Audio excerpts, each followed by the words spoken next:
chemical has a powerful kick. Do you think the motor will stand it?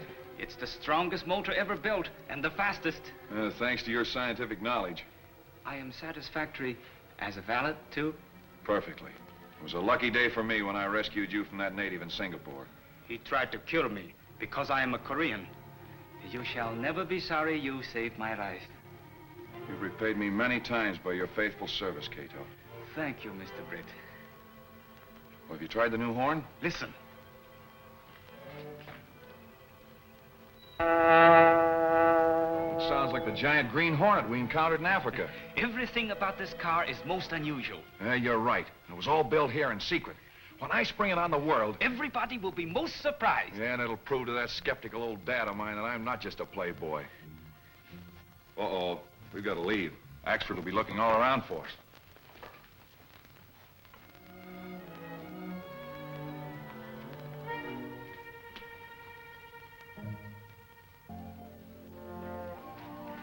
Breakfast is ready. Breakfast, is it? Suffering snakes. Here it is after 10 o'clock, and Britt Reed, boss of a metropolitan newspaper, is not out of bed yet.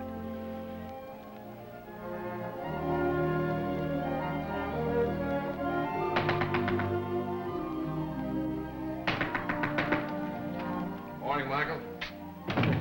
Breakfast ready? Why didn't you call me? Call you? Sure, I've been knocking at your door for hours. Michael, my father originally hired you as a reporter. Yes, sir.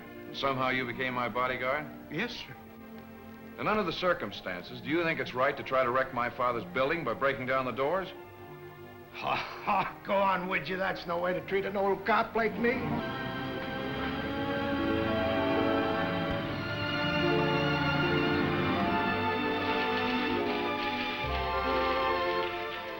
Morning, Miss Case. Good morning, Mr. Reed, if it is still morning. Well, it's never afternoon till you've had lunch. Oh, wasting carbon. Most inefficient. You seem to forget that this paper is being run despite the lack of a top executive. To think you were my father's secretary for 5 long years. Which reminds me, you have an appointment with 2 of your father's old friends at 11:30. Judge Stanton and the police commissioner. I wonder what they want to see me about. To compliment you, no doubt, on those scathing editorials attacking the racketeers of our great city, which you haven't written. Well, which if I had written would have been a very ineffective gesture. Jenks is in there waiting for you.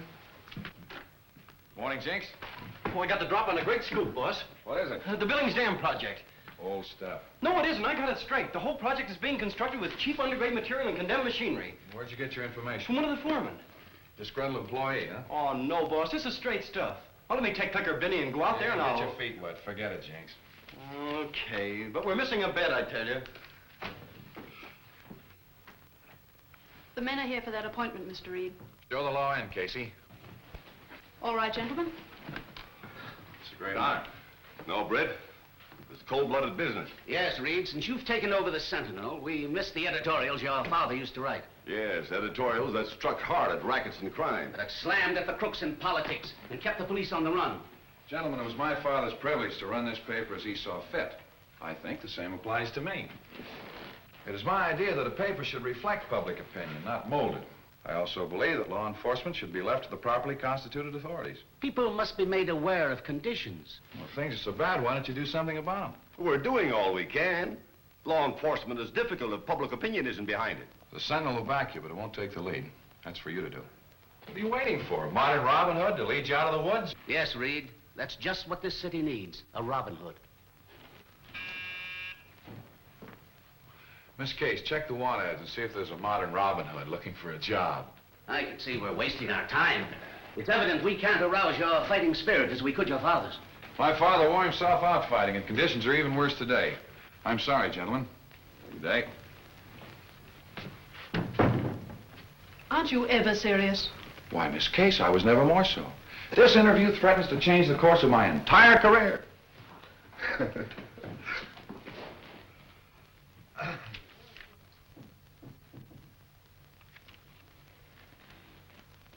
Modern Robin Hood.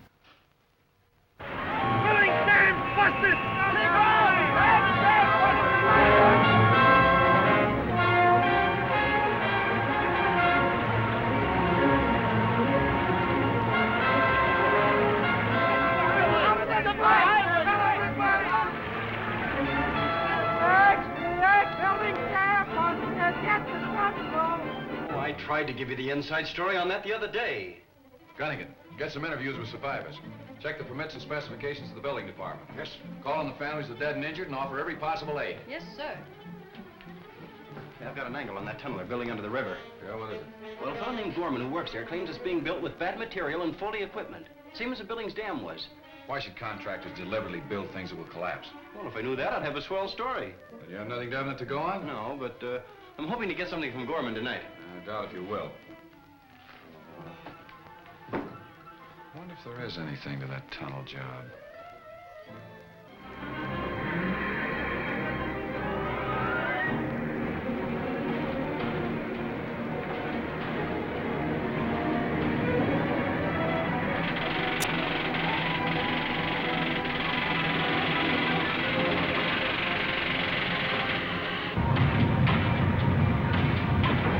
Fired, Gorman, for talking to a Sentinel reporter against orders. You bet your life I talked to a reporter. And I'm meeting him tonight to give him the rest of the story. I'll tell him this tunnel project is as big a death trap as that Billings Dam job of yours. That won't do either you or the job any good, Gorman. You look out for the job, Markham. I'll take care of myself.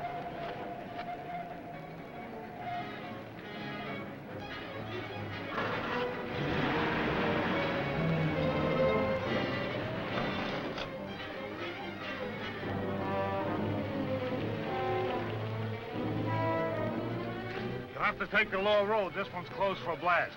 All right.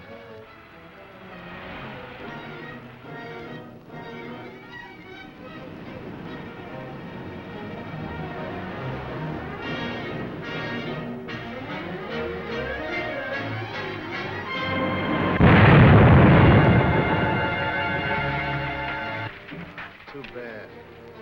Gorman drove right into that blast. Yeah. Looks like it couldn't be helped. Extra, read all about it. Was it murder? Read the subnote. Extra, read all about it. Extra! Gorman was to tell a false and tunnel job. There's only one way to handle reading his paper, and the law doesn't enter into it. That'd make a martyr out of him. To rouse a force against us and to wreck this business that we worked so hard to build up. Of course, the final decision rests with our chief, as usual. Promised to communicate with us at 11. Just that now. We're ready for your decision on the Britt Reed matter, sir. Handle it as we did the other two papers that tried to expose us. By the Sentinel. Reed's threatened investigation must be stopped. Right. The Sentinel is a powerful paper. Reed is a wealthy man. The price would be prohibitive. Nothing's prohibitive when it stands in our way. How long are we to take orders from this unknown leader? Until he decides otherwise. Well, I don't like it. That's enough, Grant. You'll be late for your appointment with Britt Reed. Appointment? Then you knew what the chief's decision would be. I strongly suspected it.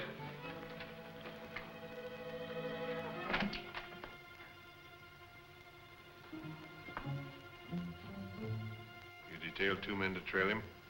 2 of the best, with special orders to be sure that he wasn't followed from Reed's. The offer is very flattering. But just who are the men that comprise this syndicate you represent? Well, we're not quite ready to announce our personnel as yet. Well, then we can't go ahead with any deal.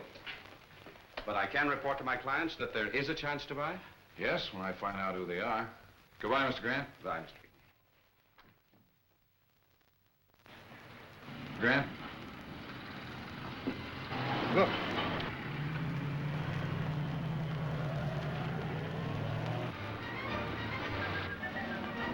I got you. Reed Stooge. Following Mr. Grant.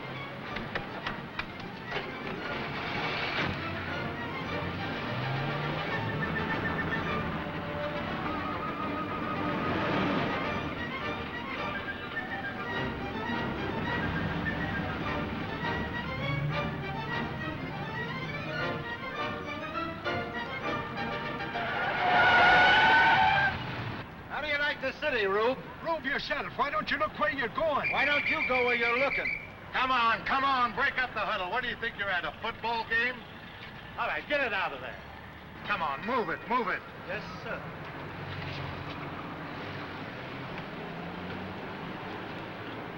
Now what happened to the fellow I was following? And what do you think this is, a parking station? Get in and get out. All right, laddie.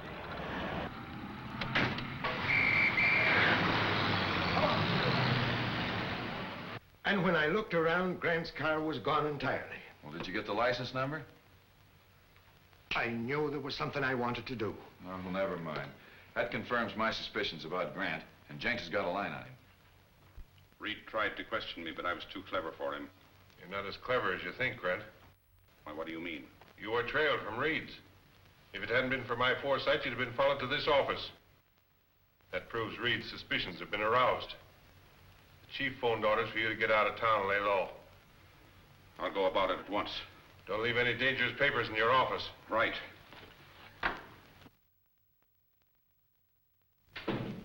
Grant may break. Cover him every minute until he's left town. Like a blanket.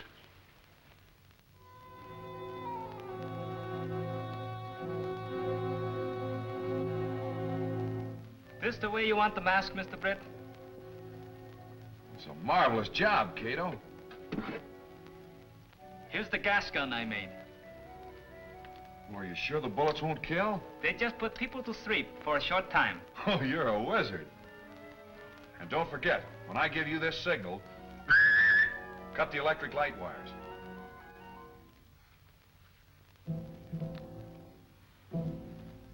All right, let's go to the garage.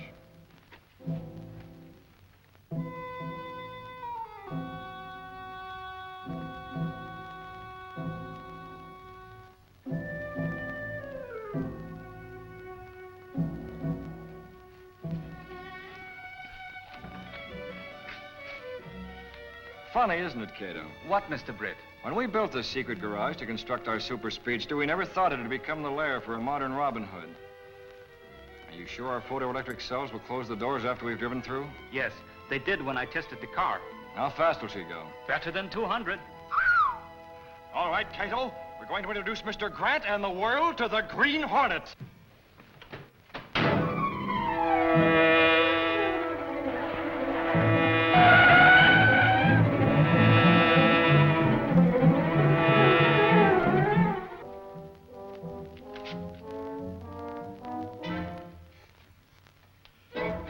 How did you get in here?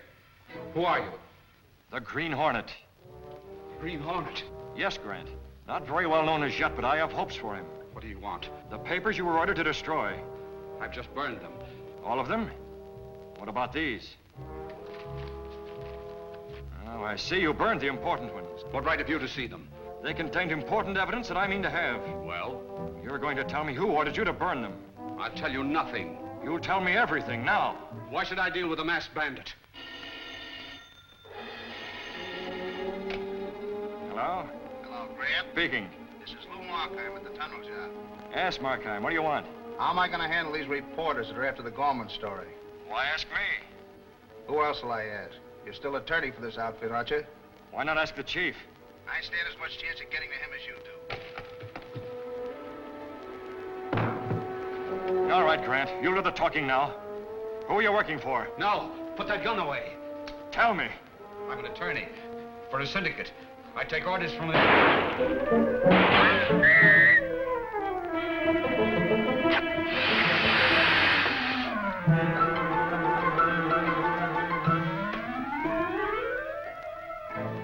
Dead.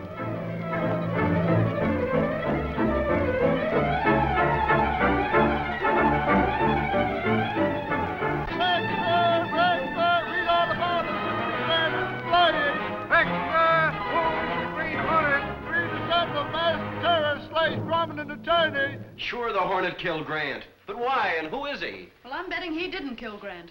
I think the Hornet is the modern Robin Hood that this city needs. Well, I hope so. If you want to talk to that fella Markheim at the tunnel job, we better get going. All right, Michael.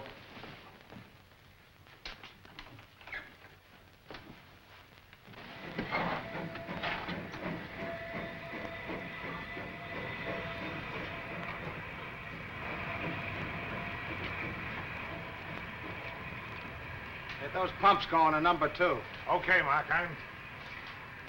Hello, Markheim. Can we go inside? You see the sign? No visitors. We're not visitors. We're the press. Even the press is barred from this job. Why? Is there something going on in there you don't want the public to know about? We've been on dangerous jobs before. Not as dangerous as this one. You admit it's not safe. I admit nothing. Get out or I'll have you thrown out. You think you will? I'm sorry you won't cooperate, Markheim.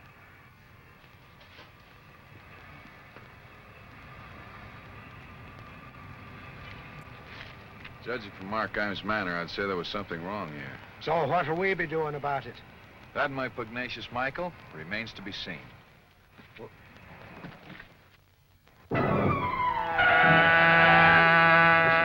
That's the car we're looking for. The car of the Green Hornet.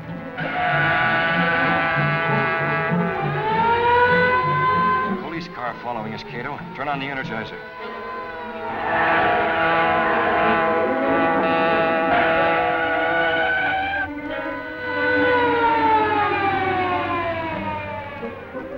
It's gone, like a spook.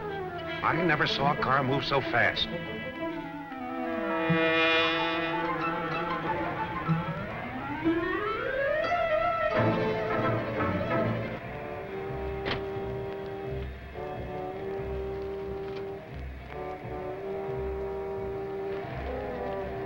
The 10 men were with Gorman on number 4 quit. Yes, talk scared them off. Listen. The new men been signed in the usual way? Good. I'll keep the night shift to number 4. Bye-bye.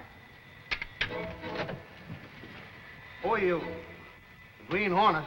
Yes, Markheim. It was you who killed Grant. You know better than that. What do you want with me? I want you to take me through the compression lock and into tunnel number 4. I can't. My job's here. You're taking me into tunnel number 4.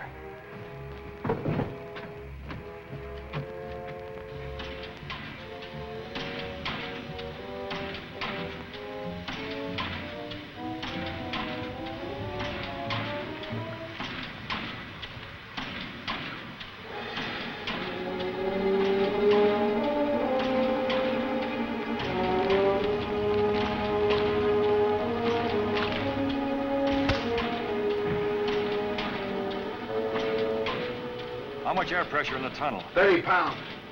Now we can go in there and see what's wrong.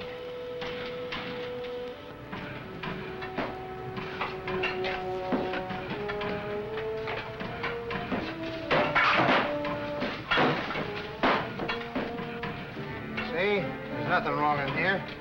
That air compressor is skipping. What's the matter with it? Nothing. Yes, there is. You know what would happen if it quit entirely, don't you? Come on, speak up. The air pressure'd go down. These walls would cave in. You know that compressor's faulty, Markheim. You're doing the same thing you did at the Billings Dam, sacrificing human lives by using cheap equipment. I had nothing to do with the Billings job. Oh, yes, you did. I know all about it. You're not bluffing me, Hornet. You're as big a racketeer as any of them. And you admit you're one? I admit nothing. The compressor stopped. We gotta get out of here before there's a cave-in. Not until you get those workmen out. There's an alarm bell at the airlock. Wait for the airlock! Let's get out of here! Oh, no, you're not getting out yet, Markheim. Get into that airlock! Don't make any sign to those men. It'll cave in. We'll be killed. We're staying until you tell me what I want to know. What is it?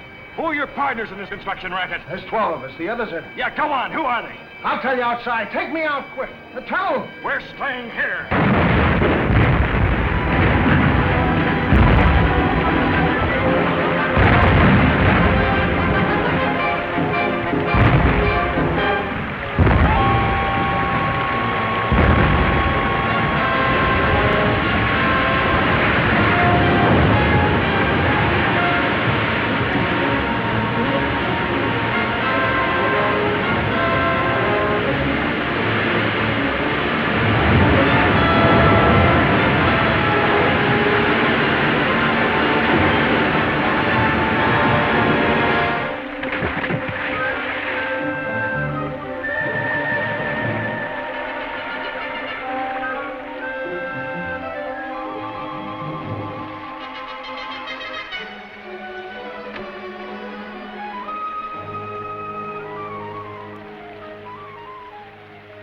You all right, Mr. Brett? Yes, I'm all right, but we gotta get Markheim to a hospital.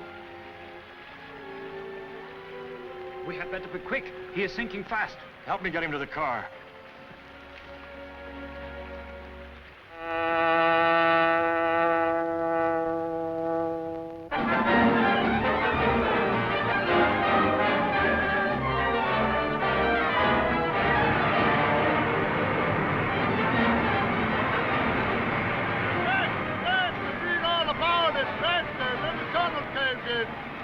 Rexter, Green Hornet suspected. Get your sentinel. Rexter, read all about it. Briggs dying contracted to county hospital. Read all paper. Rexter, yes, sir. That must involve someone in the city building department. Oh, I'll say it does. The Commissioner of Public Works has disappeared and the state has taken over the job.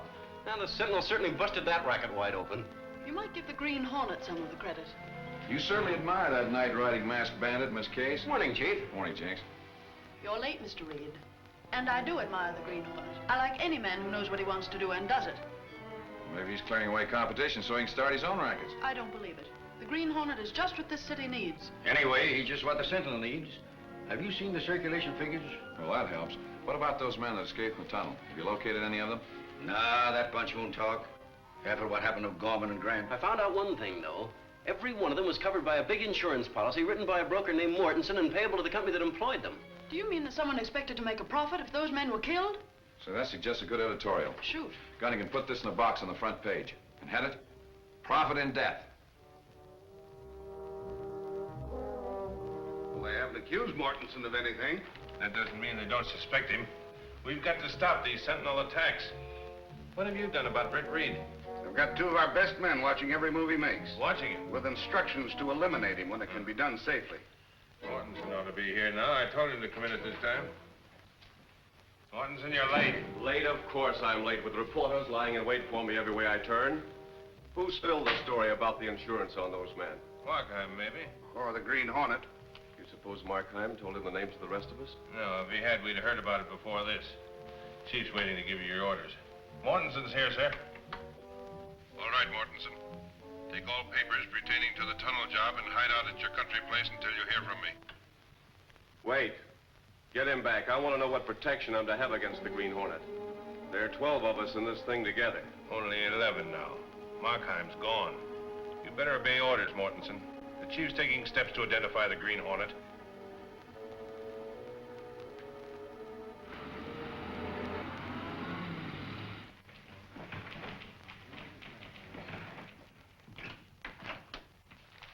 Did you interview Mortensen? Oh, can't find him. His office says he's left town for a few days. Yeah, a lot of people have left town since that story broke in the tunnel job.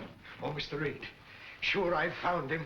Found who? Mortensen, the murdering ghoul. Wait a minute. We know his accomplishments. What do you have to say? I ain't seen him yet. But he's at his country house on the Westwood Pike, 7 miles out. The place is closed up, but I found his car in the garage. So that's what makes you think he's there? Yes, sir. And when a couple of thugs made up like gardeners run me off the place, I knew he was there. So now I aim to get my friend, Captain Ridge of Police Headquarters. Wait a minute, Michael. We have no definite proof that Mortensen has done anything criminal. If we start making charges, we'll have a libel suit on our hands. Oh, sure, but I know that Mortensen... Forget Mortensen and try to find some of those men that escaped from the tunnel. I'm calling it a day. See you tomorrow. How can I call it a day and go looking for people up at... I tell you, it just don't make sense.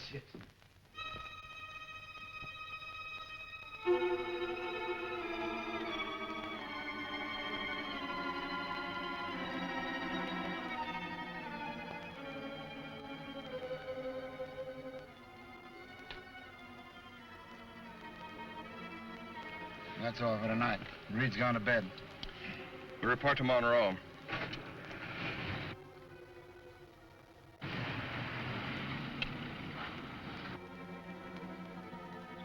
Those men that were watching the house have gone, Cato. And the Hornet will talk to this Mortensen tonight, Mr. Britt? Yes, I believe he and his associates are taking out insurance on men in dangerous jobs so they can profit by their death.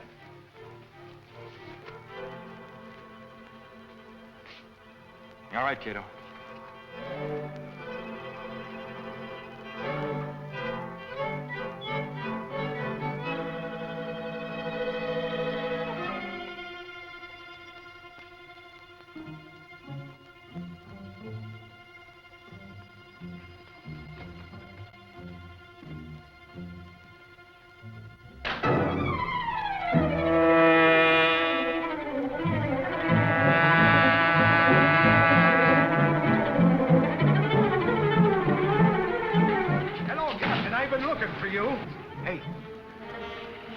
On this fellow Mortensen, and I want you to get hold of him and question him. Still playing detective, are you, Mike? There's no evidence against Mortensen to justify an arrest. Well, I'll get it. With the force behind me, I can shoot some tough questions at this guy. All right, Mike. Take Tim with you and see if the man will talk. I'll send a couple of more men after you. Okay, Captain. Let's go. I'll pick up Tim round and back.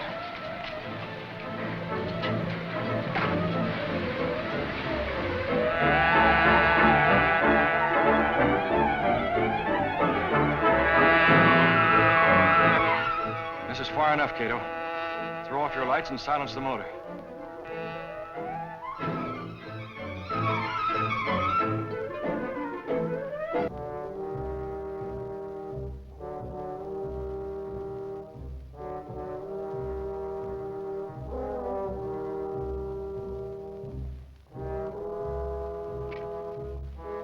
Stand by and be ready for a quick getaway.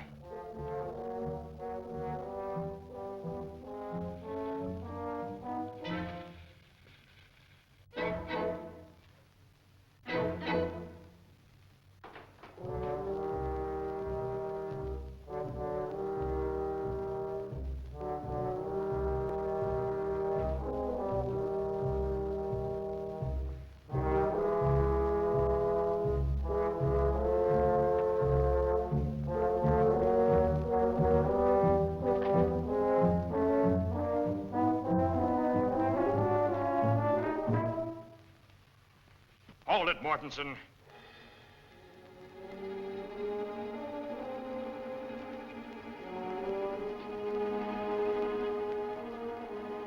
The Green Hornet. Right. What do you want? I know you're one of the 11 racketeers in this criminal ring. I don't know what you're talking about. Come clean, Mortensen. There's enough evidence in those envelopes to send you up for life. Who's the big shot back of this racket? Wait. I'll talk.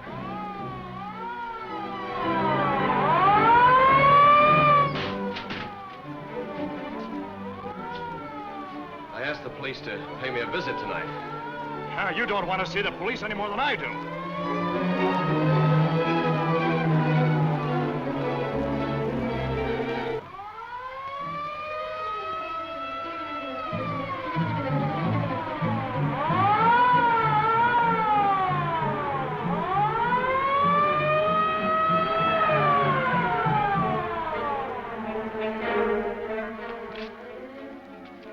What do you want?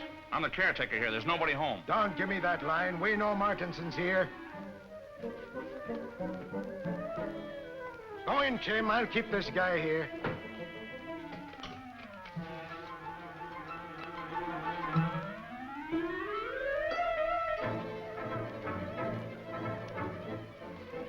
Did you see him, the Green Hornet? He held me up. Sit down. Who's that the cops bringing out? Not yet. Wait. I tell you, he was trying to force me to open my safe, and your siren sounded, and he ran out. Yeah? Well, that's a good story, but you're coming down and tell it to the chief. Come on.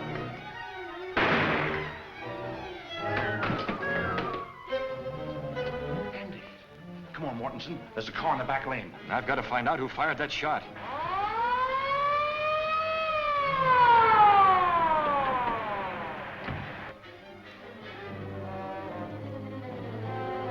Why, you dumb lug, you'll get us all hung.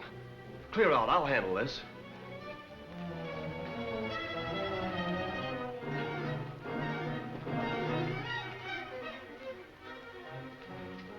Quick, officer. This man has been shot by the Green Hornet. Stand over there and don't move.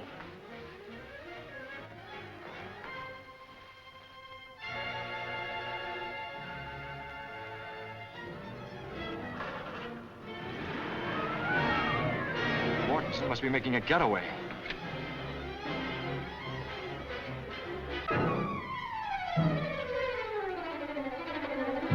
We were just telling this man how the Hornet was trying to rob me when he came back in the door and fired. Sounds fishy to me. That's right, Lieutenant. Mortensen didn't shoot me. It was...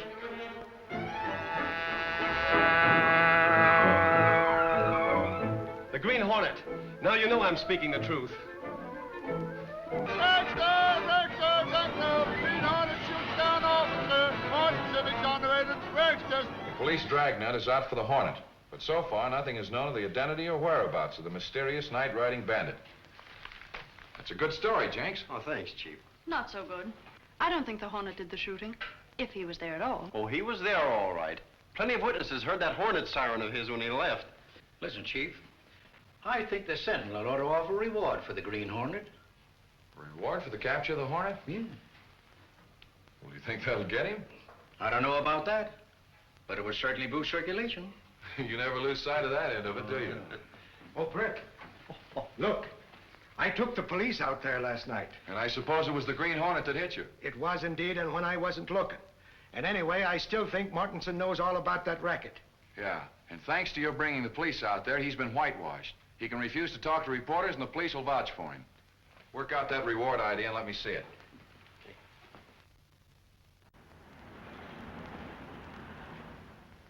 Those are orders, Mortensen, direct from the chief. Andy will be at your place tonight. Remove all evidence and head for the border. Why should I run away? I've got the cops with me now. And the Green Hornet against you, since you laid that shooting to him. Yes, I guess you were right. Both Andy and I had better clear out. And remember, don't leave anything that points to the rest of us.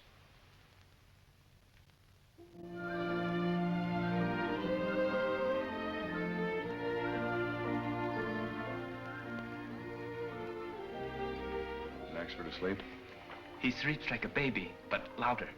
Good. Could you burgle a safe? Not burgle, Mr. Britt, but if it is necessary to open the safe, to uphold the law. That's the idea. And save many lives.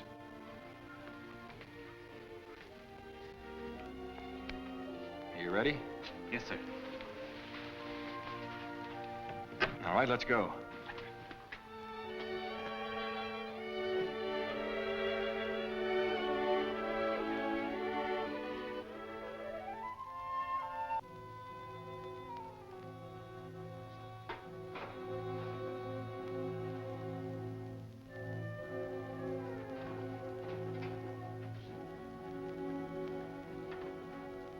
All right, Andy, do your stuff.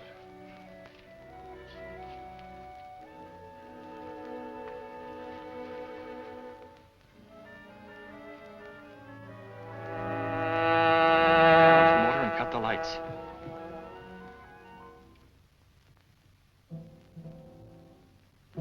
If the Green Hornet opens that safe door, he'll never open another one.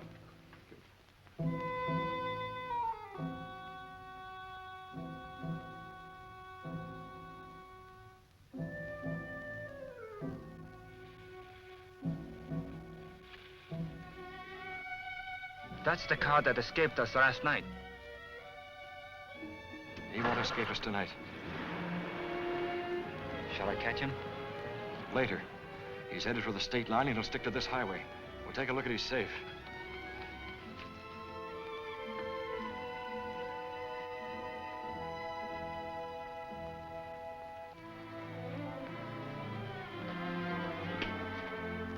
It's not locked.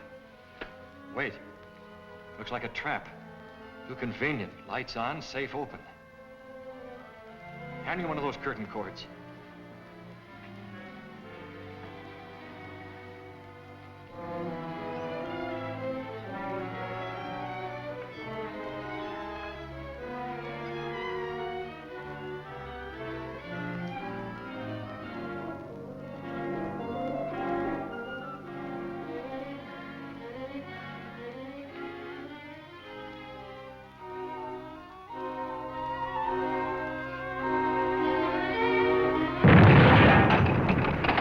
Saved my life, sir.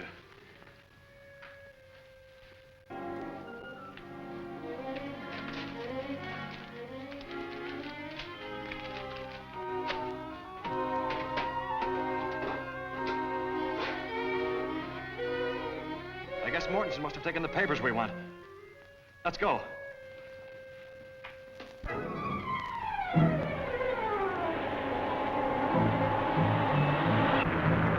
Gas is pretty low. We'd better stop at the next service station.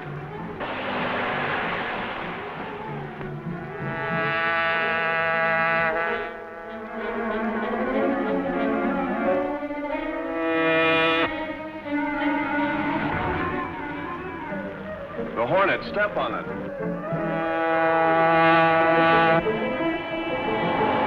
We'll be out of gas in a minute. Just that envelope. Not yet. If these were found, we'd all hang.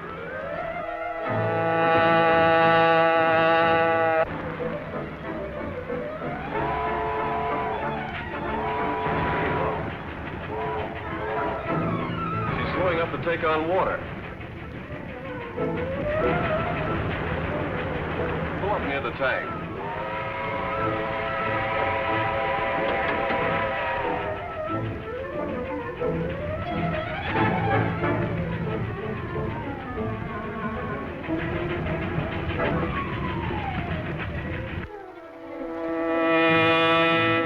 Faster, they're gonna board that train.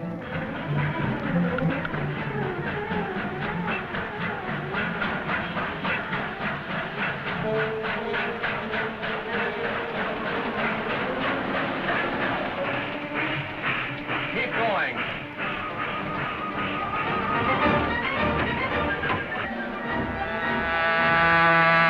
Follow the train.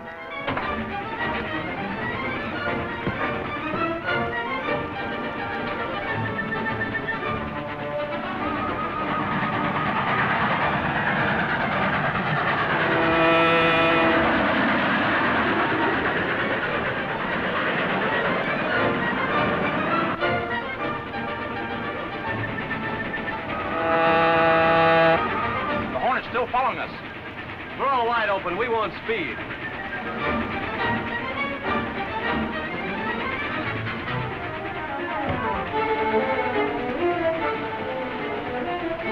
Look out, Mortensen! The Green Hornet.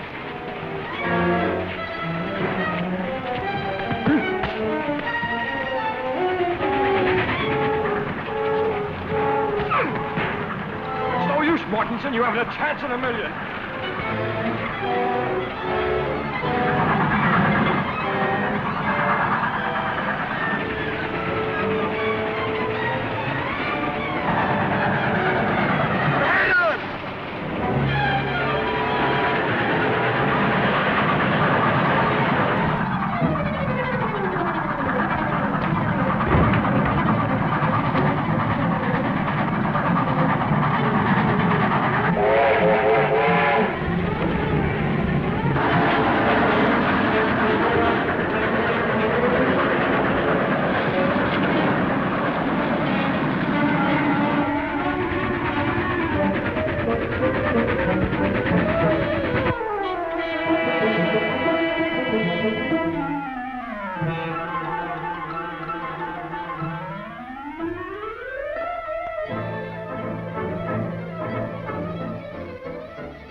Are you hurt badly, sir? No, just shaken up a little. Is he... Still alive, but unconscious. Here, help me get him to the car. We must get him to the police hospital. At once. The grand jury's indicted Mortensen. Go on, what else? The indictment was based on evidence mailed to the district attorney by the now famous Green Hornet. The district attorney expects to uncover the higher-ups for whom the insurance broker acted. They know you at the county jail as an attorney. Get to Mortensen and keep him quiet. That'll be easy. Mortensen thinks quite a lot of his wife and that boy of his. When you get through with Mortensen, go out to flying school and check with Bartlett on those aviation policies.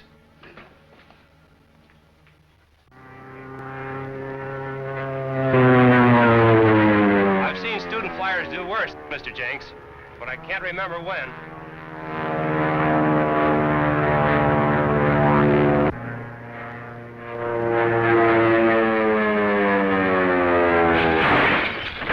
He missed it.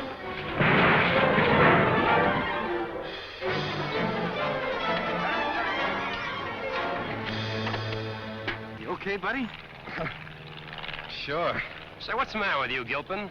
You've had plenty of training under a good instructor. I guess I lost my head, Mr. Peebles. Sure was a bum landing. Listen, buddy, any landing you can walk away from is a good landing.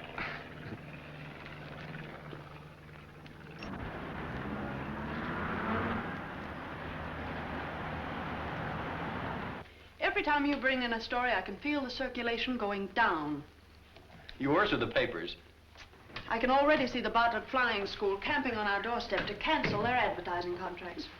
Jenks antagonizing our advertisers again, Miss Kay? Say, Mr. Reed, I was out of the Bartlett field this morning, and believe me, that place ought to be investigated. Why? Why, they've had 4 fatal crack-ups. They don't give their students enough training before sending them out for solo flying. What's the idea? Well, the students pay for a training course which ends with their first solo. Believe me, they rush them through. Government regulations require a student to have 8 hours in dual control machine before being allowed to solo. Sure they do, but with the school keeping the records, who's to know whether they have 8 hours or 5 or 6? Well, the students should know. Oh, all they care about is soloing as soon as possible and getting their certificate. Tell you, Mr. Reed, that's a racket of some kind. I'll go out there and take a look at it myself. Okay. You ain't figuring to do any flying out at this Bartlett place, are you, Reed? No, I just thought I'd go out and see how a flying school was run. Maybe you'd like to go up, Michael. Not me. You couldn't get me up in one of them things if all the snakes in Ireland was after me. Well, airplanes are safer than autos. Oh, yeah? Well, take a look at that one.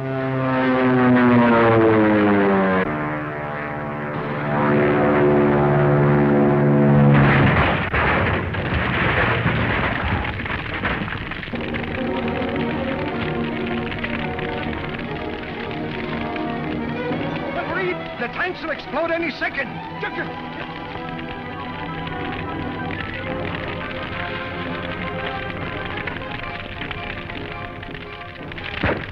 The crash must have killed him instantly. Maybe he inhaled the flames. No, I don't think so. There's something funny about that fire. Those flames didn't come from gas. But if there was no gasoline in there, what caused the fire? I wish I knew. Get a blanket from the car. Have you any proof of that? She wasn't Dick Barber's fiancée. I was.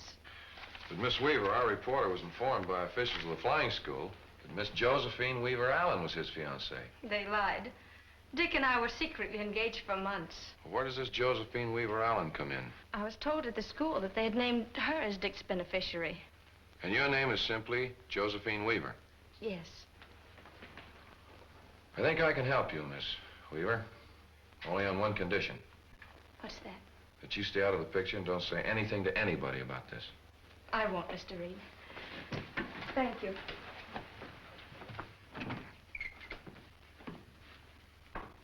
Miss Case, get hold of Axford for me. Tell him I want him to do some undercover work at the flying school. Anything else, Mr. Reed? Yes, get Bartlett on the phone and make an appointment for me. Yes, sir.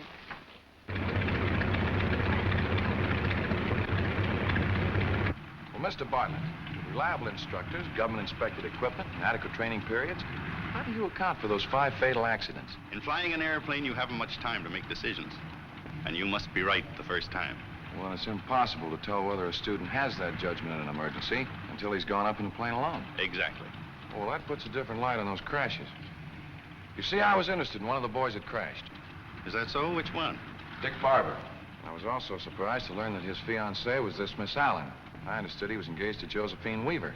I definitely know that Barber designated Miss Allen as his beneficiary. I wonder if I could see Barber's original application for insurance. You have it in your office, haven't you? No, that's on file with the insurance company. Oh, yes, of course. Well, thank you very much, Mr. Bartlett. You've been much more help to me than you realize. Did Bartlett find out the real reason for Reed's interest in the Barber crash? No. Reed seemed to know that Josephine Weaver was Barber's fiancée and not Josephine Weaver Allen. Well, get the Allen girl out of town at once. Right, I'll put Dean and Corey on the job.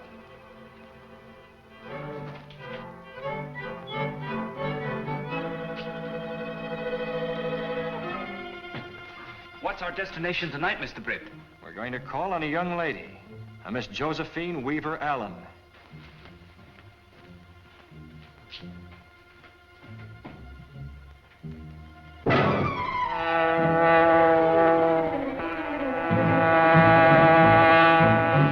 Phil Bartlett?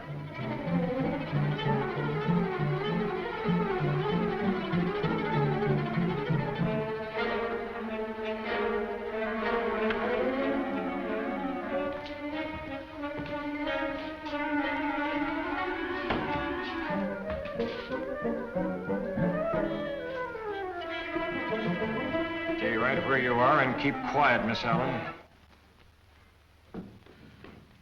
What do you want? Who are you? The Green Hornet. What do you want here? I want to know why you're posing as Dick Barber's fiancée. Because I was engaged to him. You didn't even know him.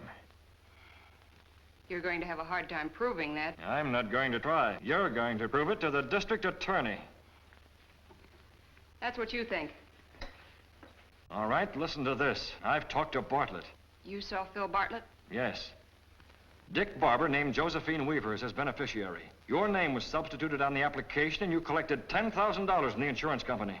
Did Phil Bartlett tell you that? I want that money. The double-crossing rat. Did he tell you I had to kick back with $9,500 of it? To whom did you give the $9,500? For whom were you working? All right.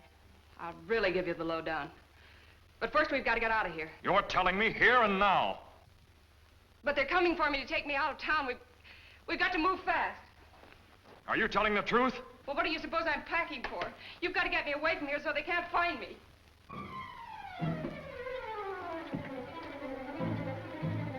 Take her to the car.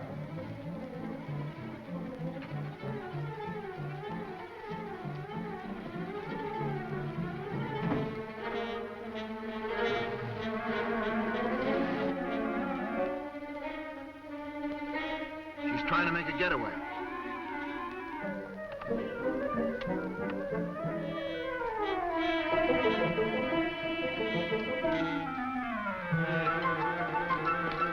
Oh, look out!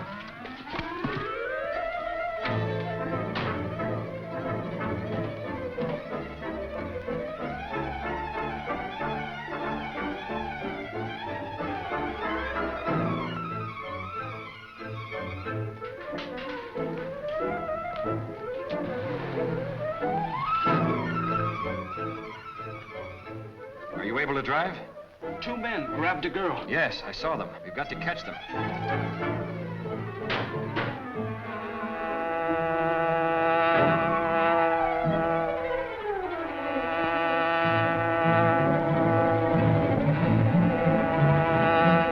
Hey, Corey.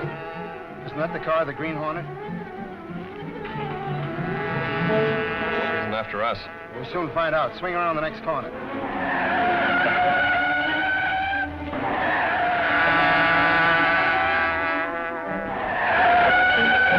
Hornet's after us, all right. Our only chance is to keep turning corners. Step on it. The Green Hornet. Answer it, Joe.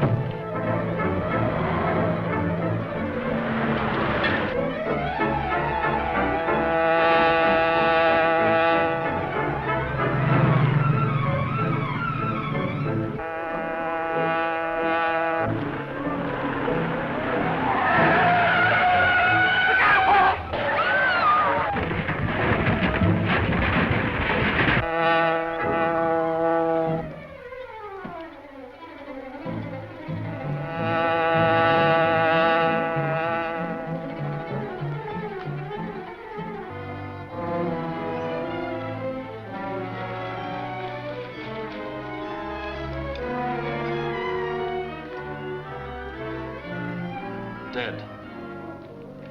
The police. We must get the radio into our car, quickly. It's too late, Cato. The girl is dead.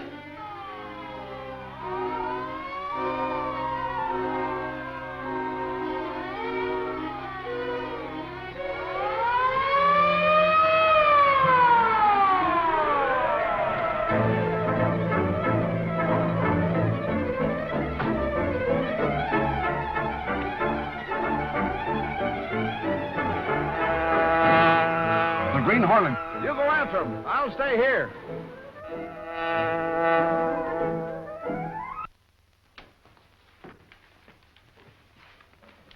Josephine Weaver Allen, Dick Barber's fiancée, was killed last night. Really? Yes, the car she was riding in was run down by the car of the Green Hornet. Who's the authority for that statement? The police. They came up just as the Hornet car was making its getaway. Here comes Axford. He'll find out all about it for us. Sure, and I have found out all about it. You found out all about what? The Bartlett Flying School. I sent young Tanner out there to take up a course as a student flyer. What did you find out? He overheard a couple of mechanics talking. One of them says to the other, Gilpin's going up for his first night solo flight tonight, and the boss said to have 2824 on the line near Hangar 2 at 10 o'clock, service special. Was that all he found out? It was not. The other mechanic says, boy, they're sure crowding it. It was only the other day that Dick Barber's plane was service special. And, laddie, it was Dick Barber's plane we saw crash. So it was. Go to the cashier and get a check for Tanner, Michael. Oh, but Reed, this special service means murder. Go on. You've been reading detective stories, Michael. Yes, sir, but... Oh, for that... I beg to... The boy is losing his mind. When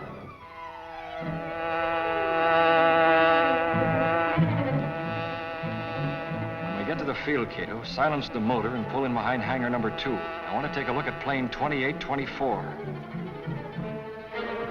You all set, Pete? Yep. All set to go. I gave a special service job, Gilpin. Oh, gee, thanks, Pete. You know, this flight means a lot to me. It means a lot to the school, too. You know, turning out good flyers. When I make this flight, I'll be through training. I can get a job. Gee, I'll need a job, too. I spent every dime I had on this course. But once I'm working, everything will be Jake.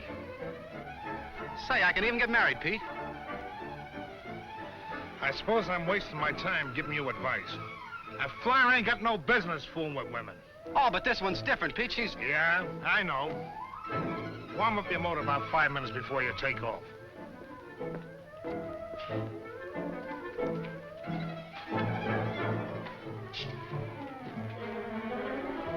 Hello, Mr. Boteler, sir? This is Pete out at the field. Gilpin's warming up his motor to take off in 5 minutes. Yes, sir. 2824's been specially serviced, sir.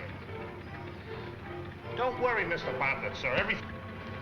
Excuse, please. You haven't? No, sir. The blow I gave him will leave him paralyzed for precisely 30 minutes. You're a marvel. Mr. Bartlett, sir. This is Pete again. You gotta get out here quick. Now, I can't tell you over the phone, but you gotta get out here. You're hangar number 2, and hurry. He said he'd be here in about 10 minutes. We've got to... Gilpin must be in his plane now. I must stop him from taking off. You hide behind that desk. Bartlett comes, you know what to do.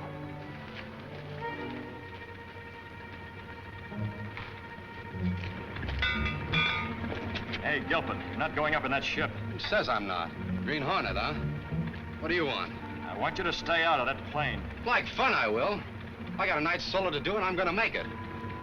Business is yours anyway. I haven't time to explain now, but you're not going up in that ship. No?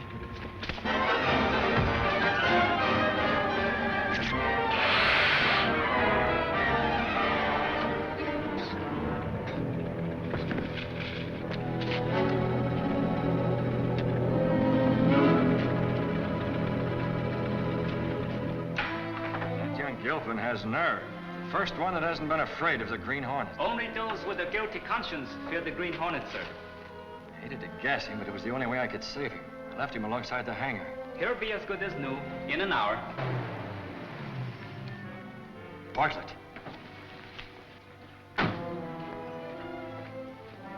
Pete! Pete, where are you?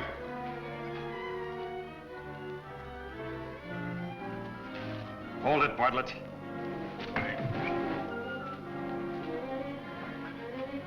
The Green Hornet.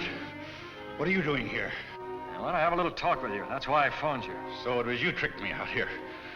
Well, what do you want? What's wrong with plane 2824?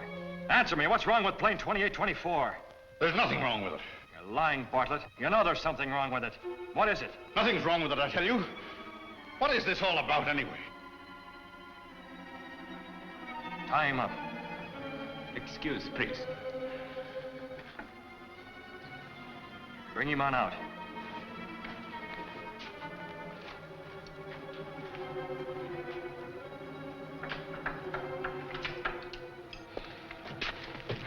For the last time, Bartlett, what's wrong with this plane? Nothing, I tell you. All right. What are you going to do? Take you for a little flight. Not in this plane. Oh, yes, I am.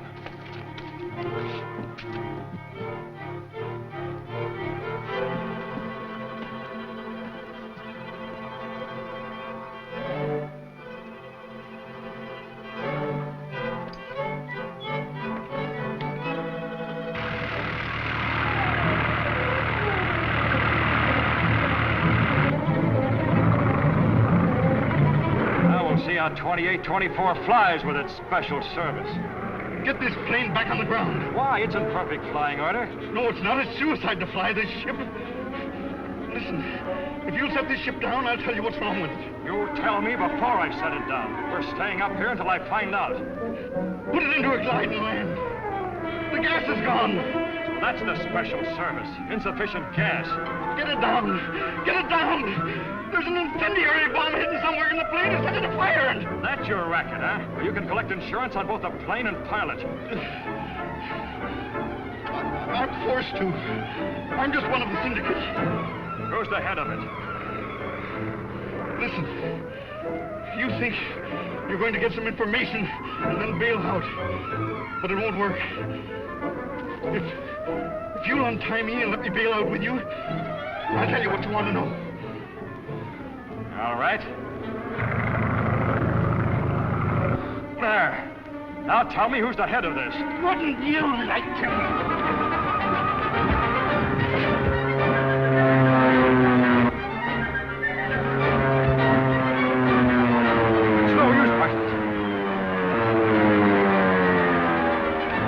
Houston, you haven't a chance.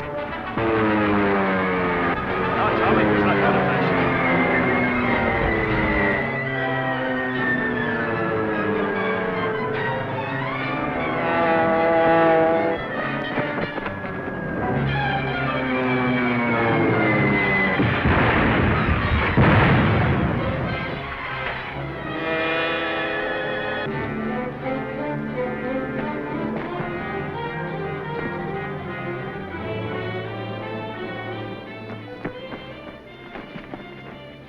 But unconscious. Bartlett's too smart to carry any dangerous evidence. Look what I found. This card may be a clue we can use. Pete, he's the mechanic that phoned to Bartlett. Let's get him back to his flying field. We may get enough evidence there to smash his racket.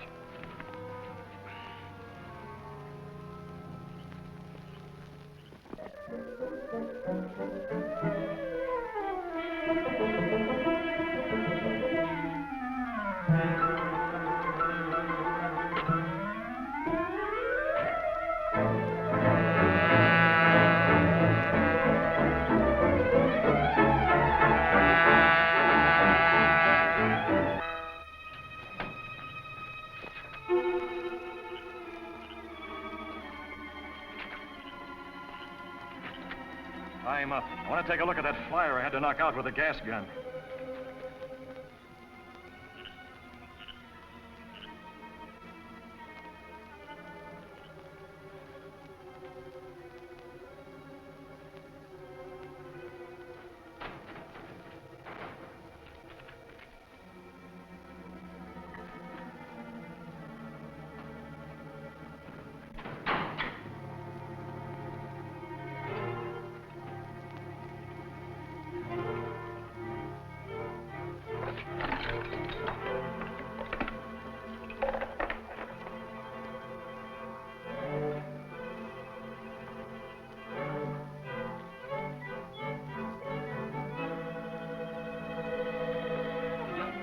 Will wake up soon and be none the worse. This is what I hope to find. Evidence of how they made their incendiary bombs. This should convince even the district attorney. Carry this to the car.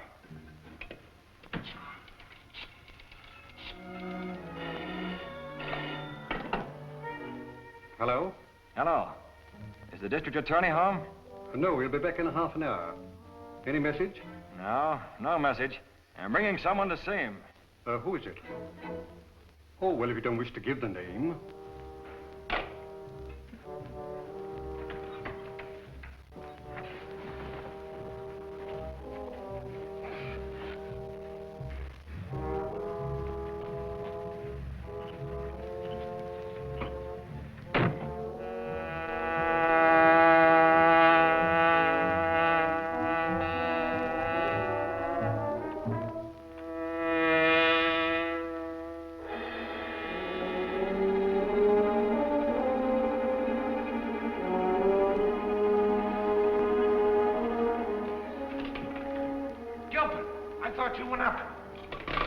Chance, Pete.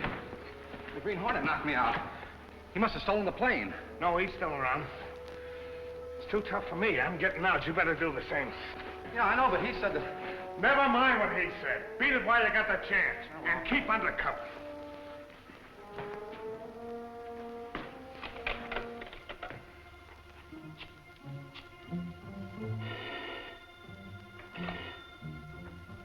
Hello? Yeah, this is Ogden. This is Pete. The Green Hornet just caught Bartlett. He's taking the DA's home. Bartlett won't talk. Yeah, but he's got part of one of those bombs we've been using to burn the ships. Well, never mind. Get back to the Mutter's garage and lay low.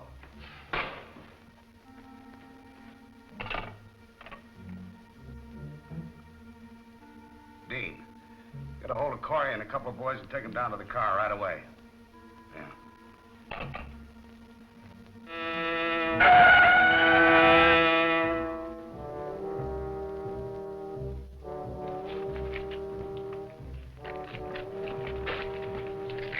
Stand by.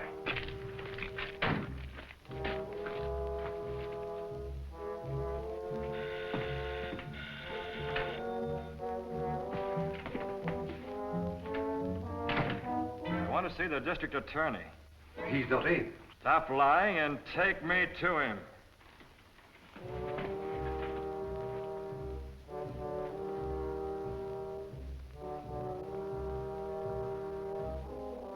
Green Hornet. Keep away from that phone till you hear what I have to say. What do you want? To bring a racketeer and murderer to justice. This is Phil Bartlett, owner of the flying school. His racket was to enroll students, insure them in the planes, and send them up in ships that were fixed to crash and burn. Of course, you can prove your charges. You'll find parts of an incendiary bomb in here. There are more in a locker out at the flying school. I'd advise you to send men out there to pick them up before they've been removed. I suppose your object in bringing this man to justice is to eliminate a dangerous rival. Perhaps, but the only thing that concerns you is that I brought him.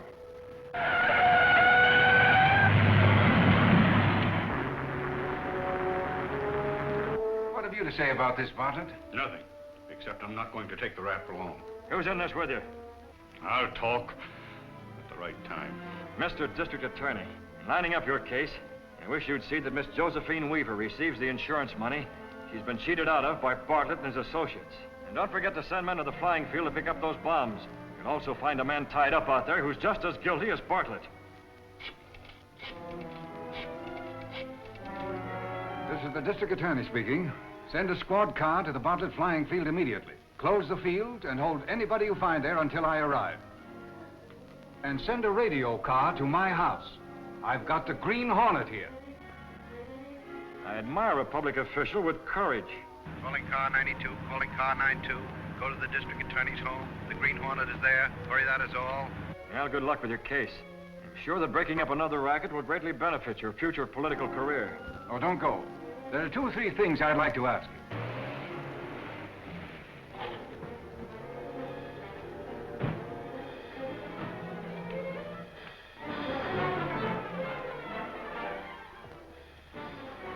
All right, you 2 fellows cover the front and back. Come on, Corey.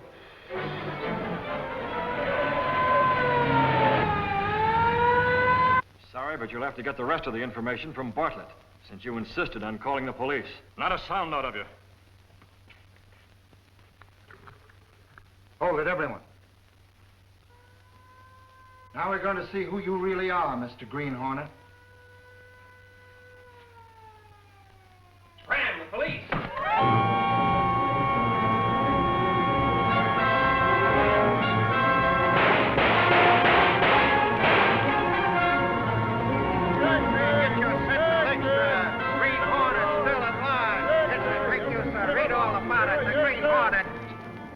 And so the Sentinel busts another racket. You mean the Green Hornet did? It's about time he was being given some of the credit. Oh, tell it the district attorney.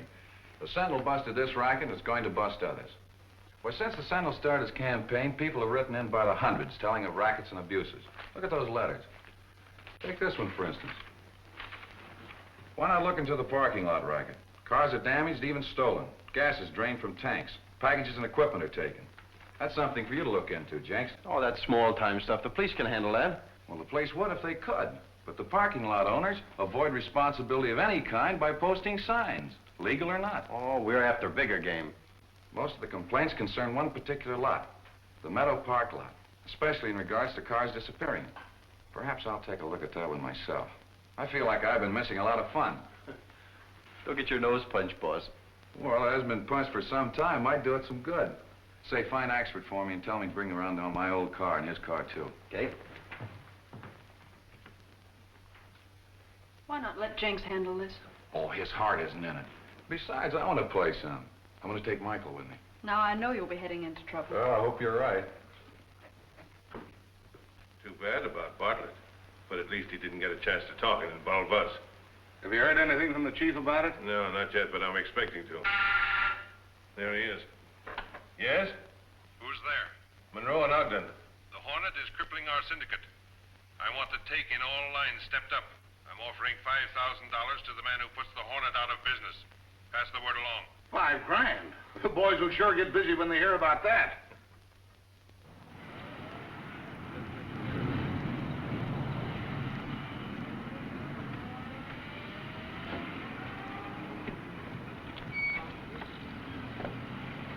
How long will you be? A couple of hours.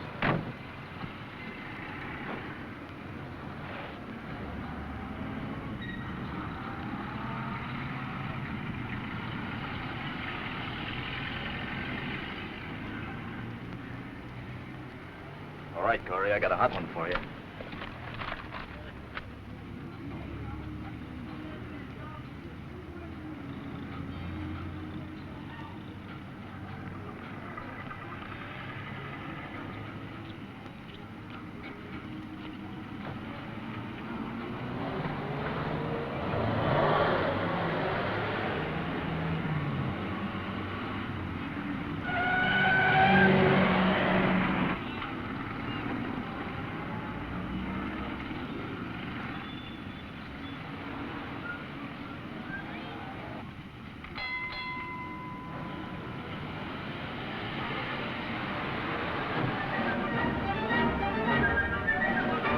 Just took a car off the lot.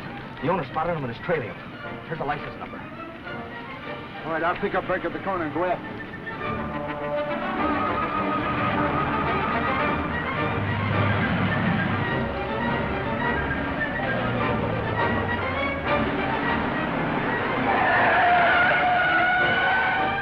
What's the idea? You plain spalpeen? I teach you to look where you're going. You think you will?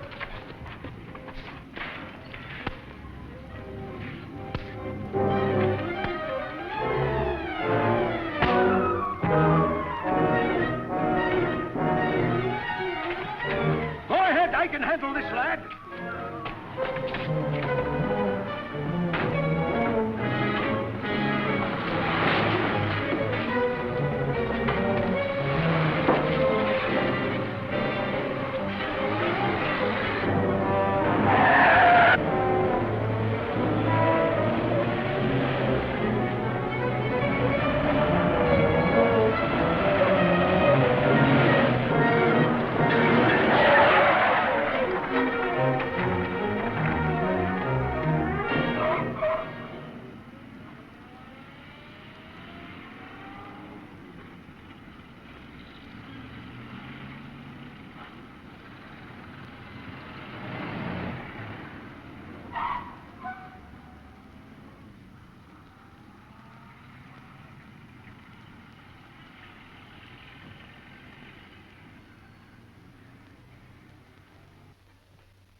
Say, buddy, I'd like to see the driver that just drove that sedan in. No sedan come in here. Well, that's funny. I thought sure I saw one come in here. I'd have seen it if it had, wouldn't I? Yeah, I guess you would have. Is the boss in? No, he's out of town. Be back next week. Oh, I don't suppose that you saw a sedan come in here either. You're supposing right, mister. Well, I guess there must have been a mistake. Thanks.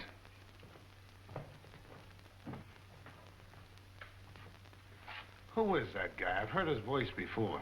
You got me. His face is familiar, but I can't place him. Do you think he's a detective? So what? He didn't see anything, did he?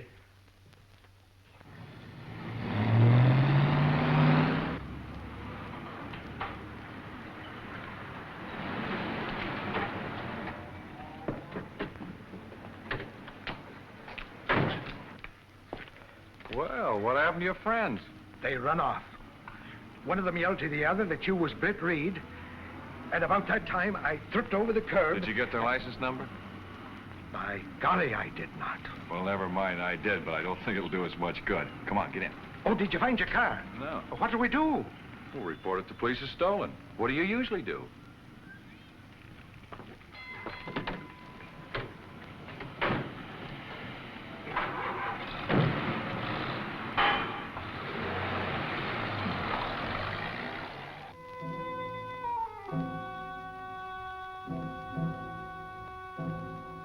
I was sure my car went into that garage, Cato. Doubly sure since I recognized Pete there. You mean the mechanic who escaped from the airfield? Yes. They must have some quick way of hiding stolen cars, and I mean to find out what it is. You mean the Green Hornet will find out? Yes, Cato? The Green Hornet rides tonight.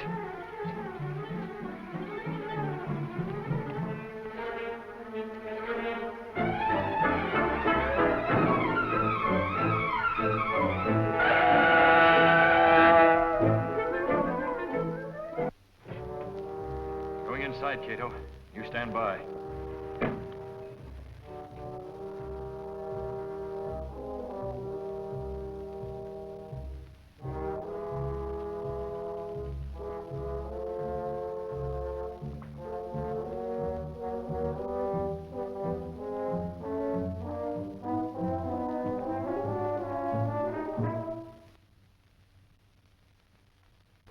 Who's out here?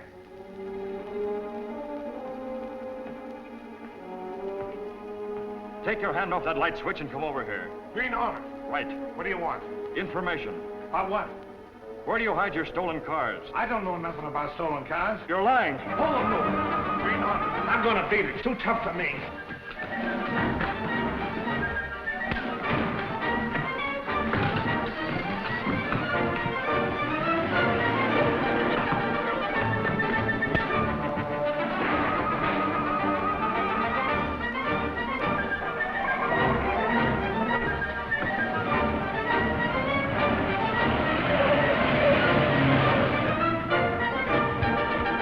After him, Cato. He's too valuable to escape.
Mr. Britt!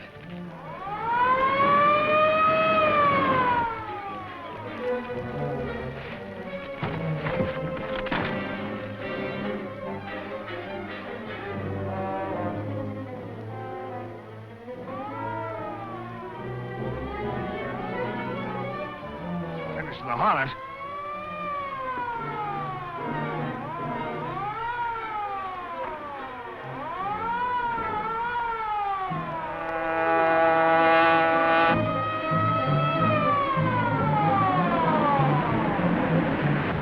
Green Hornet.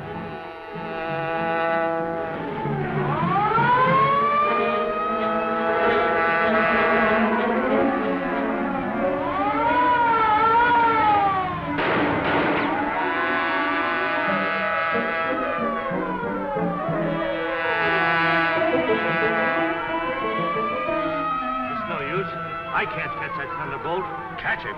That thing travels faster than the bullets I send after him.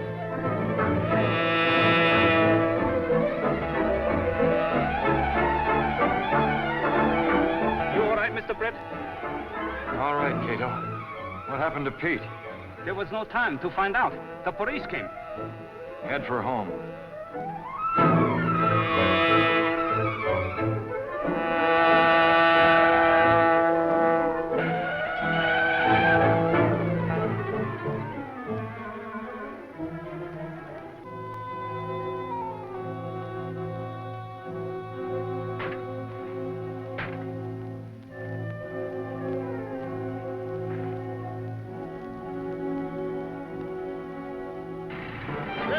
Rex, read all about the Sentinel. The crime ring strikes back at Sentinel. Rex, read about the stolen car accident. Sentinel. Sentinel Extra. Car of publisher Reed is stolen. Look at this. Meadows must be crazy to pull a stunt like that. Get Meadows on the phone.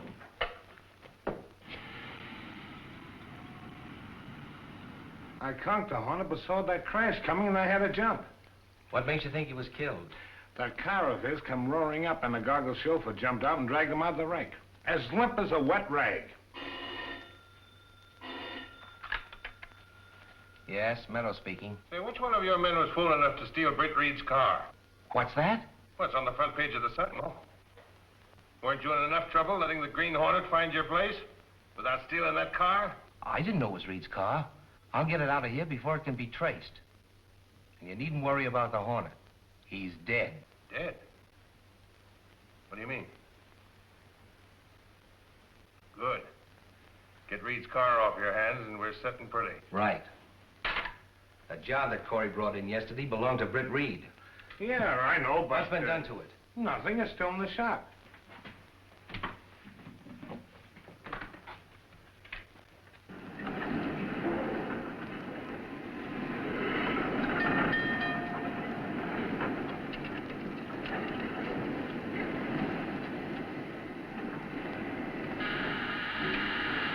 Answer the phone, Lou.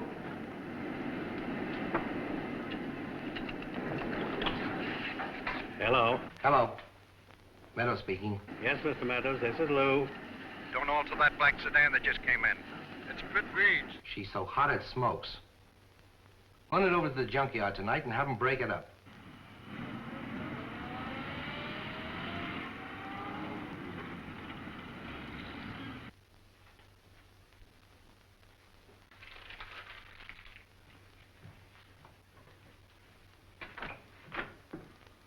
The police commissioner is here, Mr. Reed. Oh, send him in. Hello, Commissioner. What can I do for you? I just want to pin a medal on the Sentinel. Say, your tip on the Meadows Auto Park will enable us to smash the accessory racket wide open. The accessory racket? Sure. These crooked auto parks strip cars of accessories and replace them with inferior articles. Then they dispose of their loot in their own stores. Well, don't you think there's a connection between this racket and the outfit that are stealing cars? Sure there is. The small fry we've caught either can't or won't give us a lead to the higher-ups. Maybe he's the Green Hornet himself. No. What do you know about the Green Hornet in this case? Well, nothing, but I don't think he's a criminal. He's had a hand in breaking up every one of these rackets. The district attorney thinks he's just clearing away competition. After all, he has a couple of murders to his credit. That's not been proved. He's helped the police in every instance. And as a reward, this paper puts a price on his head. All right, Miss Case. But when I catch your bandit boyfriend, I'm going to charge you with being an accessory. You can quote me as giving the Sentinel credit for smashing the accessory racket. Thanks, I'll do it. Goodbye. Goodbye.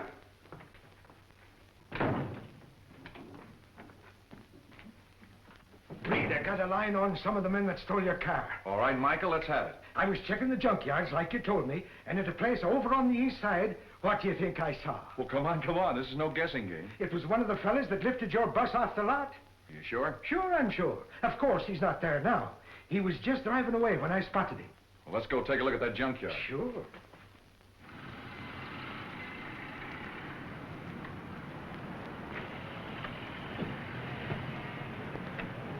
Hey, Dean. What'd you find out? Everything's quiet at the junkyard. The police haven't connected it with the Meadows Auto Park. Good.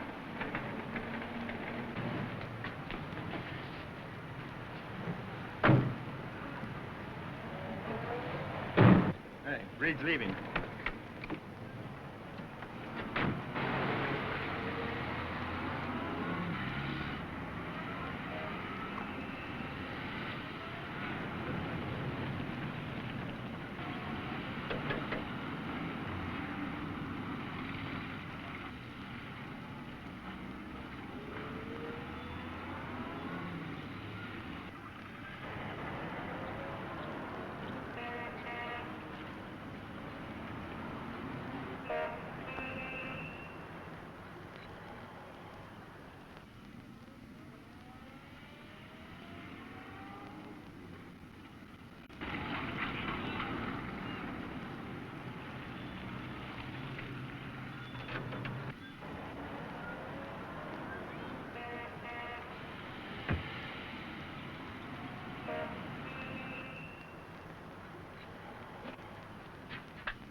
What can I do for you? I'm looking for a motor that would do in a powerboat.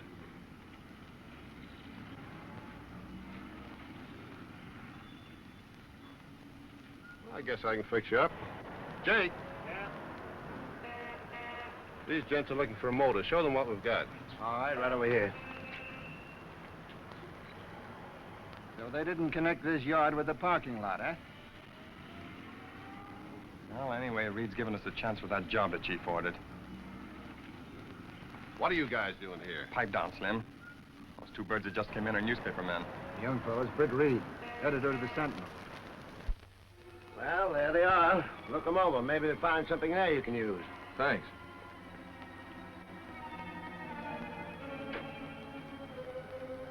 Give me that list of numbers.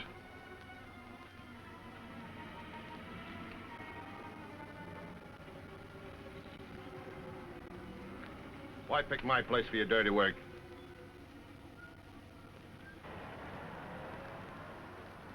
I don't like those kind of accidents. You'll have an accident you like less if you don't obey orders. Why, you...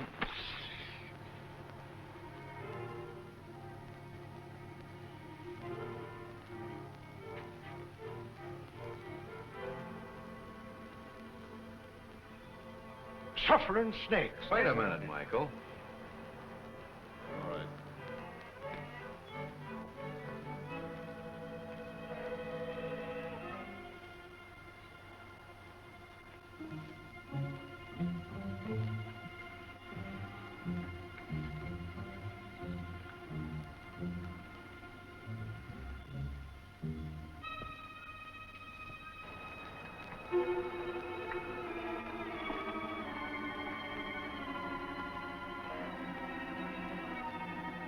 Hey, Jake.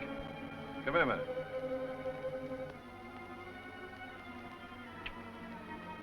Yeah? This one ought to be all right if the cylinders aren't scored. This is a junkyard, not a showroom. You've got to take them as you find them. Can't you find what you want? No, they all seem to be in pretty bad shape. Well, take a look at this one. Practically new.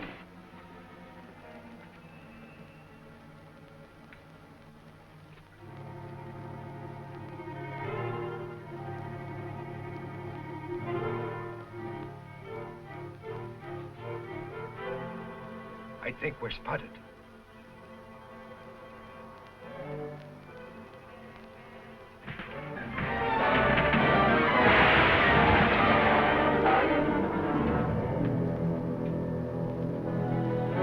Come down out of there, you murdering blackguard! Take away that gun. It was just an accident. Well, it sure picked a fine place to happen. Oh, I'm sorry, men. I don't know how that wreck got up there. Well, nobody was hurt, so forget it. We'd better tip Meadows that the junkyard is spotted. Oh, the whole works will be spotted if we don't stop Reed. Next time I'll use a gun. How many men you got working here? Just me and Jake.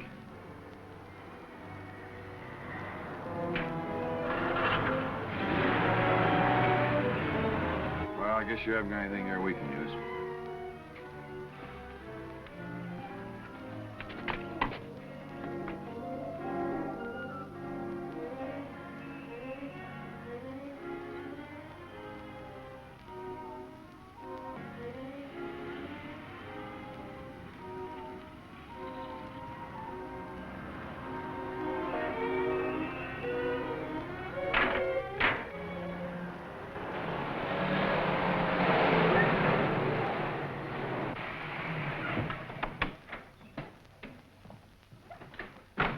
Where's Meadows? In the office. What's wrong? Plenty.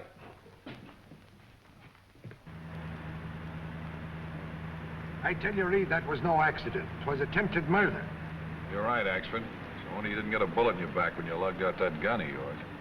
But ain't we going to get them? It's a job for the police. You and I are in the newspaper business.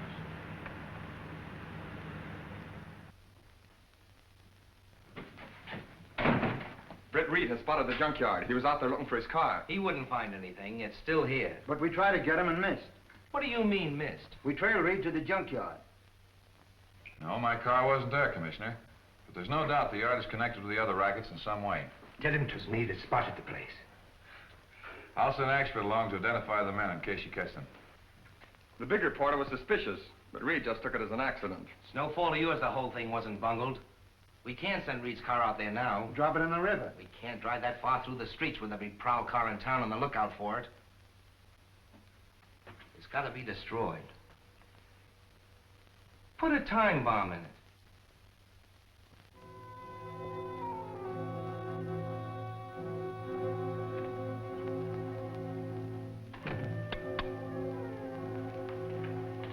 Axford has gone with the police, Mr. Britt. Well, we must get back before he returns. The Green Hornet will hunt Mr. Meadows? I'm convinced that garage is the headquarters for the car-stealing racket. Meadows must face the Green Hornet tonight.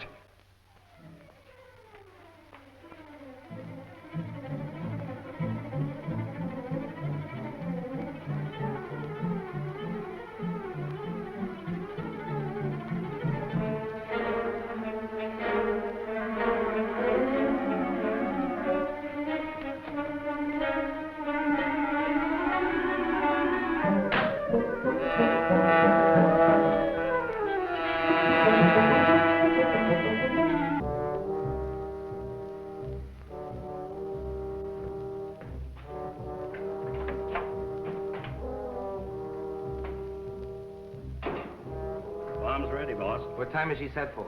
Exactly 11. Just gives me plenty of time to get the car to that vacant lot. Keep her here a little while. What for? Why not run her out now? We keep her on that vacant lot too long, the police may find her before 11 o'clock.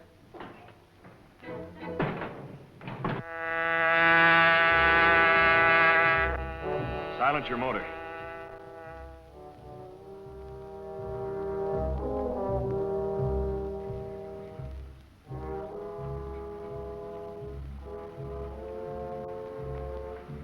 Wait here.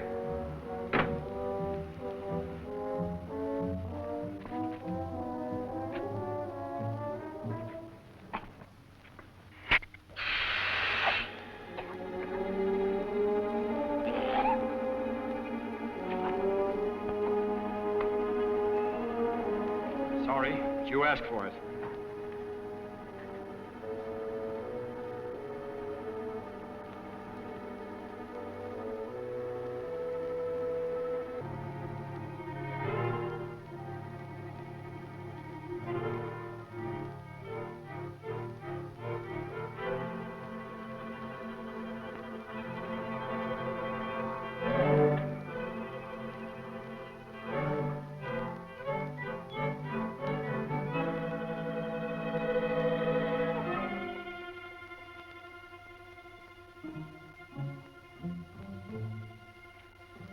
Hold her here a little longer. I'll tell you when to go. All right, Mr. Meadows.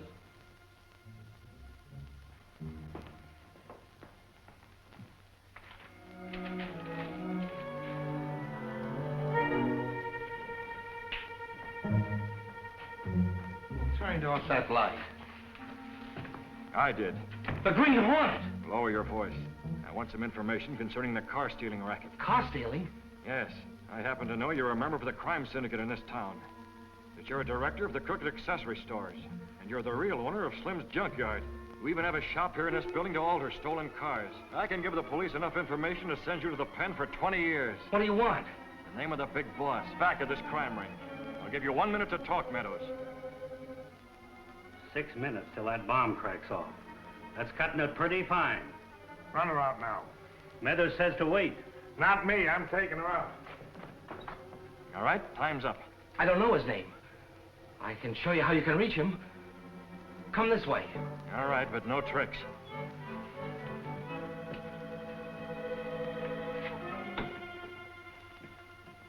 Help! Move!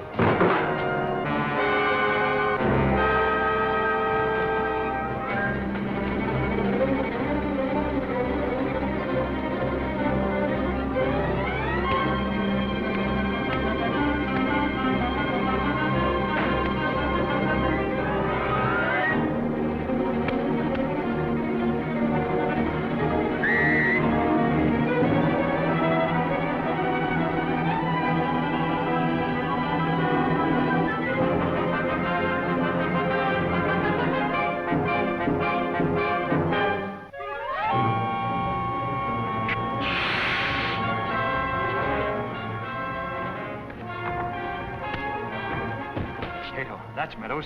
Put him in Britt Reed's car.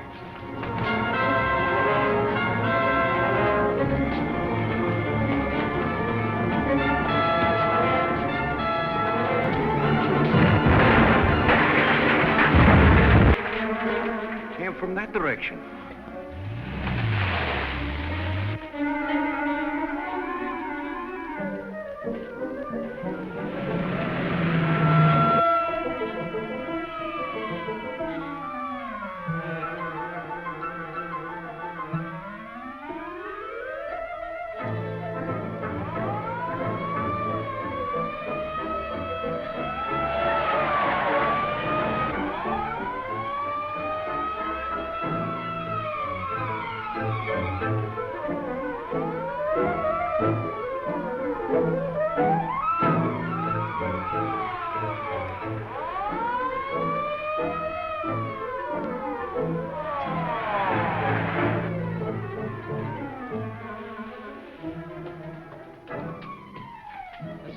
All right. Look, there was someone in this car.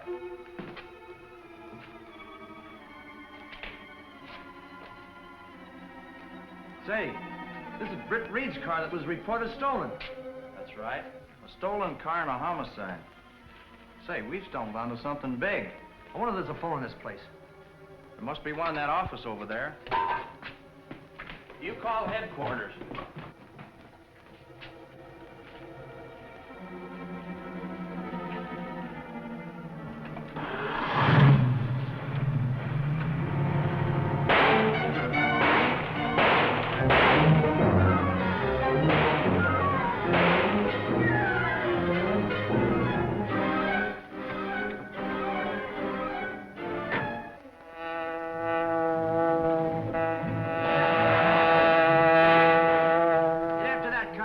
I'll take care of things around here.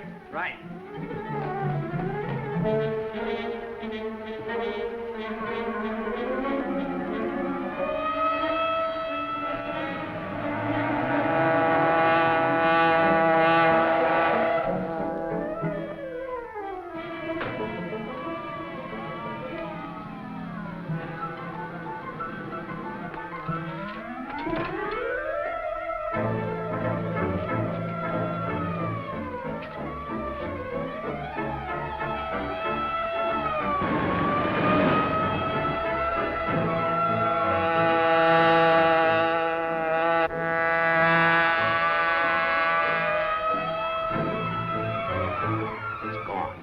A spook.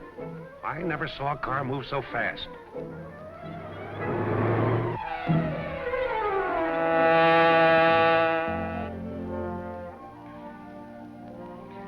You all right, Mr. Britt? Fit as a fiddle, Cato. How about you? I do not think I'm going to join my ancestors. Just yet, Mr. Britt. Oh, you'll be all right.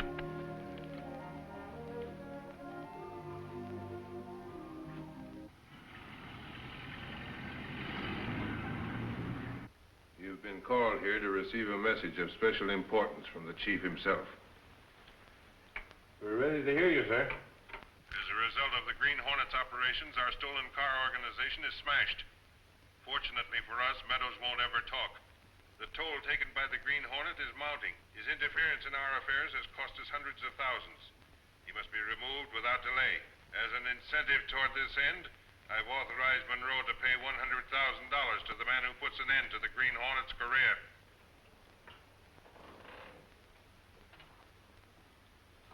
That's all, gentlemen.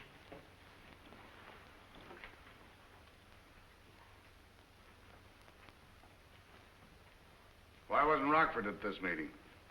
He was busy moving the headquarters of the Blue Streak bus lines out to the old Mortensen place. Oh, I see. Getting ready to give the Whippet line buses the works, huh? That's the reason he moved out there. It's near their repair garage.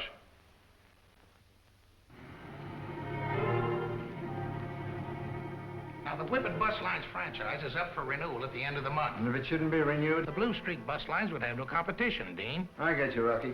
Now, if you two could get jobs as mechanics in the Whippet garage... It's in the bag, boss.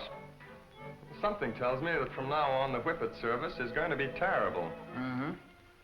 So long. See you later.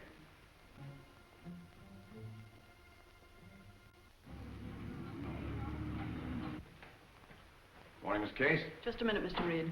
Tell Mr. West that Mr. Reed will see him in a minute. Gunnigan is waiting downstairs with Mr. West. He wants to see you. Mr. West. President of Whippet Bus Lines. Oh, send him right up. And for 12 years, the Whippet bus lines have maintained an enviable record of service and safety. Well, perhaps your employees are coasting along on that record, Mr. West, and just getting careless. No, that's not it. I believe the Blue Streak bus lines want us to lose our franchise so they won't have any competition. Well, surely you can't blame them for accidents to your lines. The Blue Streak Company is an old-established firm, too. Now, it may only be a coincidence, but the fact remains, our trouble dates from the time the Blue Streak Company changed management 6 months ago. What do you want me to do? I'd like to see the Sentinel do something about the matter. I'm sorry, Mr. West. The Sentinel has never interfered in squabbles between competitors. I'm sorry you feel that way about it, Mr. Reed. Excuse me. Reed, I've just made an important discovery. Don't tell me you saw perpetual motion. Yes, sir, and No. It's about the old Martinson place out on the Westwood Pike. Is it haunted? It's open again, and it's being used as headquarters by the Blue Streak bus lines. Well, so what? Well, now, it was used by crooks once. Maybe another set of crooks is using it again. Oh, you got a terrific imagination, Michael. Don't it look suspicious to you, sir? No, it does not. Britt, West suspects the Blue Streak Company of sabotage. I think it'd be a pretty good idea to have Lowry get down and check up on the situation. All right, all right. Put Lowry on the story. And if it'll make you any happier, I'll take some bus rides myself.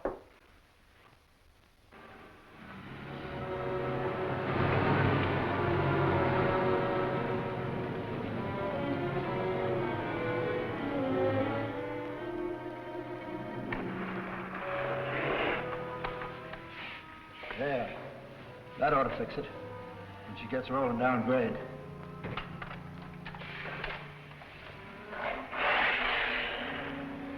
Hey, you're sure this bus is going to the terminal empty?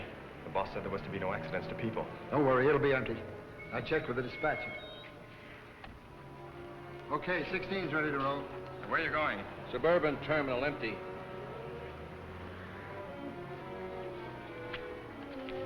New orders, Bud. More trouble? 57's broken down near Clover Hill Grade. You'll have to pick up his load. Right. Come on.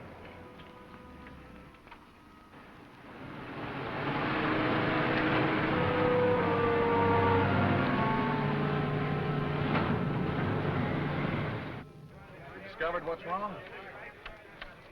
Yeah, there's a couple of bearings shot. What's the matter? Whippet Line's operating buses with old motors? No, this is a brand new job, but it's the third breakdown I've had with it. Oh, that's strange. Strange? Say, you know, this oil feels like it has emery dust in it. You know...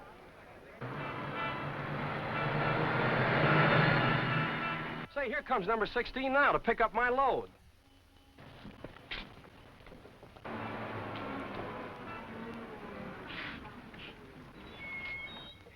You got orders to pick up my load? Yeah, get him in here. Okay. Oh, sorry we delayed you. This bus will take you there. Step inside, please. Yeah, just take this bus. Yeah, go right inside.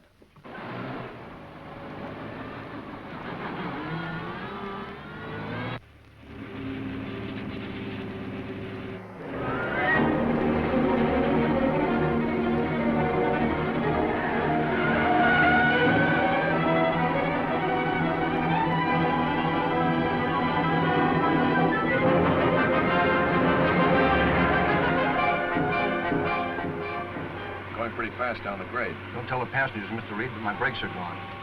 What can you do? I can handle the grade, but I'm worried about the bridge at the bottom. The one that's being repaired? Yeah, there's a bad dip and a detour, and at this speed, we're liable to tip over.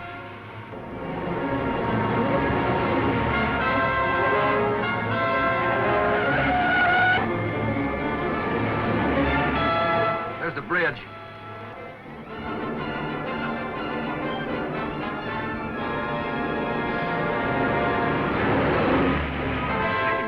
All I can do is try.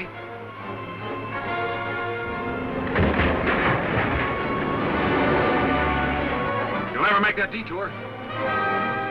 There's no other route. Yes, there is.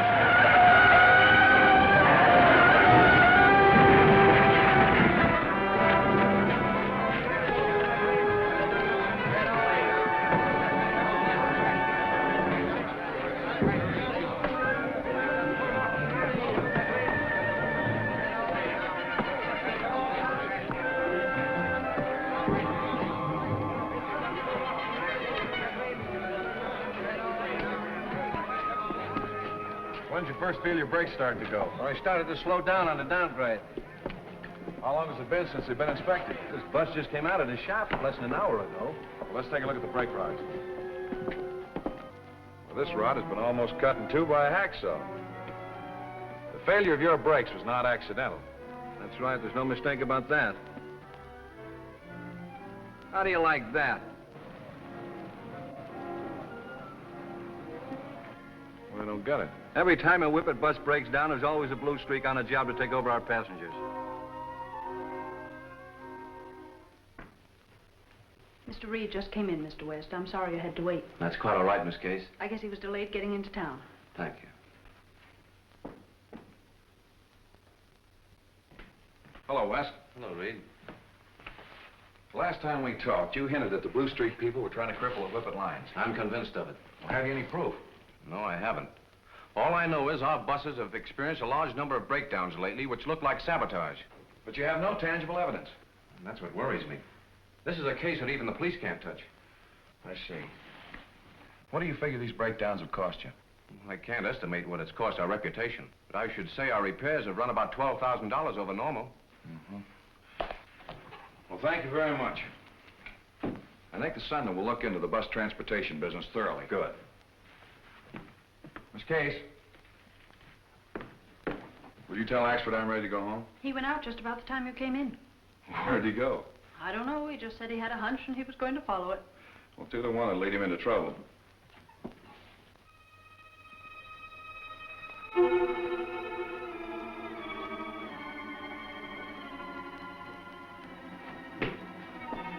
What goes on?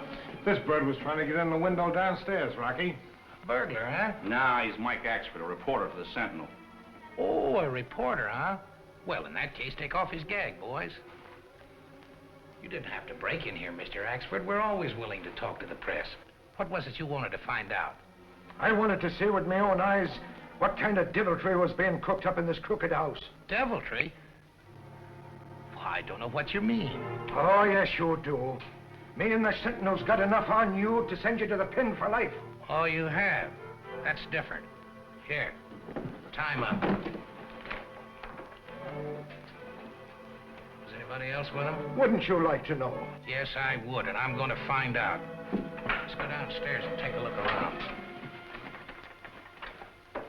Time up good.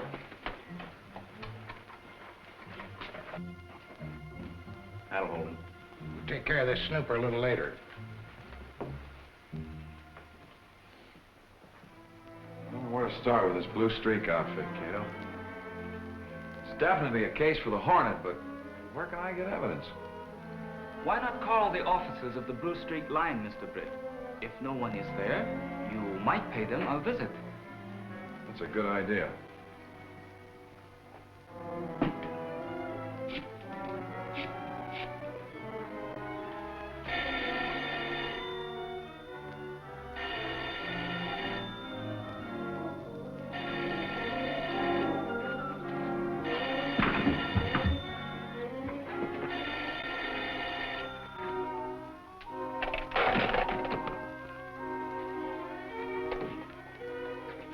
Hello, who is it?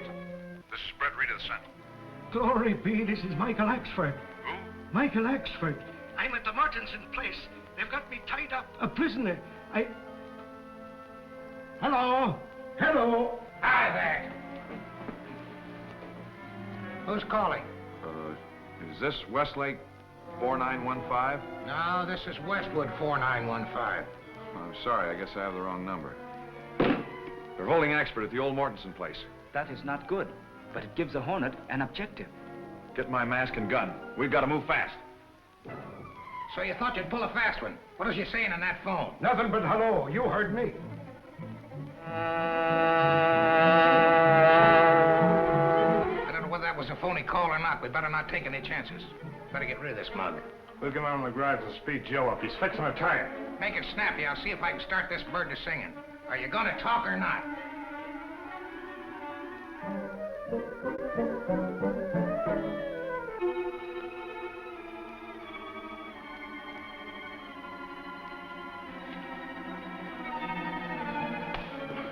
the last time, you're going to tell me what Reed sent you up here to find out? I'm telling you nothing, Rockford. Get away from that man. I said get away from him. You're the Green Hornet. Exactly. Why have you got this man tied up? Why, who, me? Never mind. I'll release you and then you beat it.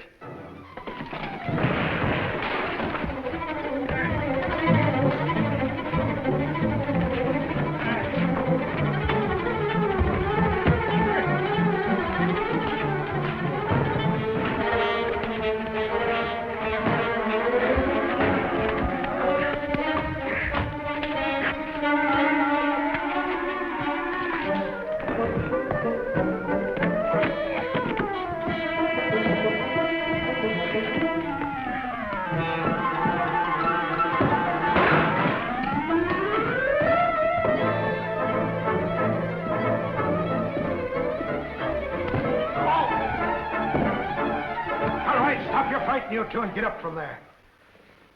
It's a happy day this night is. I've got you, and at last I've got the Green Hornet what I want him. Give me that gun, you idiot. I don't hold your breath on it until I give it to you, or maybe it would be just as well if you did. Shall I tie him up? No. Get over there, you two, or I can watch you. I'll have no conniving between you. Come on, move. I suppose you're going to call the police. That's just what I'm going to do. Hello. Hello. What?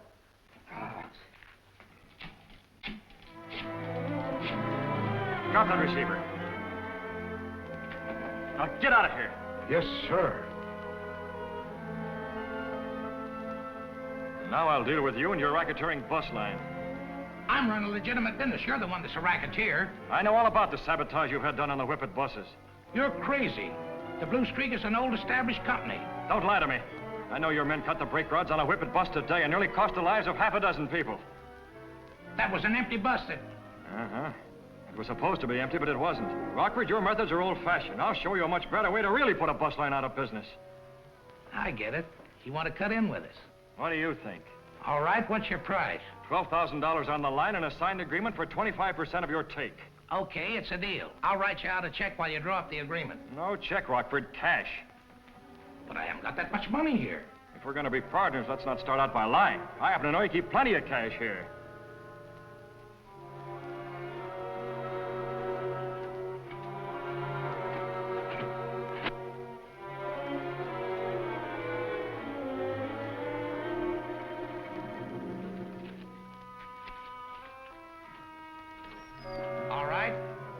Tell me how you want the agreement to read, and I'll write it out and sign it for you.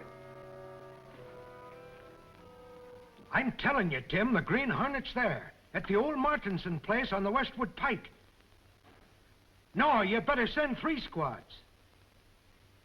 Right.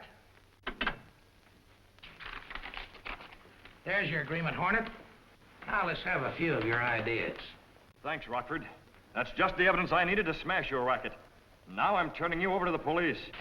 Why, you crook, you said you was going to show me how to put a bus line out of business. I am, and it's your bus line. This $12,000 will just pay the repair bills on the Whippet buses. And now I want to know who's the head of all your rackets. Come on. Don't use those guns. You'll hit Rockford, and I'll get you both before you can fire again. No, don't shoot. The chief's orders are to get the Hornet regardless. Shoot. Circle around him. He can't cover all 3 of us. Down the floor, Rocket.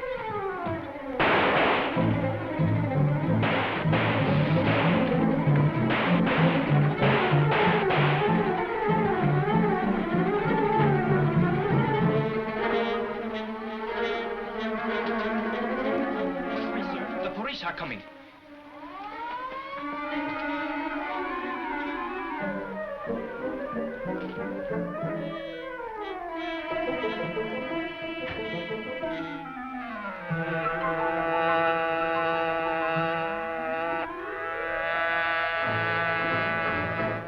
This has been a good night's work, Cato. When the district attorney receives this evidence in his morning mail, it'll be the end of Mr. Rockford's bus racket. Green Hornet breaks another racket. Rockford indicted. What's straight?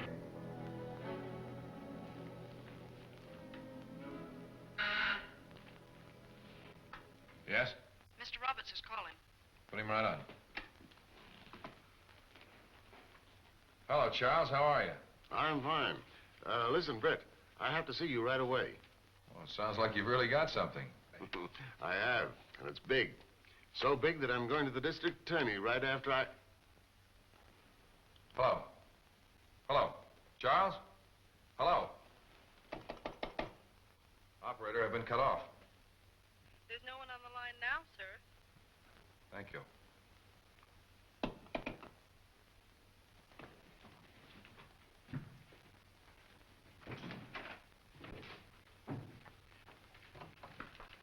I'm going down to Charles Roberts' office. Yes, sir.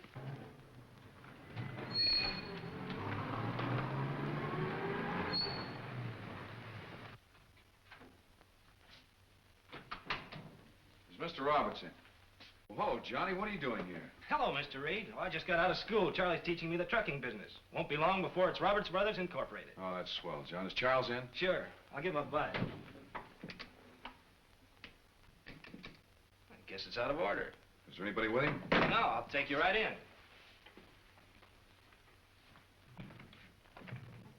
It's funny, it's locked.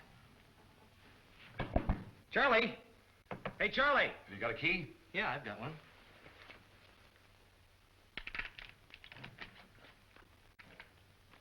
Charlie, Mr. Reed is here. Hey, Britt, what's the matter with There's a gun in his hand.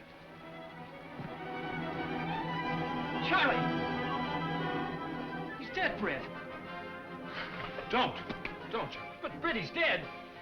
Oh, you mustn't touch anything. He's been shot. You've got to call the police.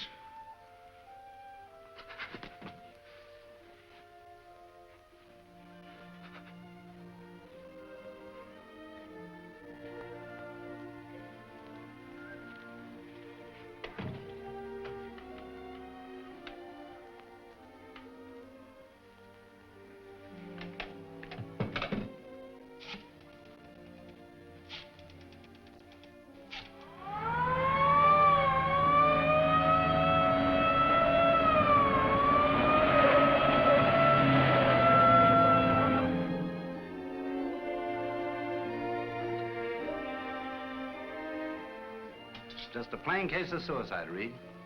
I can't believe it. Roberts had just been talking to me on the telephone. He didn't sound like a man that was going to commit suicide. John, did anybody come to see Charles between the time he called me at 9:30 and the time I arrived here? There you are, Reed. But I tell you, there was someone in here. That cigarette was burning when we first discovered the body. And Charles Roberts never smoked cigarettes. Look, Reed. The man was found shot. The gun was in his hand. The wound could be self-inflicted. The outer door is bolted from the inside. Add it all up, it equals suicide. Unless you can get some further evidence. The case will have to go as reported. I'll get that evidence.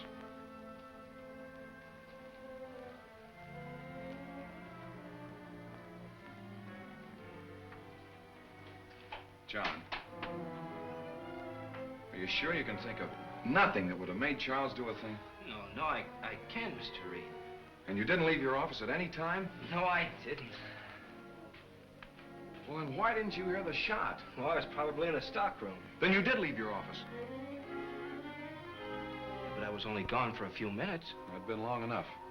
Tell me, do you know what Charles was going to talk to me about over the phone? No, I don't. He was looking at some insurance reports which seemed to upset him, and then he told me to take a bill of lading out to the stockroom. Do you know what was in those reports? About truck breakdowns, delaying shipments, causing insurance rates to be increased, costing us a lot of customers. Sabotage? Well, the insurance investigators thought so. Where are those papers? I'd like to see them. Why, they're on the desk. They're there.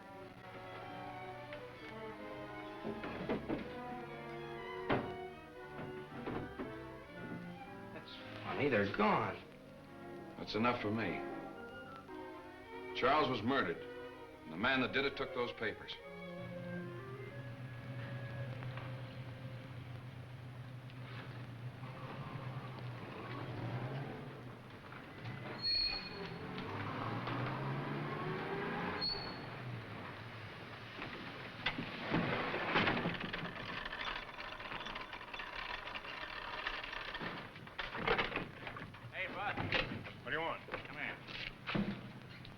How would you like a good job? I've got a good job. Listen, why don't you Tri-State guys stay out of here? We don't want any part of that outfit. You guys are haywire. Tri-State pays better. Well, Acme pays us okay. We're not interested. Hey, speak for yourself, Bill. I think I would be interested. Say, you're going to run out on the company, huh? Why, you...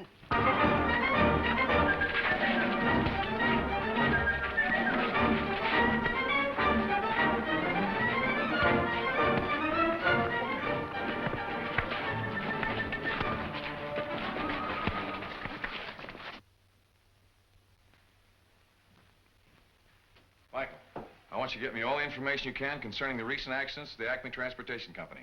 You mean the Jinx Transportation Company, don't you? Why do you say that? On account of all the accidents that's been happening to their trucks. Don't you read your own paper? Check with all the Acme competitors. I want to know who's getting their canceled contracts. Yes, sir. And James, I want you to go down to our morgue and get all the dope you can on the accidents to Acme trucks. Right. Oh, boy, I smell a story. Wednesday, Sentinel paper. Read about that truck probe. Big truck probe coming.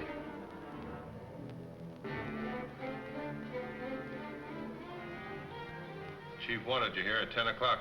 Says your department is falling down on the job. Let's see what he has to say. We're ready, sir. Sligby, I want contracts. Let this small fry alone. Get after the big ones. Tim Bryan is the biggest shipper in the valley. I want him signed. Get him. I don't care how you do it.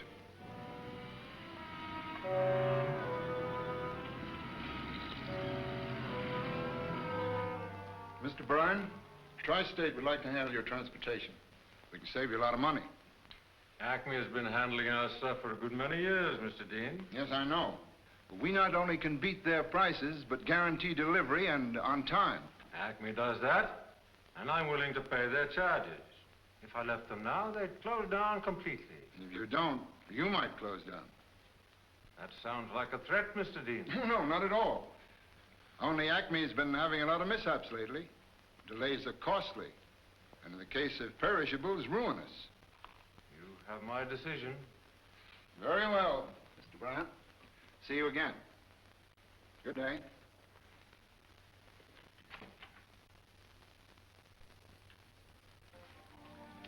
Acme's biggest shipper, according to your report, is Bryan. He's got a load of perishables going to Kentville today. Where did we go to contact it? Why, Britt, at the Acme Yards, of course. Well, if what I suspect is true, the yards are being watched, and I don't want to be seen. Oh, well, there's the Market Coffee Shop. All the trucks going in and out of town stop there. All right, the Market Coffee Shop it is. And we better take one of our delivery trucks. I want to attract as little attention as possible. I got you.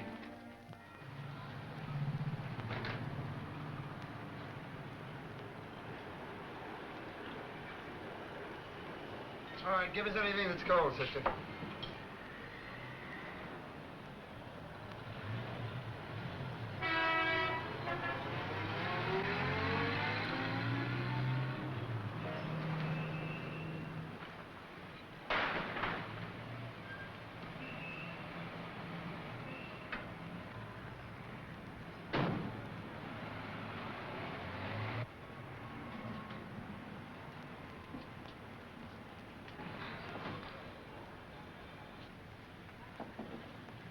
How much ever? Hiya, fellas. Hi. How's Jinx' outfit? That ain't funny, wise guy. How'd you get this far without breaking down? It's 12 blocks from the depot. That truck's as good as any Tri-State has, and it ain't gonna break down. I checked it all myself, every inch.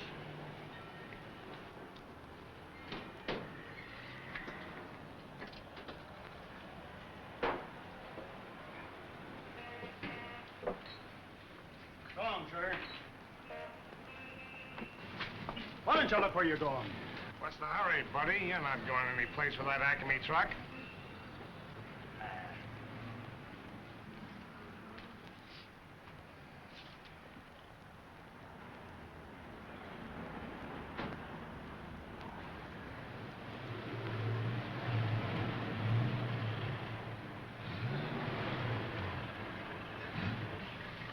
Bet he doesn't make the bottom of the hill. Shut up. Come on, let's get out of here. And listen, put a muffler on that big mouth of yours.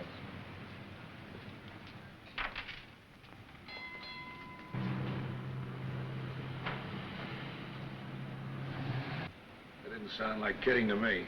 We better get out and take a look at that truck.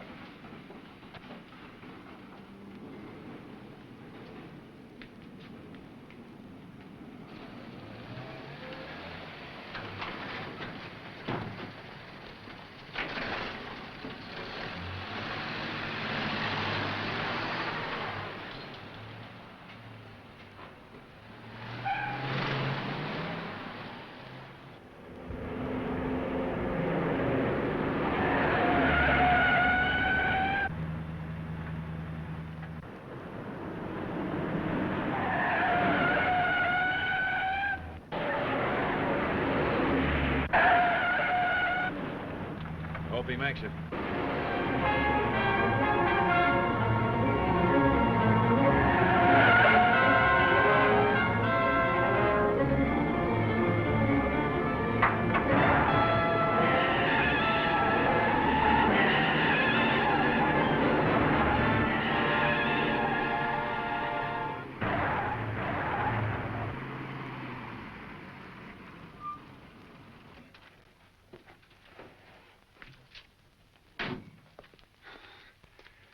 Say, that was a swell job of driving, buddy. What happened? Felt like I lost my brake fluid. That couldn't have been done deliberately, could it? Sure, in 2 minutes. Say, that tri-state crook told me I wouldn't get very far. Well, this is goodbye Acme Transportation Company. What do you mean? If I don't get this load in on time, we lose the Bryan contract. You won't lose the Bryan contract. Get a tow rope and we'll pull you in. Okay, buddy, let's go. Good evening, Mr. Britt. Hello, Cato. Get the gun, mask, and car ready. We're going out tonight. Where to? To the Tri-State Truck Depot.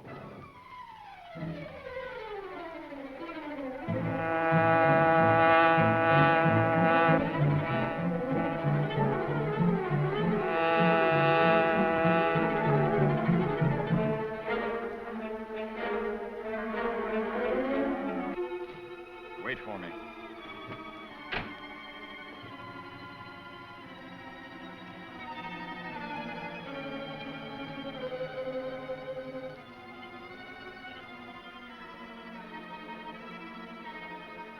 See this old bridge? Mm-hmm. Well, Acme's crossing it tonight with a truckload of Bryan's perishables. Using the old road to Bootler's, huh? Yeah. Corey, get the boys and put that bridge out of commission. Dean, take Andy and fix that carload of fruit that Bryan has at the railroad yards. Yeah, that'll show him that dealing with Acme is expensive. See you at the bridge, Corey. How come? Thought you were laying low since you bumped Roberts. Lay off that Roberts business. There's no evidence against me. Not if you destroyed those insurance papers you took off Roberts' desk. Don't worry about that. I've got those locked in the safe. Get started, you fellas.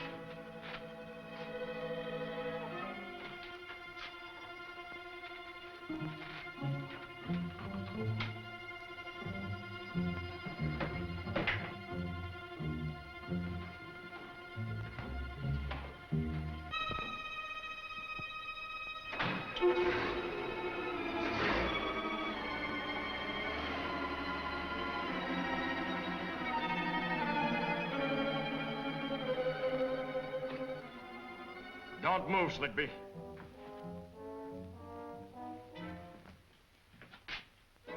The Green Hornet. What do you want? The insurance report you took from Charles Roberts the night you murdered him. I didn't kill Roberts. I know you did, and I want those reports. I'll get them.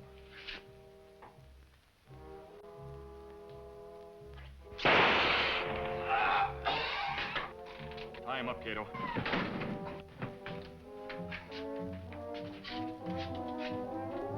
Police headquarters? Captain Ridge, send a squad car to the Tri-State Trucking Office. You'll find Robert's murderer there.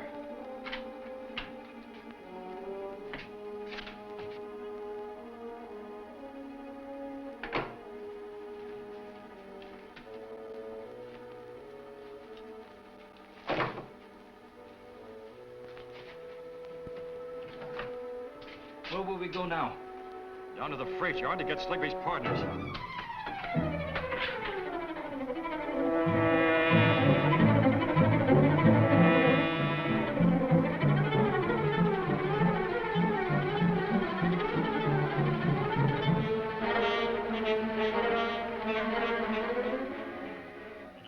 Open that car door while I get this fruit destroyer ready.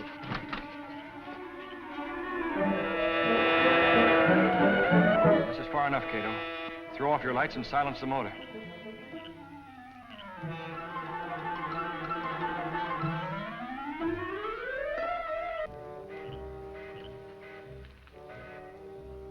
Stay here.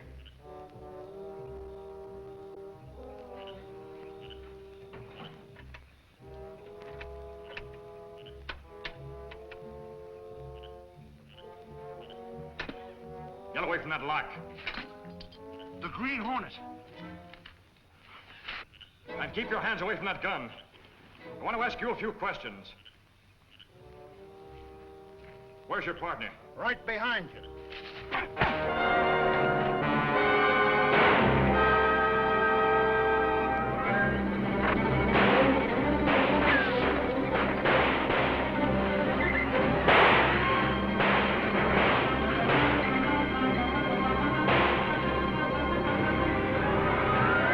Give me your gun. Head for the gang of the bridge.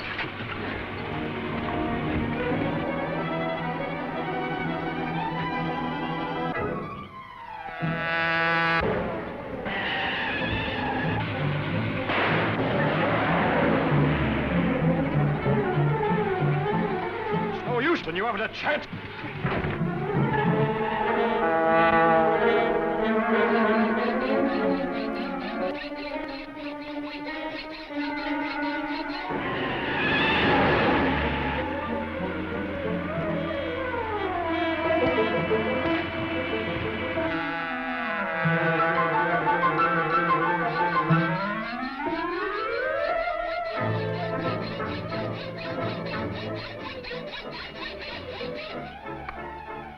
I've cut the cables on the other side. This is the last one this side.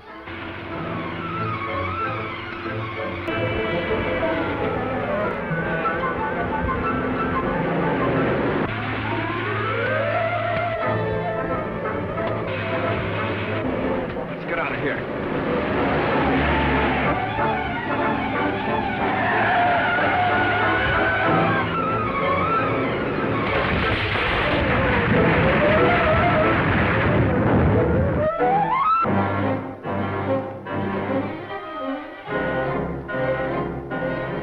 Are you hurt badly?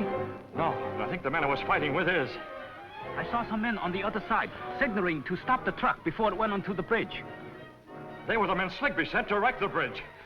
Where's the car? This way.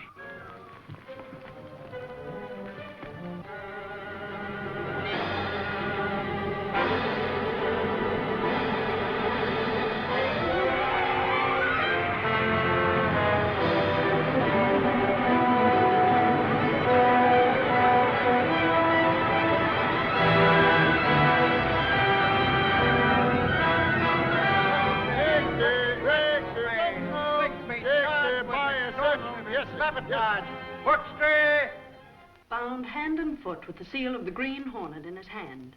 Documents found in Sligby's pockets are believed to be sufficient evidence to convict him of the murder. You don't have to read it to me, Casey. I wrote it. And boy, was it a scoop.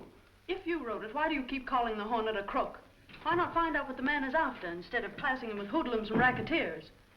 That's the stuff, Miss Case. What do you suggest we better do? Find out who the Green Hornet is. Find out who the Green Hornet is. We had a dozen paying rackets and the police couldn't touch us. And now the Hornet steps in. And he not only breaks the rackets, but gets the men that runs them.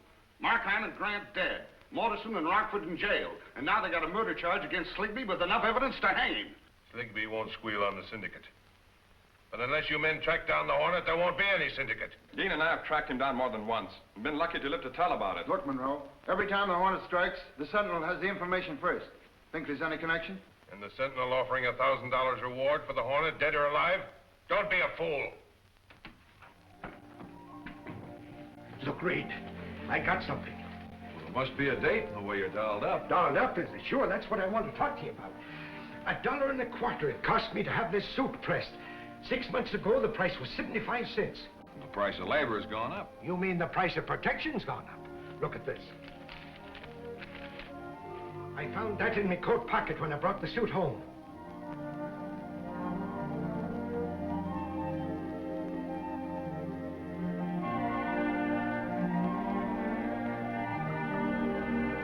can't print this. It's unsigned. Ah, yes, but I could interview this guy Levinson. Well, even if it were true, he wouldn't dare talk. But I'll keep it on file in case something turns up. That's right, laddie. We'd better find it, sure.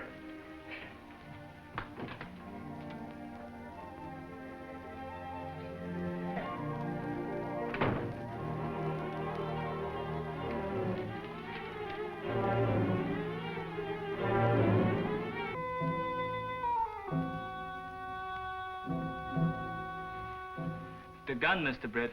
Thanks, Cato. Perhaps the Green Hornet can persuade Mr. Levinson to tell some things he wouldn't dare tell the police.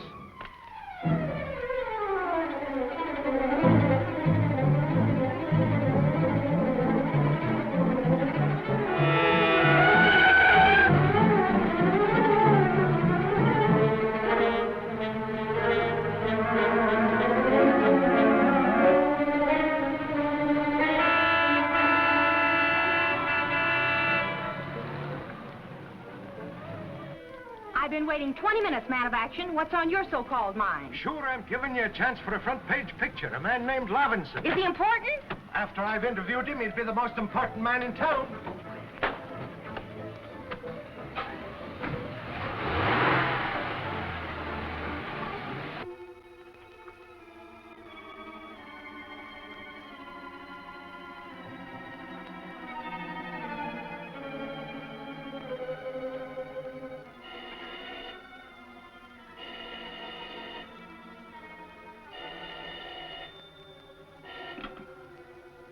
Hello? That's you, Levinson? Well, listen. Your protection money hasn't been paid this month. But I haven't got the money. Business is bad. My customers are all kicking at the raising prices. Be ready for a quick getaway.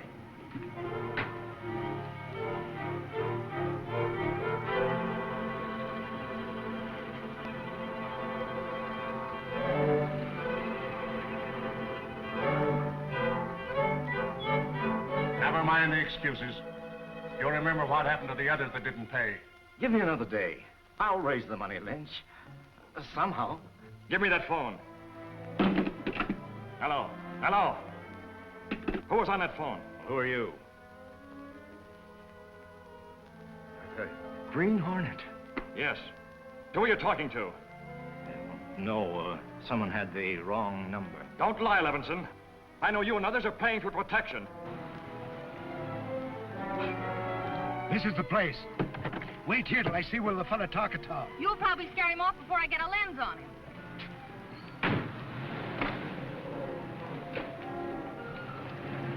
I want to know who collects that money and the name of the man who sends him. And why should I tell you? He would hijack him, and I'd have to pay twice. Then you admit you're paying. I admit nothing. Open that door. Go on, open that door.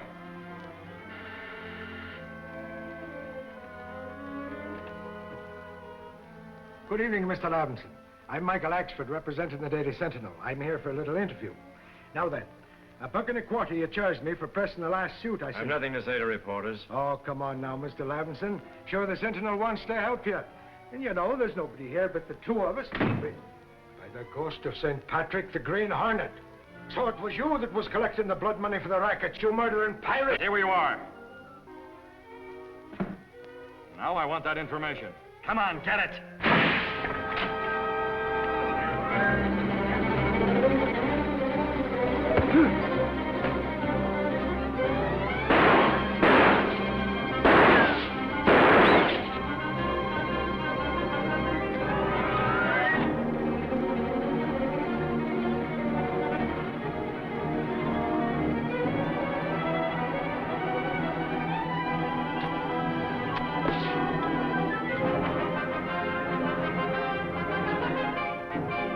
Come on, Cato.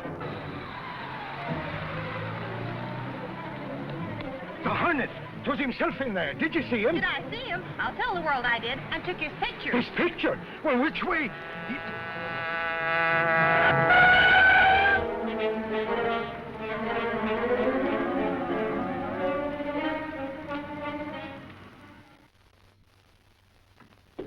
Let me see that picture of the Hornet. Clicker scooped the town. That's great. Gunnigan, see the clicker gets a bonus. Break up the front page to find room for that picture. I sure will. This'll jump circulation plenty. And my story of the Hornet and his gang. Gang? I thought the Hornet always worked alone. Alone, is it? Sure, if he'd been alone, I'd have had him.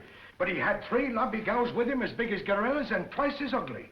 And Gunnigan put a rewrite man on Axford's story. Oh.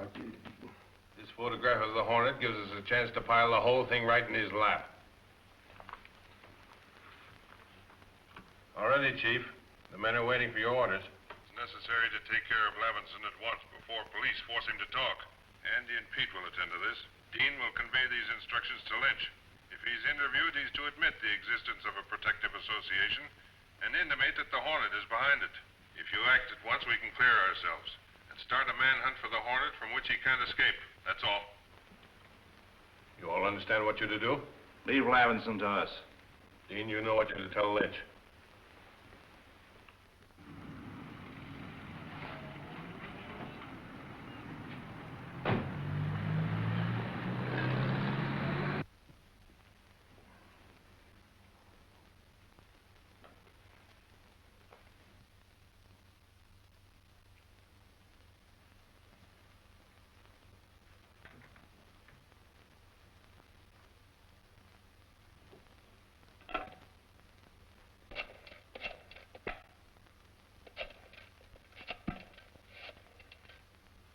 Hello.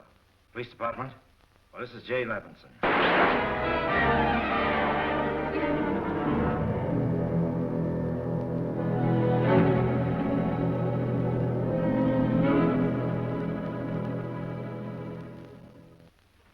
It's the calling card of the Green Hornet. There's no doubt now who committed this murder.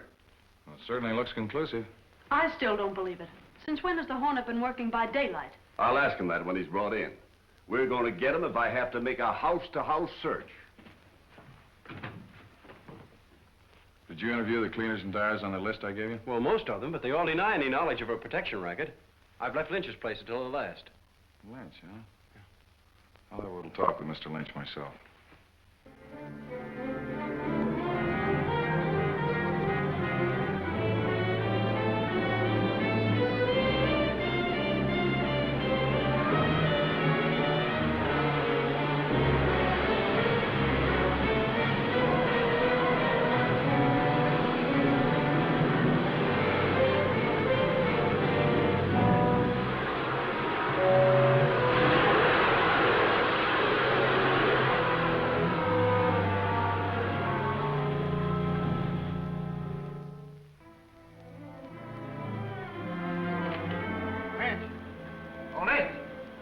See you a minute.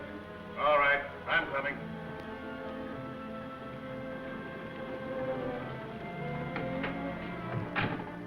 What are you doing back here? The Sentinel's got men out interviewing all the cleaning plants in town. They haven't been here. Well, there will be. The boss wants to be sure that you have your orders straight. Yeah, I got them all right.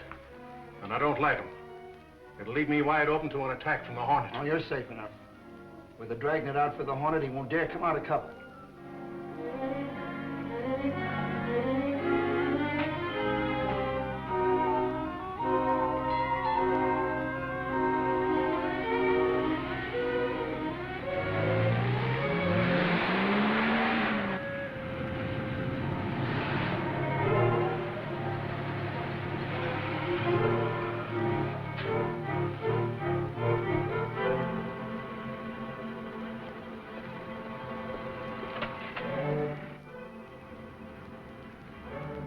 Lynch? Yes. What can I do for you? I'm Brett Reed of the Sentinel. We're out to smash a protection racket, and we need your cooperation. I was going to see you, Mr. Reed. I've been afraid to call the police in ever since what happened to Levinson. And there is a protection racket. Who collects your money? My name won't be mentioned? Only the names of the guilty will be published. The Green Hornet makes the collections. Are you sure of that? I've met him. Face to face. Well, that's fine, Mr. Lynch. I hope you don't meet him again.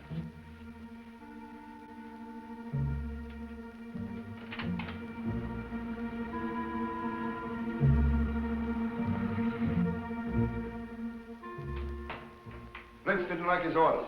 Won't destroy his plant. Well, maybe that can be arranged. How about Lynch? I don't think we'll need Lynch anymore. Suits me.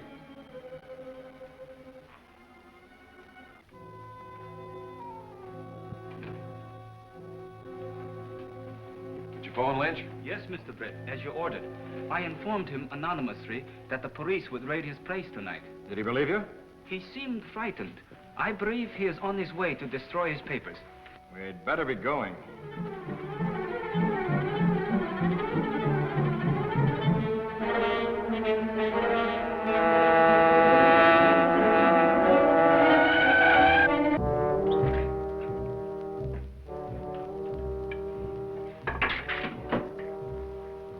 The gasoline is in the back.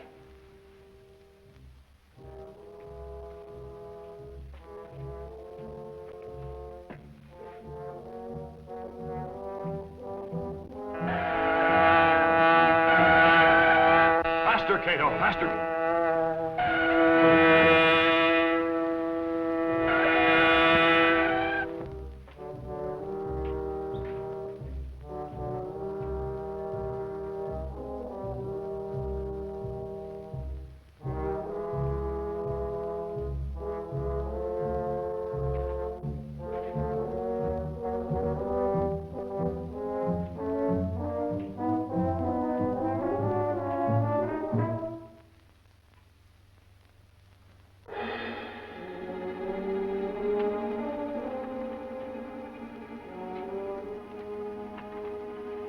Lynch meant to cross the chief, huh? Hmm? He's not going to cross anybody. You're set. Place is full of gasoline fumes. You want to blow it up? Come on.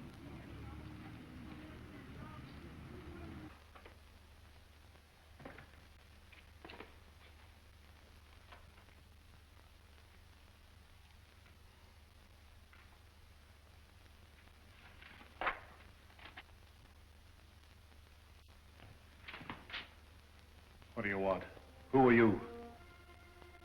The Green Hornet. Yes, Lynch. An old acquaintance, according to the papers. They made me blame it on you. They? Who are they? Who do you take orders from? Do I go free if I talk? I'm not here to bargain. I want the names of those racketeers. I've got a list here. No, you don't.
Get out of the fire?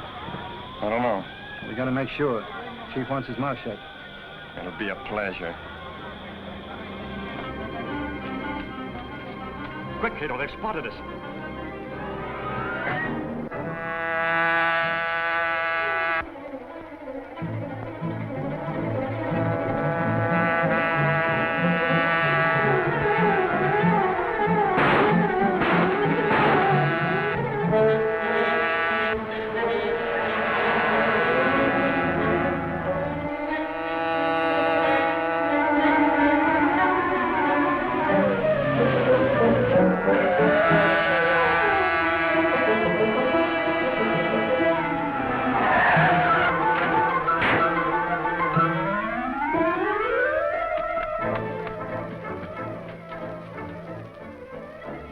Gone the way it always does.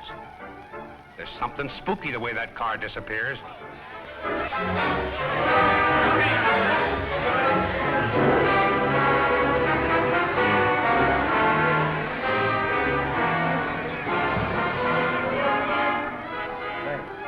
I have an idea how we can get a line on that guy, Lynch. Yeah, what is it? He's got an interest in his brother's business. If he escapes, he's just dumb enough to go to his brother's place to hide out.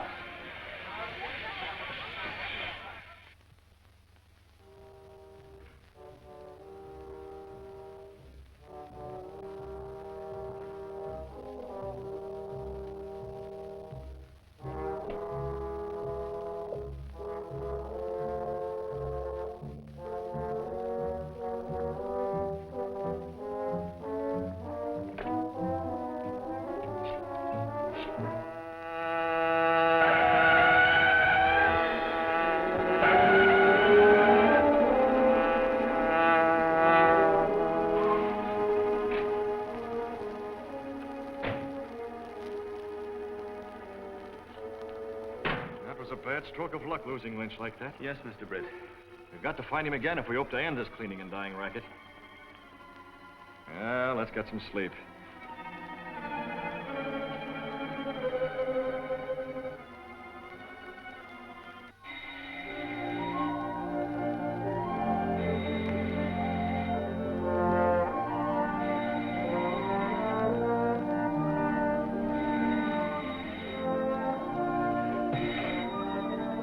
Hello? Yes, this is Mr. Reed's apartment. No, this is Michael Axford, his bodyguard. Yes, Mr. Reed's here, but he can't be disturbed. But I've got to talk to him. It's a matter of life or death.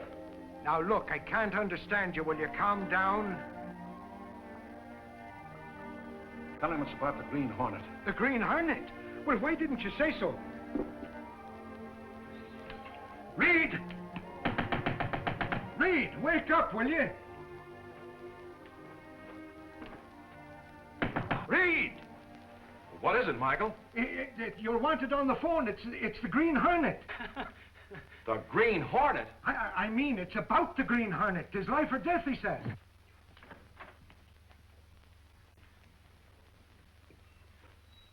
Britt Reed speaking. Who are you? Lynch. What Lynch? Oh, I see. What do you want? I just got a tip that my associates are going to kill me. I don't dare go to the police. And the Green Hornet is after me, too. What do you expect me to do about it? Well, you've got influence, Mr. Reed. I'll tell all I know about the cleaning and dyeing rackets, and it's plenty. But I want to guarantee your protection. Well, I can't promise you anything, but I feel the district attorney would be interested. Where are you now? At my brother's office, 219 4th Street, and I'm alone. Get over here at once.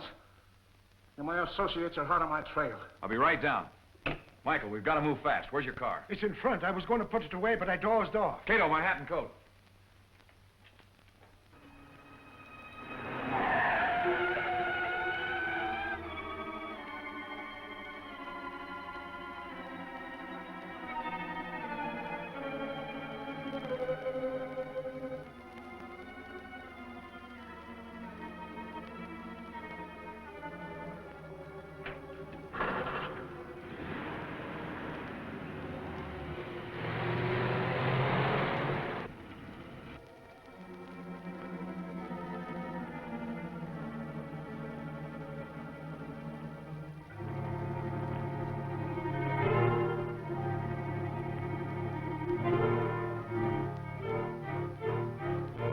Call the police.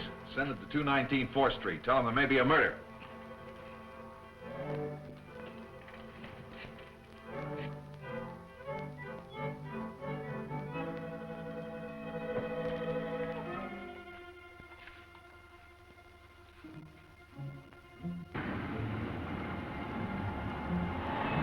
Wonder who tipped Lynch he was on the spot.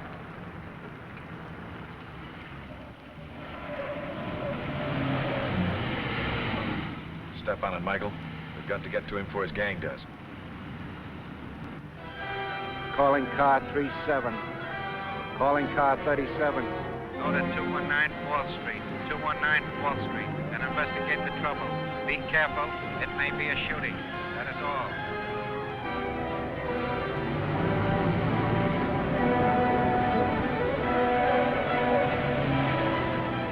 Calling car 42. Car 42. Go to 37 District.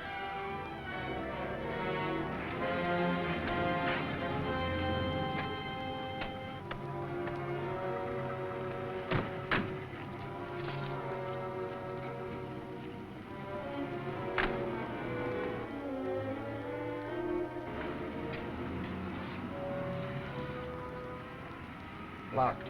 Cover the back door.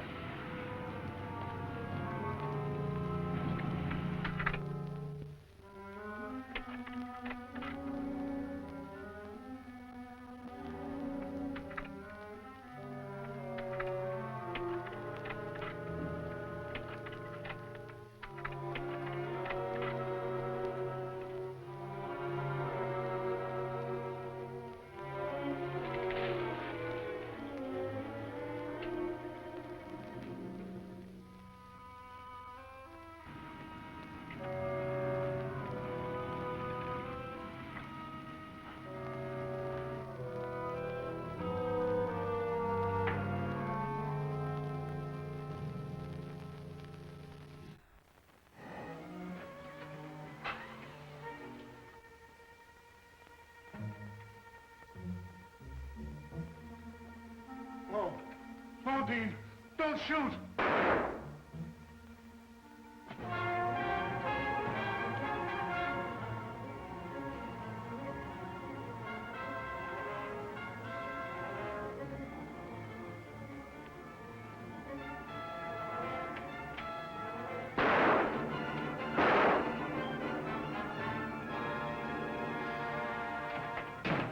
Reed, an accident.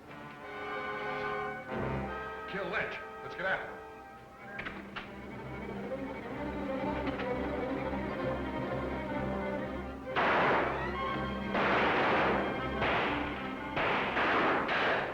You're a rotten shot, Michael. Oh, it's just this police ammunition I'm using.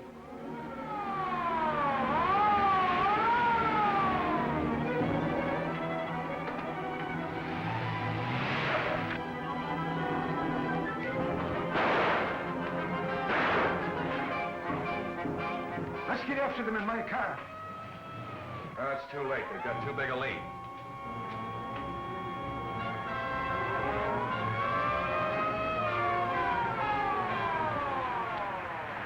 It's been a killing. The men who did it went that way in a black sedan.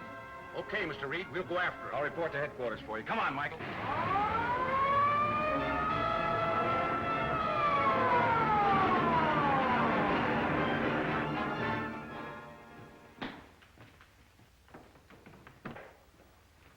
Call police headquarters. Yes, sir.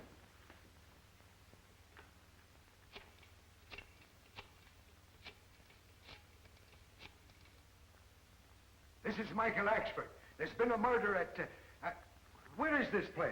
219 4th Street. 219 4th Street. Send the homicide squad, the coroner, fingerprint men, photographers. No, I don't want the mayor and the governor, too. I know what I'm about. 'Twas me who was phoning in calls while you were still bawling in your crate.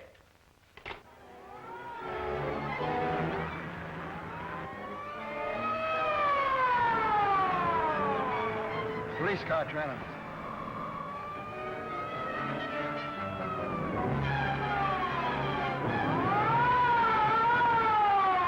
Stop! We've smashed into something.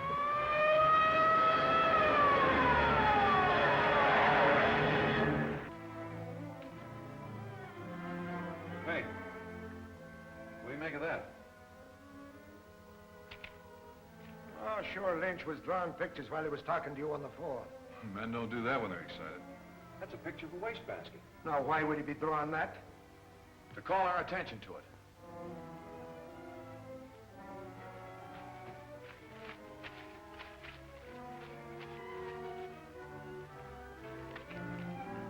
It's a letter. Lynch hid it in the wastebasket so the men that were after him wouldn't find it. Well, read it. Mr. Reed, they're closing in on me. But if they get me, I'll have my revenge by this letter. The Green Hornet has nothing to do with the protection racket. My associates in the syndicate made me lie about that. They also killed Lavinson. Now they are after me. I hope you will avenge my death by trapping them. The big boss of all the rackets is a man named... Well, go on. What's his name? Unfortunately, that's all the time Lynch had to write. It confirms my belief that there is a head to this crime ring. We've got to find him and wipe him out. Fourth Street, Green Hornet escaped again. Fourth Street, Green Hornet still aboard. Fourth Street, all about the Green Hornet escape. Fourth Street, read about it in the Century. I've just been talking to the chief. He's pretty sore about what happened last night. You had both the Green Hornet and Britt Reed on the spot, and you let them go. I'm not so sure the Green Hornet wasn't burned up in that fire. That's just it. You're not sure. Lynch got out. Why couldn't the Green Hornet, too? And later you had Reed dead to rights. And if you hadn't been so anxious about your own necks, we'd have been free of those damaging editorials of his. Reed seems to be a pushover for a call for help. Maybe we can get him dead to rights again. All right, see if you can arrange something. I'll do that.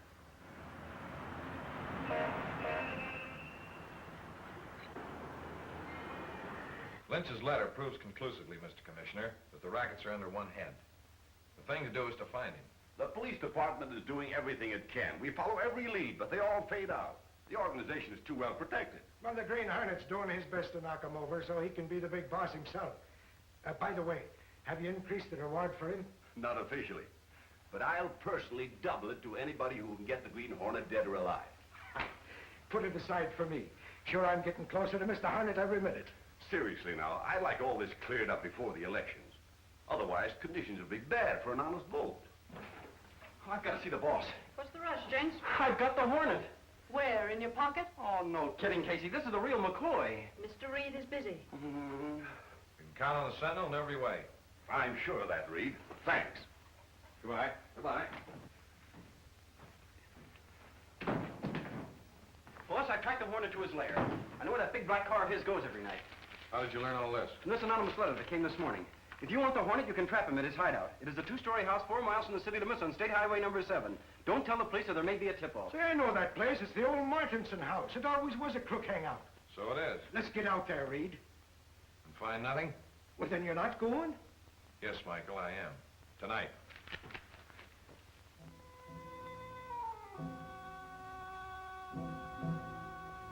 I'll go with Jenks and Axford.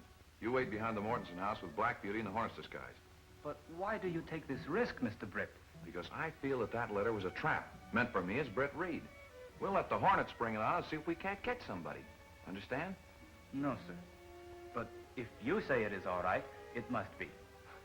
You take the lower road. You'll be there long before we are.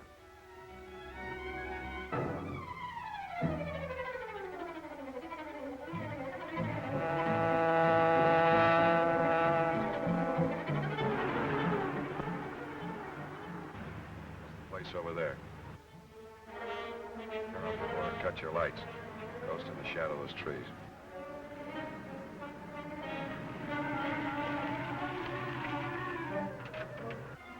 The car's here. Reed, get a couple of men with him.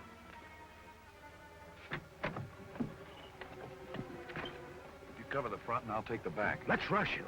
No, there's no need of anybody getting hurt.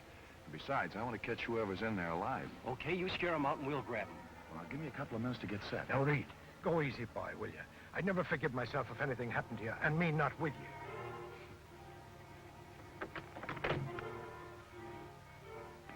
Okay, we'll take them over. Where do they come in, and let them have it.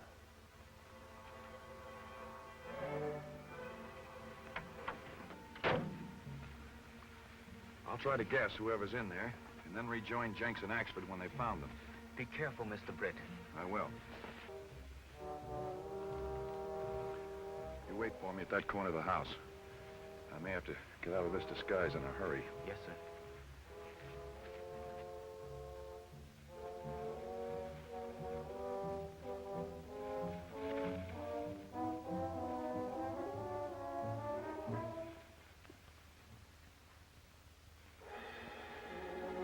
We've waited long enough. Come on.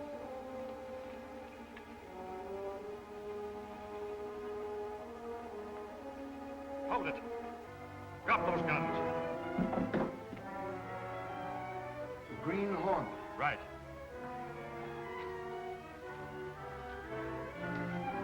What's the idea of using my place as a hideout for your dirty work?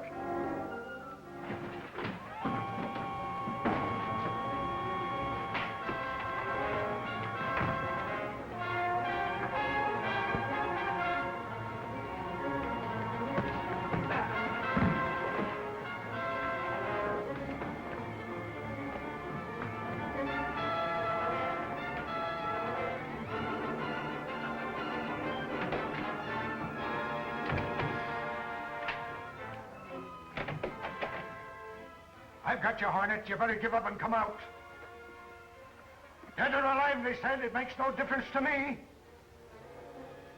All right, Mr. Hornet.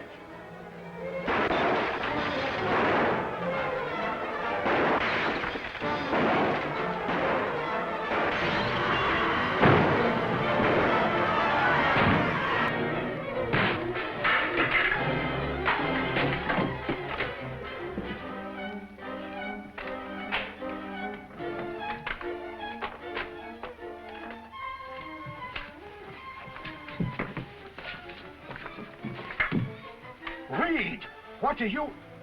Where's the Hornet? Oh, don't tell me I've killed you. The Green Hornet? I had him trapped. Tried to overpower him. He escaped through that window. But how in the world did he ever get through there?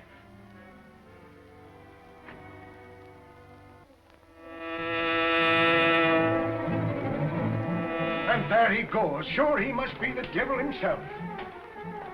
You sure none of them bullets hit you, Reed? No, I'm all right. That's twice the Green Hornet slipped through my fingers. You're as slippery as an eel, Michael. You got away from me, too. I'm nearly with you by the looks of you. Well, I guess there's nothing left to do but be on our way. So you got the Green Hornet, eh? Nice going, Jinx. Yeah, you seem kind of glad he got away. Well, maybe I am.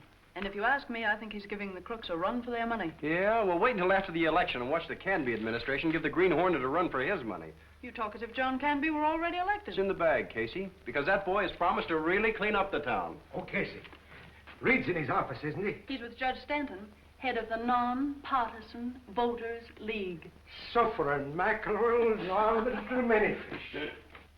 Even at this late hour, if the Sentinel will come out in favor of Hargrave, he'd be elected mayor tomorrow. Why should the Sentinel take a stand against Canby, his opponent? He has a clean record. I have reason to believe that every crook in town is backing Canby. Have you any definite proof of that? No. Well, I'm sorry, Judge. Unless you can bring forward definite proof, the Sentinel will have to maintain its neutral stand. You're making a mistake, Reed. I don't think so.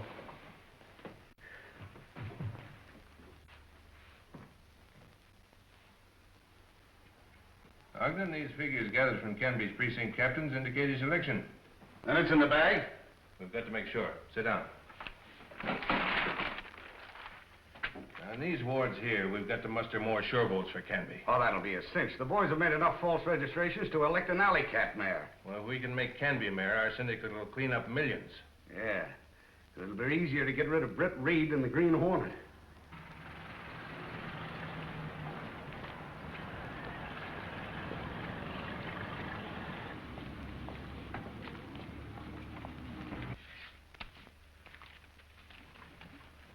Britt Reed.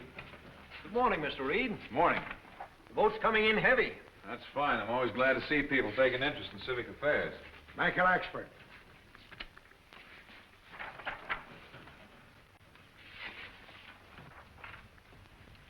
That's Britt Reed of the Sentinel.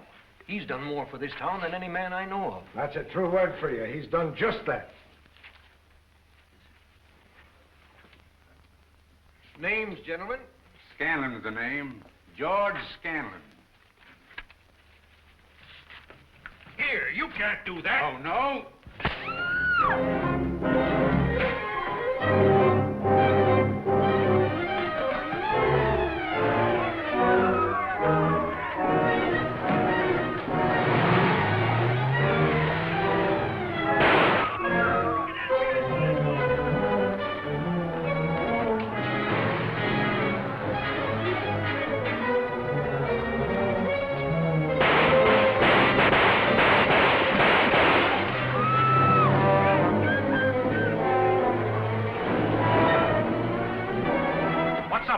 Pallet stuffing and attempted murder. That car going away there. Michael, you call an ambulance and then stay here. I'm going after those crooks.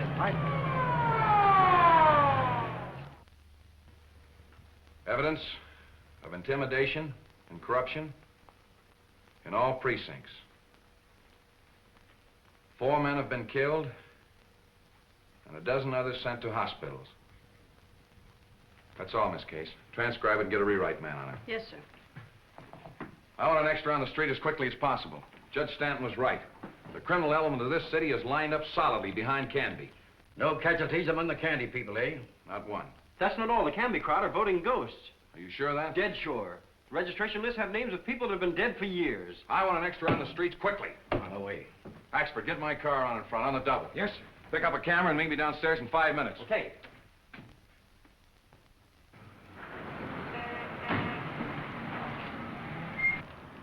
Say, that car looks familiar.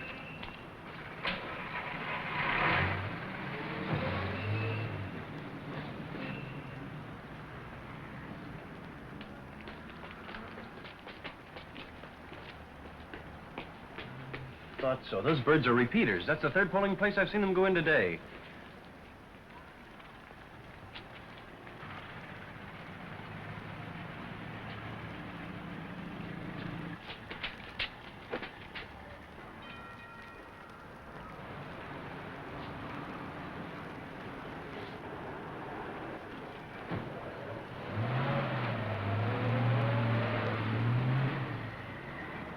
Let's go.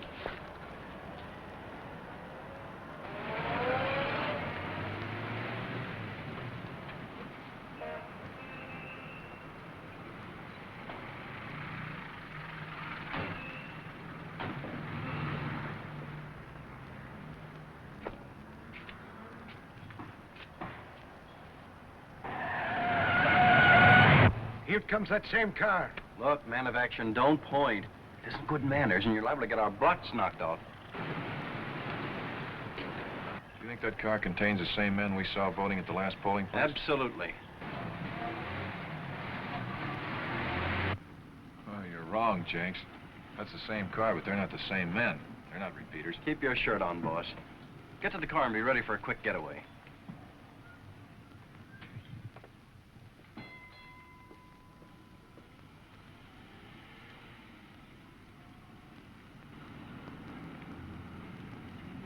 Hey, buddy, got a match?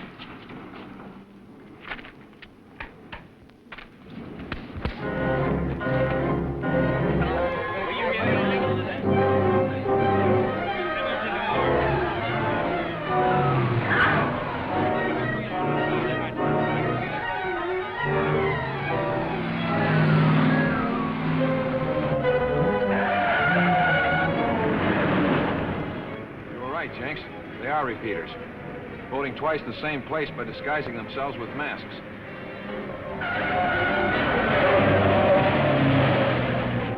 Well, what are we running away from?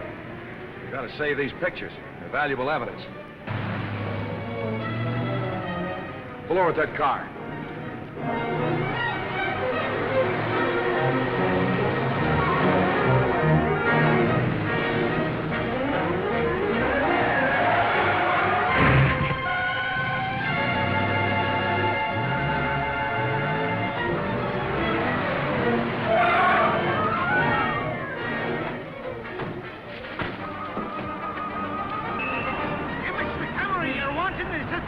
Office by now. It's the police. Come on.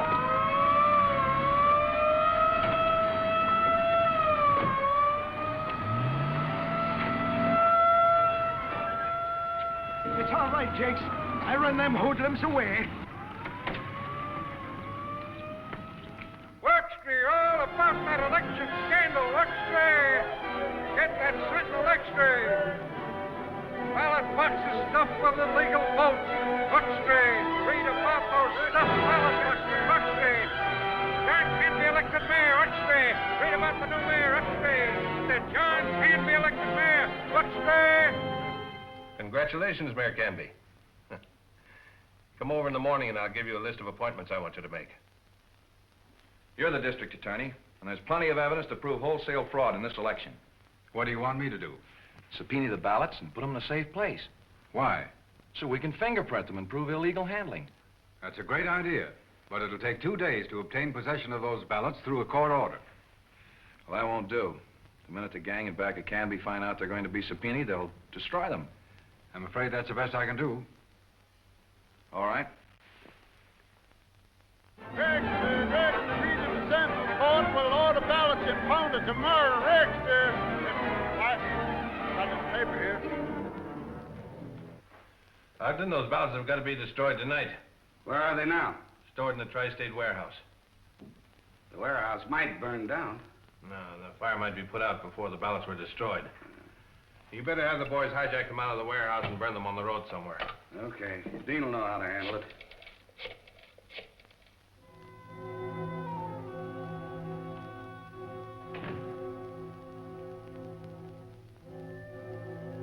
Get the Hornets disguise, kiddo. Yes, sir.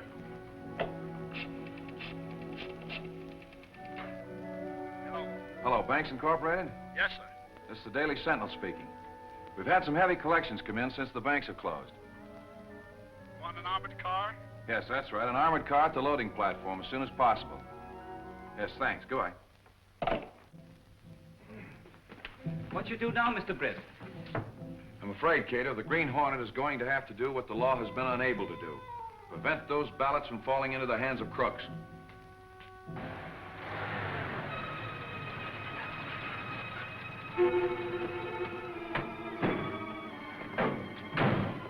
What do you fellas want? Somebody here phoned for a bank car. Nobody told me nothing about it. Come inside, we find out.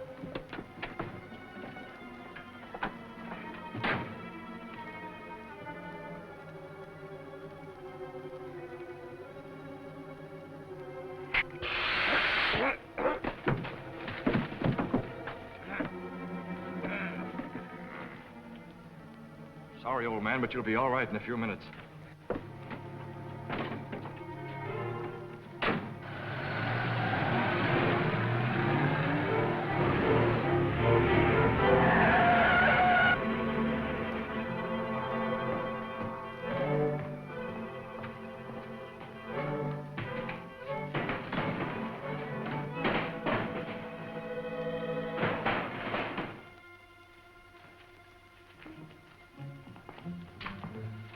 That's the last of the ballots. Sure you got them all? Yeah. I checked them off this copy of the warehouse receipts I snitched from the election commissioner's office. Okay, Pete. Phone the chief, we're loaded.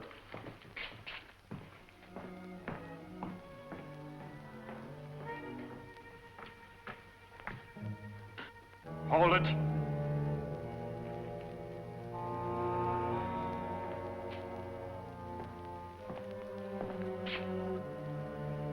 The Green Hornet. And what do you want? For you to do exactly as you're told. There's an armored car coming here. I want you to unload the cases from that truck and put them in the armored car. Huh, we are not. All right, you asked for it. No. Don't shoot. We'll do what you say.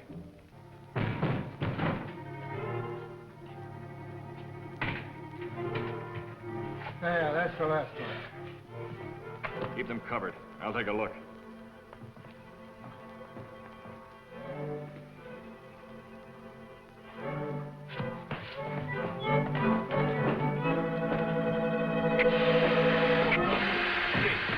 Nice work.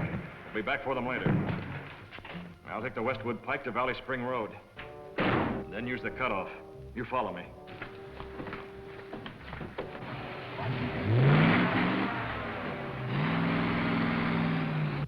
Hello, this is Pete. The Hornet down Dean and Corey with that devil gun. He's on his way with the ballots. You poor saps. 3 against 1. You let that racketeer outsmart you. I'm telling you, he can still stop him. What? Going by the way of the Westwood Pike to Valley Spring Road. Andy's up at the Morthison place. Phone him and have him get busy.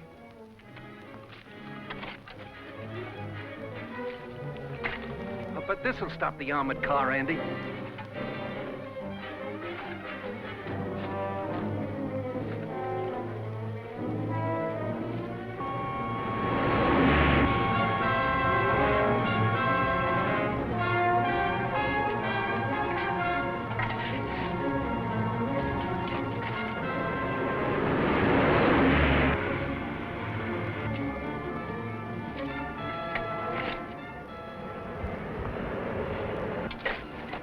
Here comes the Green Hornet now, in the armored car. Come on.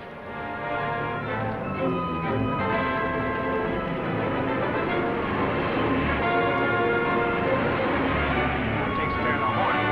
Gotta get those ballots out of this wreck and destroy them.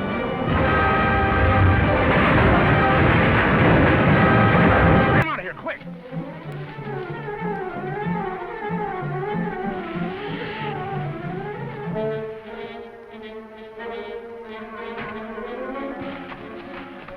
hurt badly? No. Those armored cars are built for protection. The police. Good. They'll take the ballots in the armored car and keep them until the court order to impound them comes through.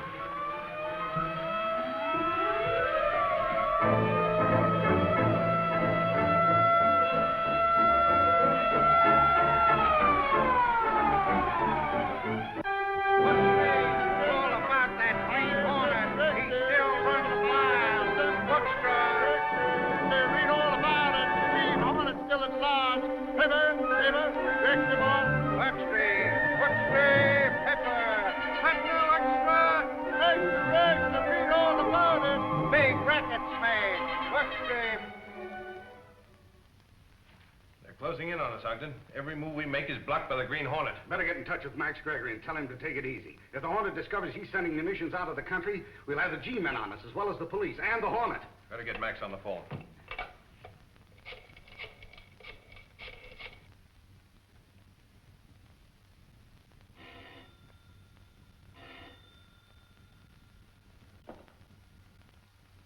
Yes? Max Gregory speaking. All right, put him on. Here. Gregory, you better get that last shipment of munitions off your hands at once. Young Roberts is making things difficult. I was about to go and see him. Perhaps you could suggest some way of putting on pressure. I'll take care of it. He's got a warehouse at 39th and Grove, hasn't he? With the new mayor in office, we got the hoodlums on the run. Maybe now he can take a little time off and run down the Green Hornet. Well, that's a pretty large order, isn't it, Michael?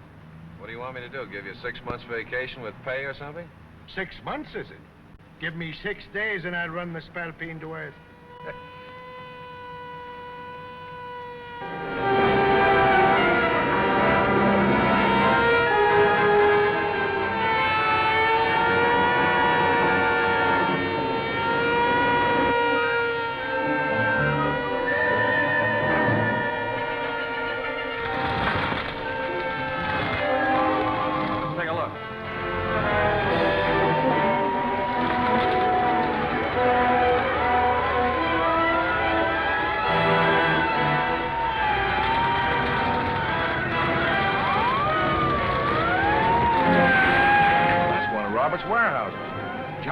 The young fellow whose brother was killed by the racketeers? Yeah.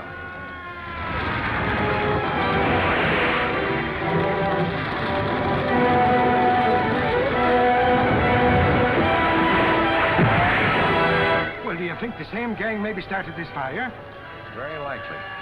You go in there and find out all you can about who did start that fire. I'm going to John's office.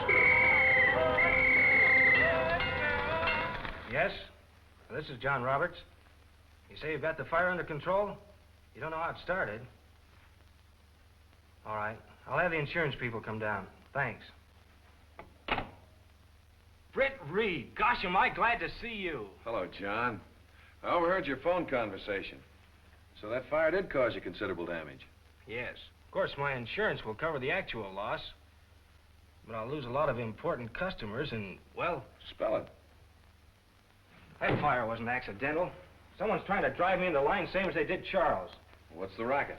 Well, it's this way. I've kept this business right up to the standard that Charles set. As you know, we do a lot of shipping by rails in carload lots.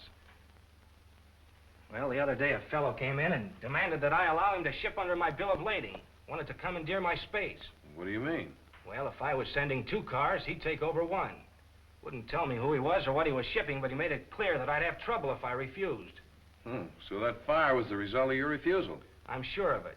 Well, there's been a series of smaller attacks. Breakdown of trucks, attacks on my drivers. Have you notified the police? No. You remember what happened to Charles when he went to the police. Very well done, Dean. This fire will bring young Mr. Roberts to terms. I have one more little surprise for him, down at the harbor. Tell him to talk, Turkey. Very good. I'll talk again to Roberts tomorrow. Better not. He knows you now and might spring something. Let me handle it. All right.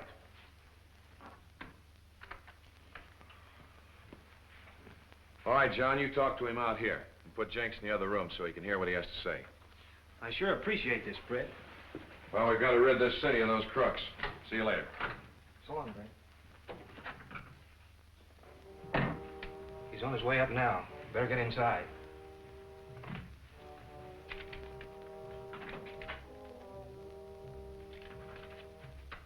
What can I do for you?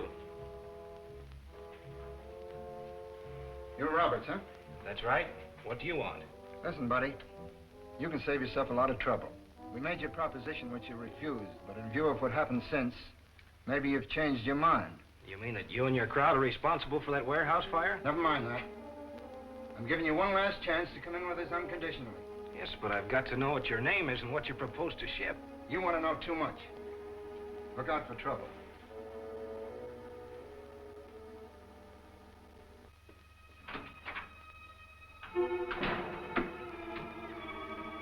Careful, Jenks. I think he suspected something. Okay, thanks.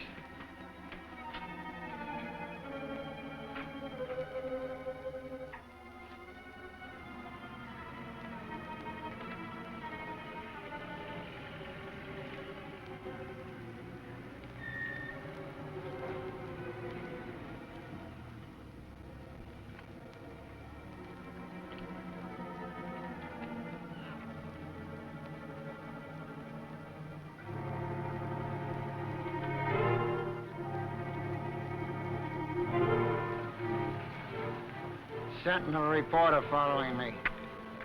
Get him.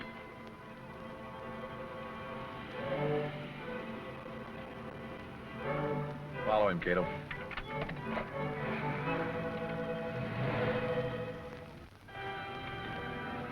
Hey. Hey, what is this, a stick-up? That's another scoop for the Sentinel.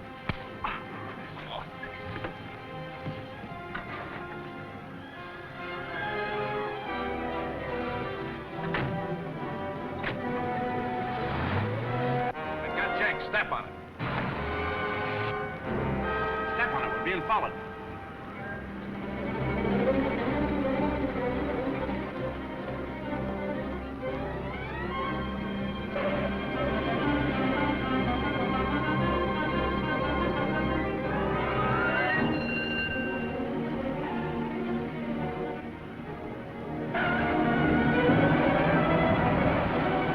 Sorry, Mr. Britt. I have lost them. Maybe not. I caught the license number.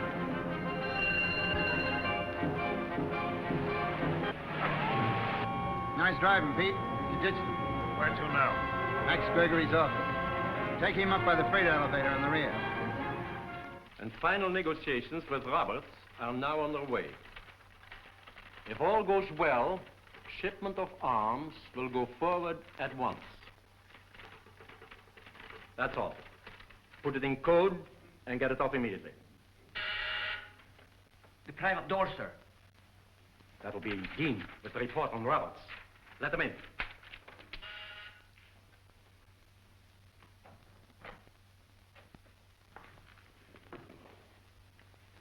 What is this? What have you got here? Sentinel man. Roberts had him planted to trail me. What did you bring him up here for? Well, no chance to get rid of him, and he knows too much to turn him loose. That means we've got to strike at that shipment of his tonight. Throw him in that closet. I'll have him taken care of later.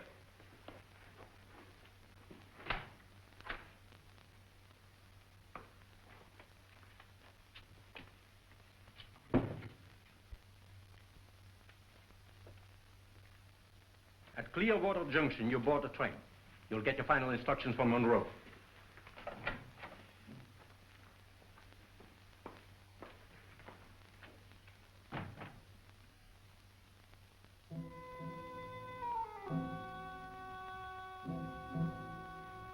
Thanks for your cooperation.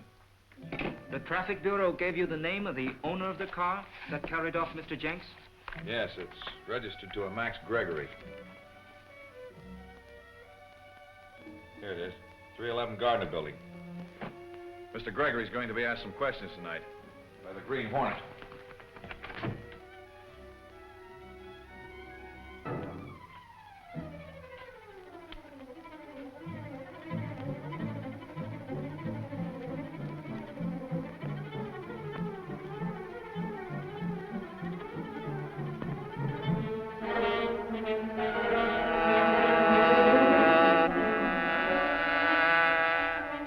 Message in wireless code. Roberts has again balked.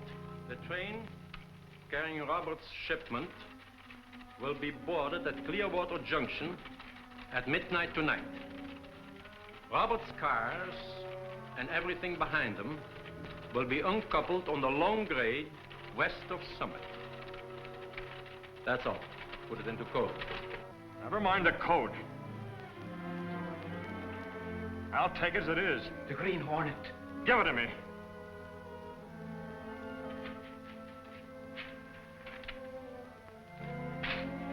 Glad to see you, Hornet.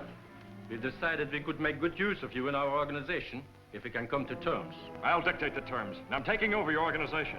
I know all about it. Even the Green Hornet might need help transporting secretly ammunition.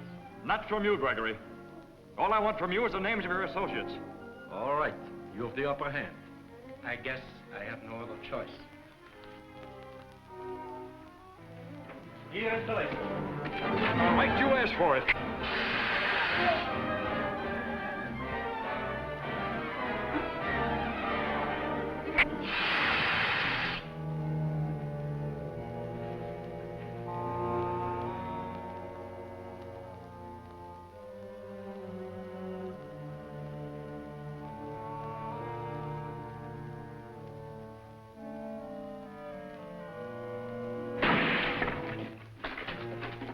Another one, eh? What's your connection with this gang? I'm not one of this outfit. I'm after them. I'm a reporter from the Sentinel. The Sentinel, eh? That muckraking reform sheet. I suppose you're after the reward for the capture of the Hornet. Reward or no reward, the Sentinel's out to get you and the rest of the crooks in this town. You keep me here, the rest of this gang's going out to wreck a train. And blame it on me, eh? Well, I'll take care of that. Phone the police. These men are wanted for munitions and gun running. And don't try to follow me.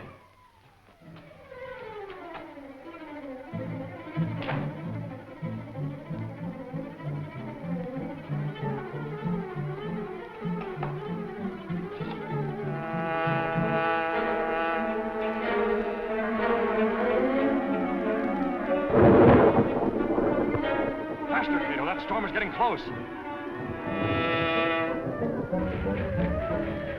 There she is. Toward the caboose.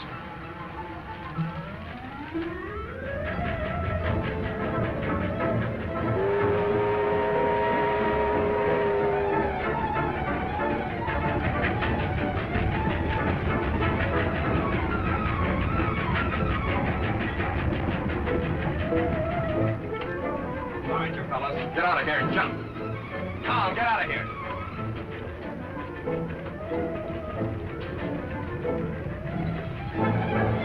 Get up forward, you two. Uncouple Robert's cars.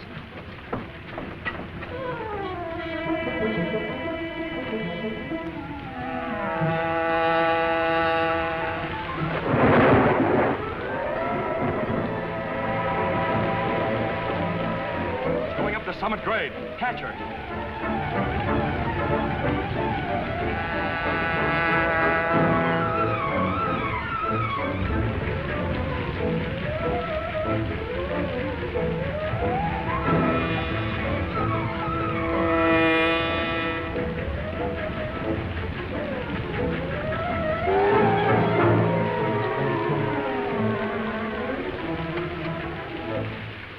Drop that gun and stay where you are.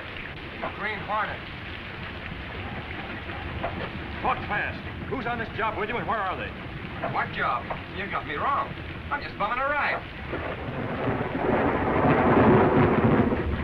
You're here to wreck this train. Spill it or take the consequences. No, don't shoot. I'll talk. The others are up front. We're going to... No, you don't.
You all right, Mr. Britt?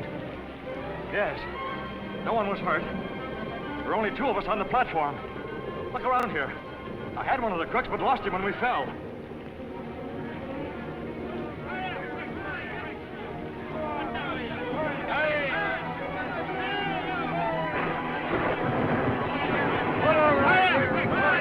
Some people are coming this way. I can't be found here. Where's the car?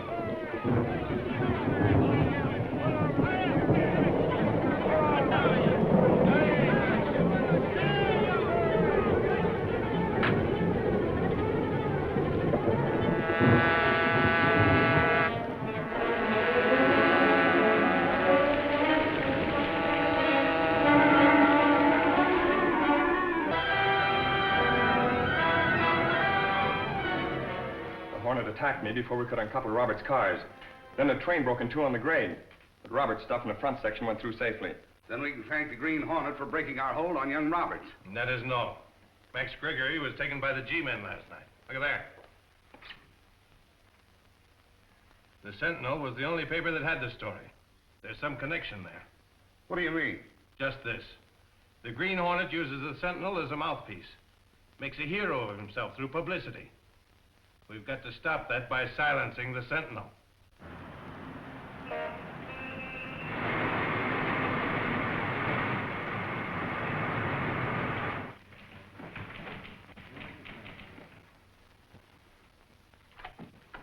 Hey, look here, boss. Gunnigan tells me you killed my story in the Cooper Zoo. That's right. But listen, that's a good yarn. The place is jinxed, I tell you. Accidents every few days. Some of the animals die without any good reason. A bear broke loose the other day and mauled a customer. The Cooper Zoo and Carnival is the only playground in this city. If we print that story, we'll put them out of business. Yes, but if it's true the place is jinxed... It isn't true, and I don't believe in jinxes. If things are happening out there, there's a reason for it. We'll find the reason and then publish the story. Get Cooper on the phone for me, please. Yes, sir.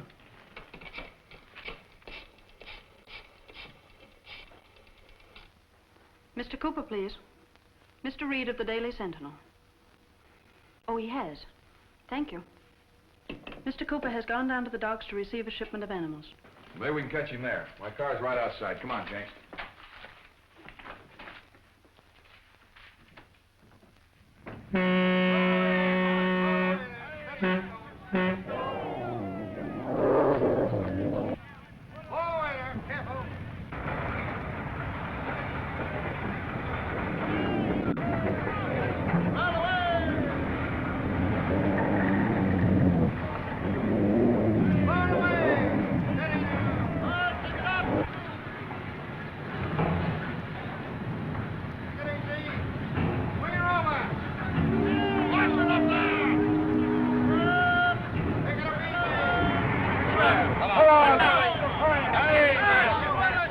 It's a jinx, I tell you.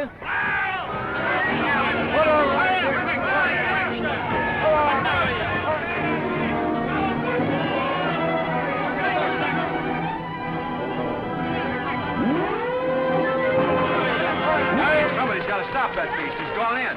Come on.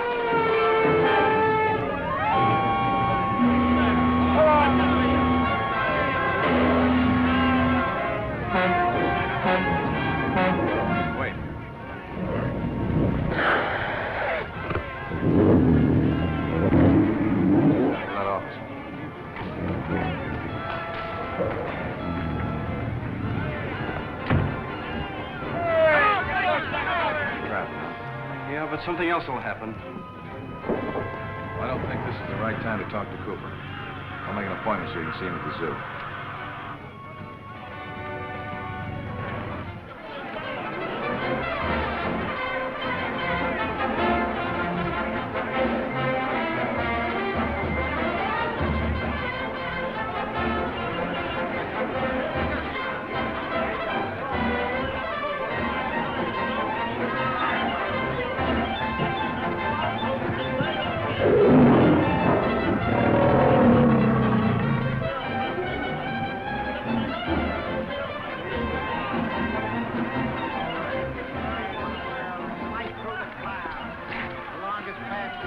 Come on, Mike. Cooper's office is down this way. Wait a minute, I want to look at this.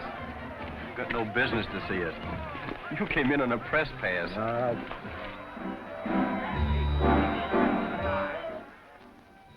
That's the last word, Cooper. Up till now, we've just been playing with you, giving you a little bit of hard luck.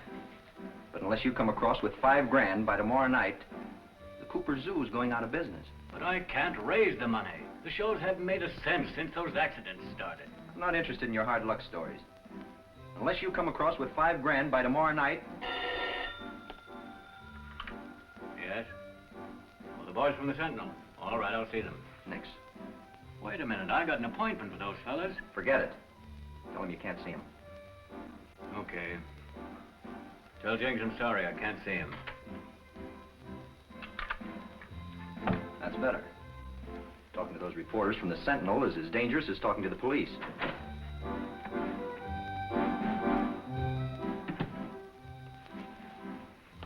Told you I couldn't see you. Yeah, I know that, but you can't do that to me. I'm here by appointment, and I want an interview on those, accidents you've been having. Nothing to say. And why not? Is there something phony about your show that you don't want folks to learn about? All right, Cooper, get these men out of here. My business is important. No man with an honest business need be afraid to talk to the Sentinel. But if you're trying to cover up anything... That'll do, Mike. You know we reporters never try to force interviews from people. You don't what? Sorry, Cooper. Better luck next time. Come on.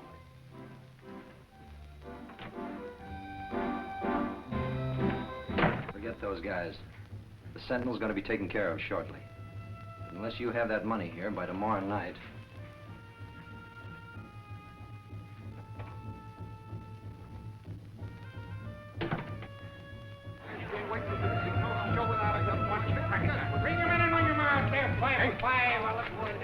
Where do you get that stuff reporters never force interviews? Listen, Lug, I wanted to get out.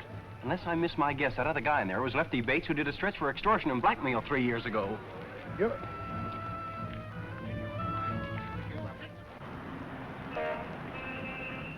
All right, Miss Case, take this. In regard to your letter... Here's the picture of Lefty Bates we made when he was convicted.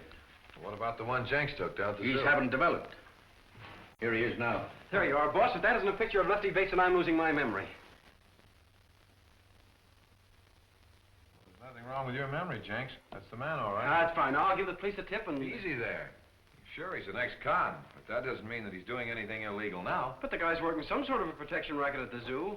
By the way he talked to Cooper, it's 10 to 1 he's got something on him. Well, you're probably right. But until you bring me concrete evidence, the Sentinel cannot make a charge.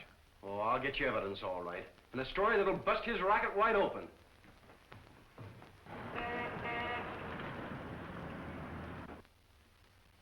All ready, Chief. Sentinel reporters visited the Cooper Zoo today. I've made arrangements for the silencing of Britt Reed. Bates will collect $5,000 from Cooper tonight. Have enough men at the zoo grounds to take care of things in case of interference. That's all. Dean will get in touch with Bates and find out what arrangements have been made and then join the rest of you at the zoo. All right.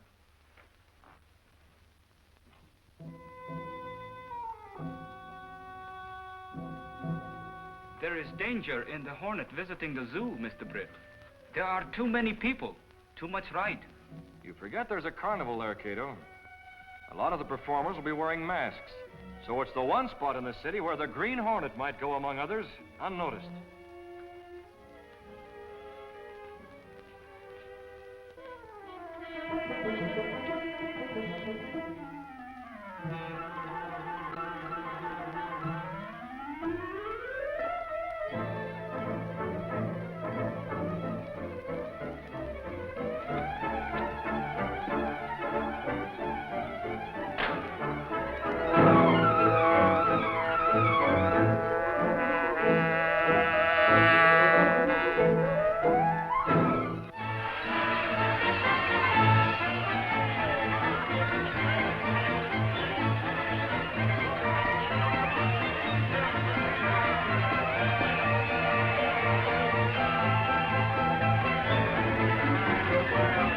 through the clouds.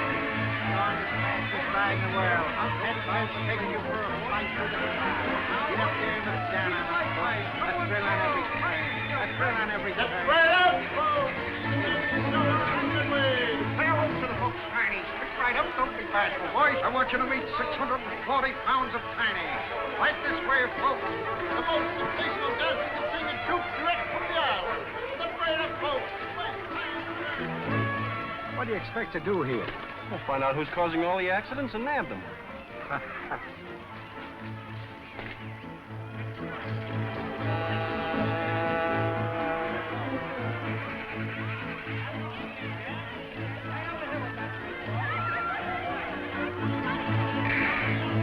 You'll be safe here.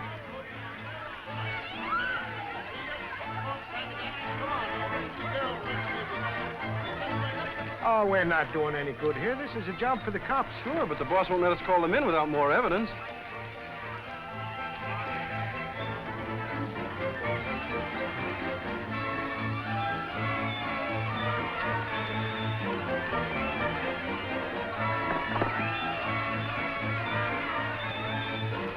Well, what's the matter with you? I could have sworn I saw the Green Hornet.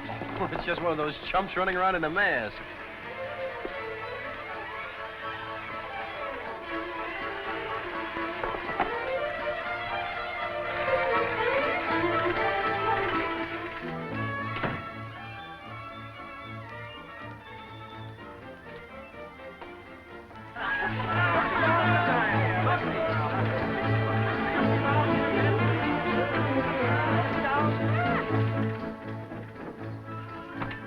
Hold it, Cooper. Who are you? What do you want? The Green Hornet. So you've been doing all the collecting for Bates and his gang. I collect for myself. Collect for yourself? Then you don't belong to Bates and his gang? Give me back that money. Well, they'll wreck my zoo. They'll kill me. Keep back. I'll take care of Bates. From now on, you're dealing with me. Tell Bates that when he comes in here.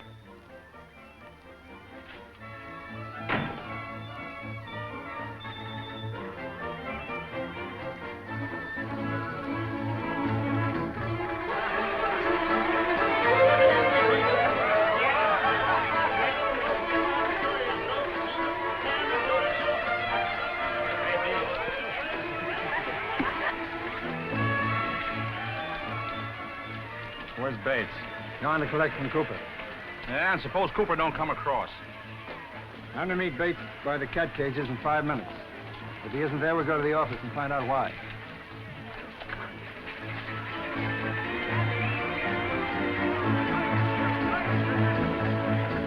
Ready, Mr. Britt? Not yet. Here, take this $5,000 protection money. It belongs to Cooper. Be ready for a quick getaway.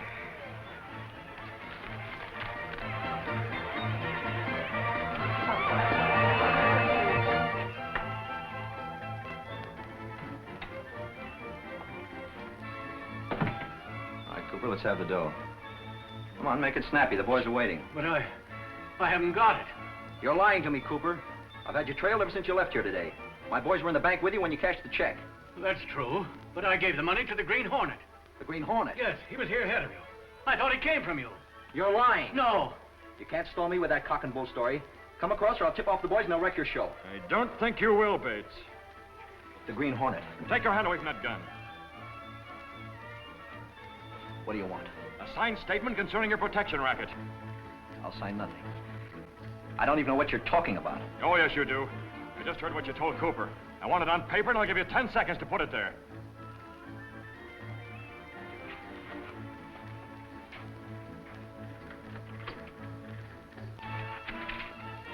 All right.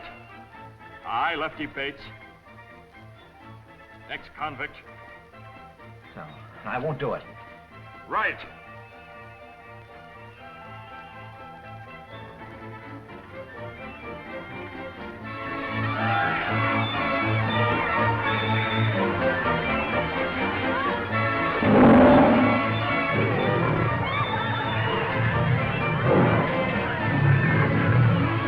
One of those babies get loose and make this crowd stir their legs. See, more than one of them get loose if Cooper makes any trouble. Bates ought to be here by now. Come on, Corey, let's take a look.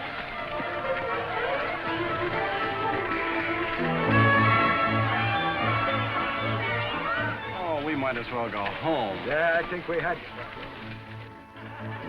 Give me some peanuts. Oh, yeah. Hey, look over there by the popcorn wagon. 2 of them guys was in the car stealing racket. Thank you. You better get a cop. Cop, is it? Haven't I been a cop half my life? Come on. 1 minute, you mugs. I want a word with you. Sentinel men, get him! Hey, be careful, my friend!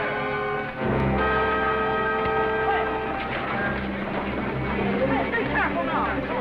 Hey, please! Let's go!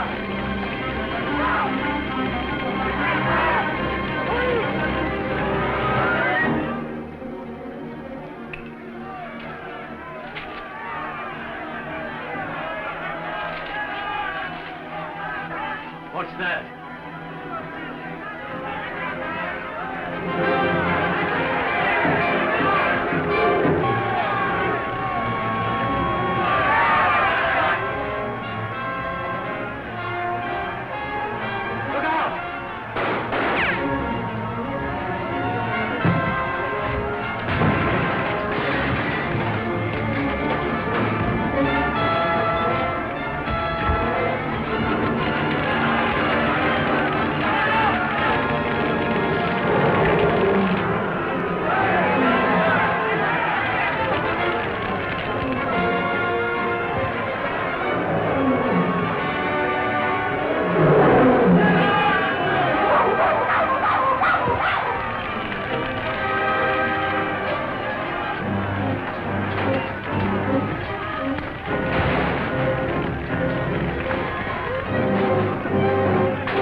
The Green Hornet.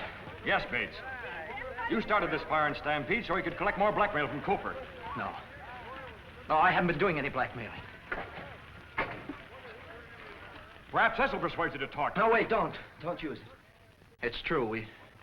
We're making Cooper pay protection. What do you mean, we? Who are you going to take that money to? A man. I don't know. I think his name is Ogden. Ogden, huh? Yeah. Is he the man that's ahead of all this? I don't know. I swear I don't. My job's just collecting the protection money. What did you mean when you told Cooper that the Sentinel was going to be taken care of? Nothing. It was just a threat. You're lying again. There are worse things than being turned over to the police. Okay, all right. I'll tell you. The man's going to put a bomb in the Sentinel office tonight. At what time? It's set to explode at about 11 o'clock.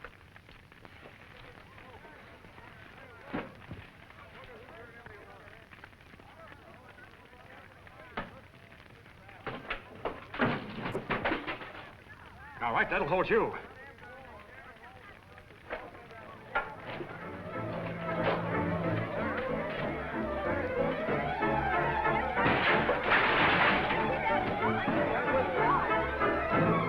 Quick, Cato, take me to where I can phone. Yes, sir.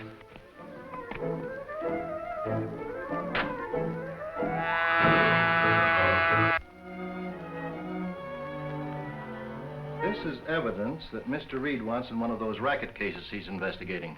It's strange he didn't say anything to me about it. I can't help that. He told me to bring it here tonight before 11 o'clock. Mr. Reed is hardly ever here at night. He promised to meet me here.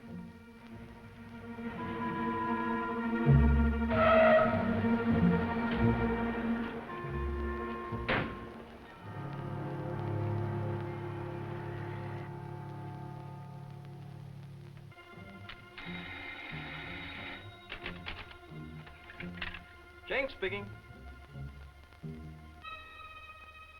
Oh, so a man's gonna blow us up. I suppose you're the Green Hornet. Okay, pal, I'm Napoleon.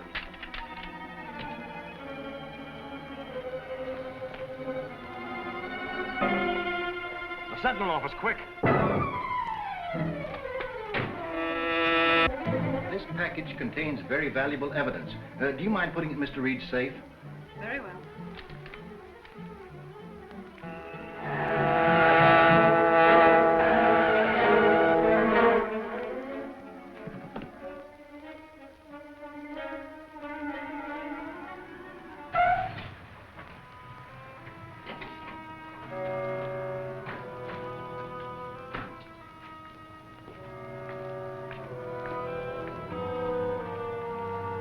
Gotta risk it and go in the office, Cato.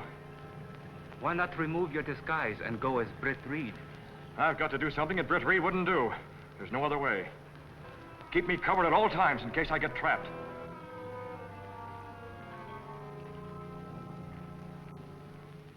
The Hornet got Bates and left him for the cops. I have a hunch that Bates is going to talk plenty. I'll get Monroe down here. It looks bad. You cover Williams at the Sentinel office in case the Hornet goes there before 11 o'clock. I can't wait any longer. You're sure you locked that safe? I took care of the safe. Stand where you are. Did this man bring a package up here? Don't tell him. He's the Hornet. He'll steal it. Then you did bring a package up here. Would it induce you to find it if I told you that package contains a bomb to destroy this building at 11 o'clock? That's a lie. Where's that bomb? I don't know. Perhaps now you realize I'm in business. Where's that bomb? All right, if that's the way it is, I'll leave you tied up here to wait for it. If you know where that bomb is, miss, you'd better talk. It'll explode in 3 minutes.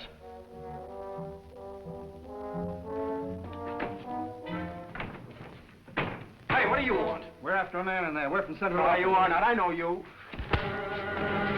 You've 1 minute to tell me where that bomb is. If you value your life, you'll talk fast. All right, I'll tell you. It's in there, in Mr. Reed's safe.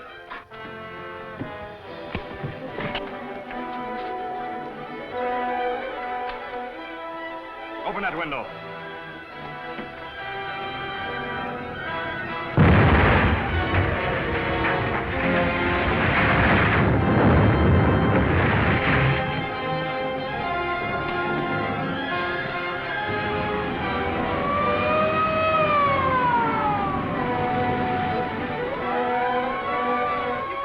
Before they catch you. He can't get away. He's trapped, and I'll collect the reward. Don't be too sure of that. Turn him over to the police. You've got enough evidence to convict him. This will only render him unconscious for a short while.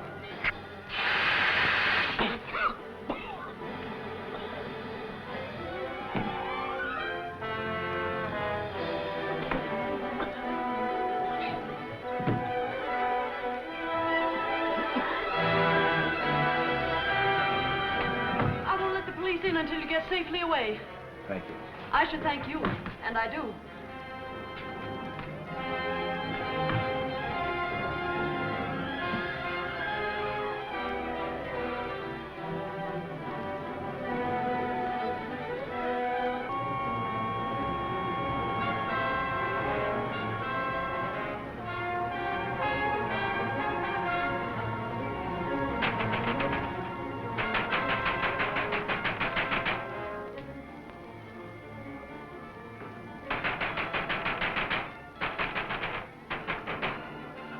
Say, what goes on? Who started the fireworks? Get those cops up here. I've got the man who tried to blow us up. Oh, I suppose you'll be telling me next the Green Hornet was here. He was, and he was wonderful. Oh, I give up.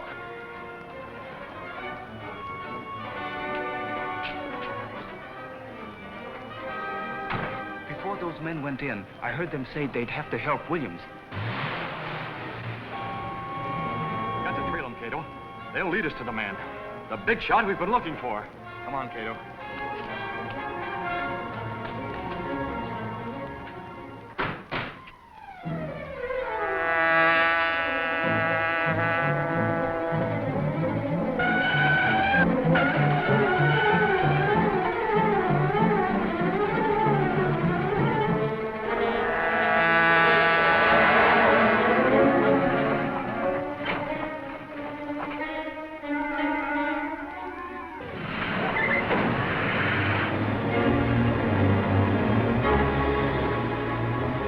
place we've been looking for. The hideout of the big boss of the racketeers.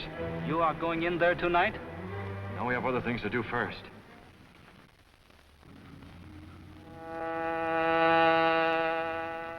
I told you not to come here straight from a job. You might be trailed. So what? Things are getting so tough, it's the only place to go. What happened? Plenty. Somebody wires the Sentinel mob to Williams' gang. They heaved his bomb out of the window. And maybe him, too. Bates must have talked. Maybe somebody else did, too. There's been the smell of a double cross around here for some time. What are you getting at, you lug? Stop it! There's no time for trouble. Well, we got trouble, all right. Why don't we split our take and get out of here while we're able to spend it? You'll get yours when the time comes. And that goes double for me, too. About the Green Hornet. Extra! Green Hornet! Extra!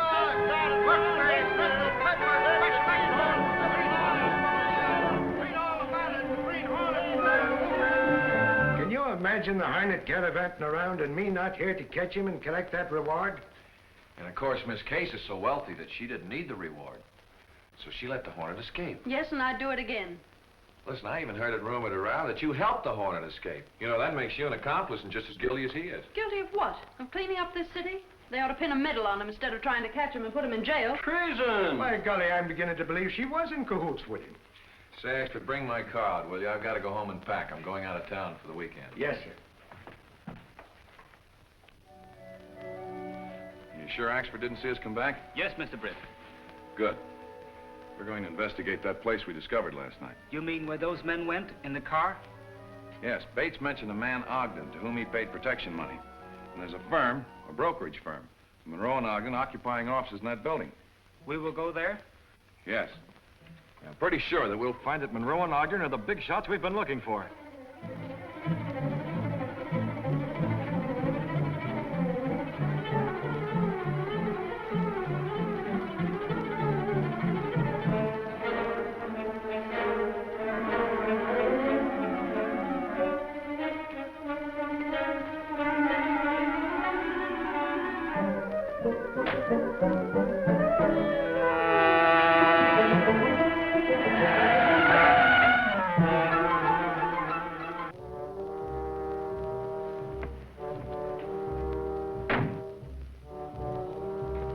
Office is at the end of the corridor on the 3rd floor. I'll take the fire escape. You might as well know, Monroe. We've been talking things over. What's the matter, turning yellow? No, but just as I told you yesterday, we think the job is getting too hot. Pete, come in here.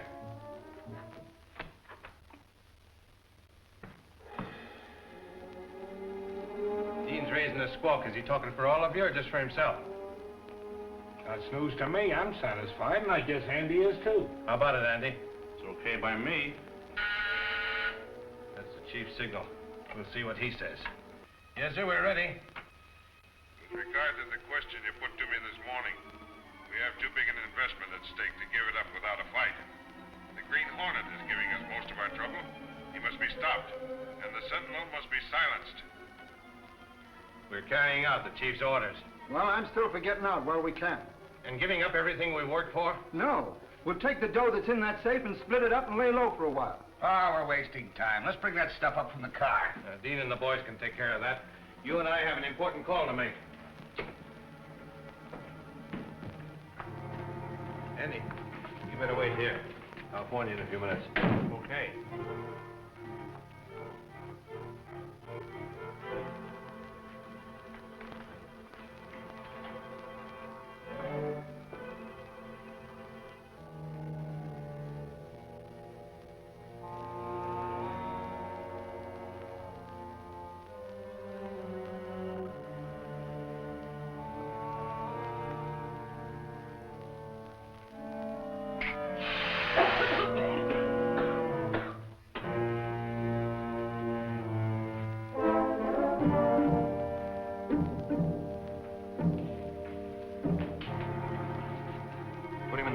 And watch for the return of the others.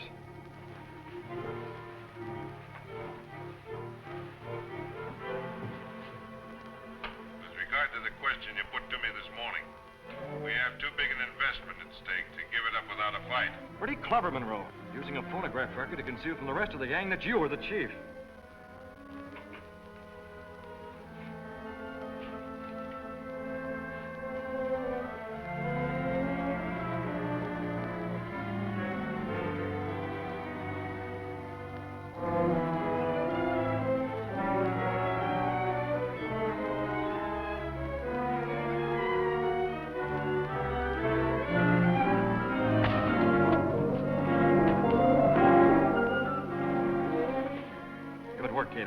put him in with the other man. Use your gas gun if necessary.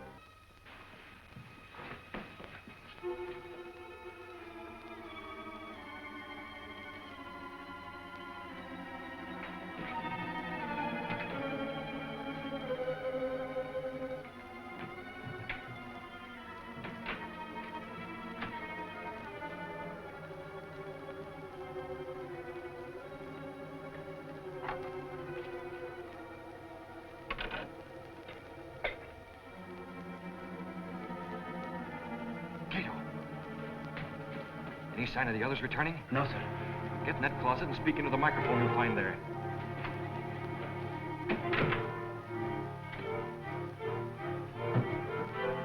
Hello? Hello? Can you hear me? Yes, that's enough.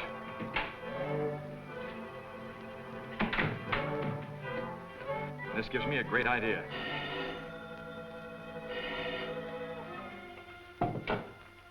Hello? Andy? Yeah. This is Ogden. Did the boys get there with that stuff yet? No, and that ain't all. How long will it take you to get back here? About 5 minutes. What's up? Pete just come back. He says he heard Dean and Corey planning to crack the safe and clear out. Well, you keep 'em busy. We'll get right back there. Now, if we can open that safe in a hurry, we'll make those crooks capture themselves.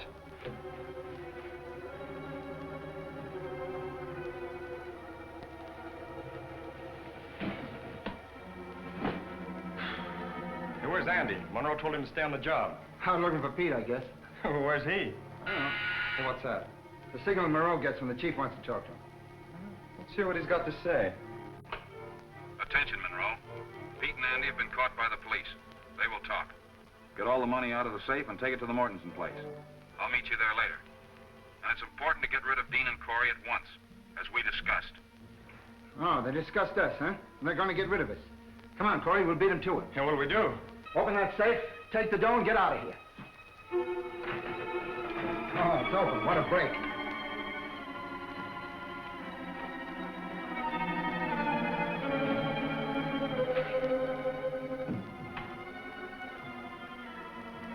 Let the double-crossers have it.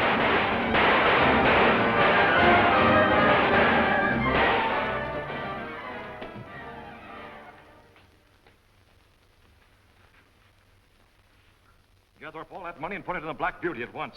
There is a lot of it. Every cent of it must be returned to the men it was stolen from. Roberts, Cooper, and all the others.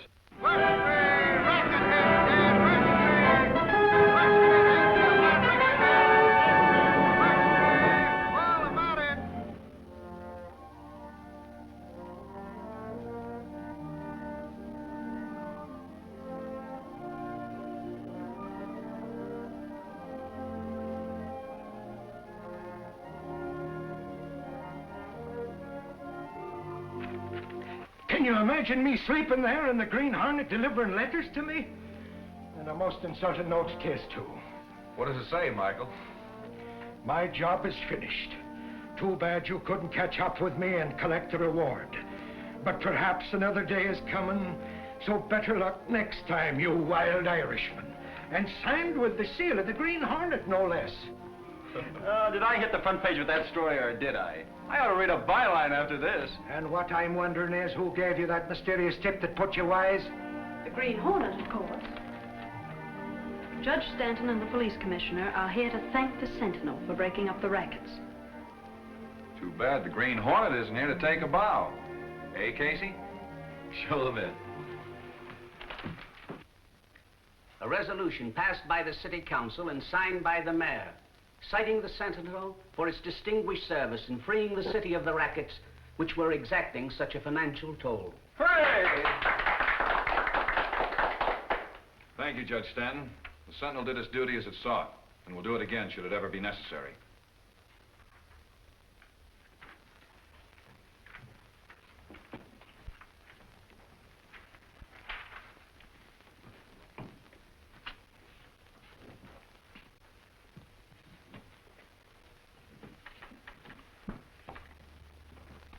He's the one who really earned it. Oh, take that thing down. Sure, it is a sight that makes the eyes of me sore.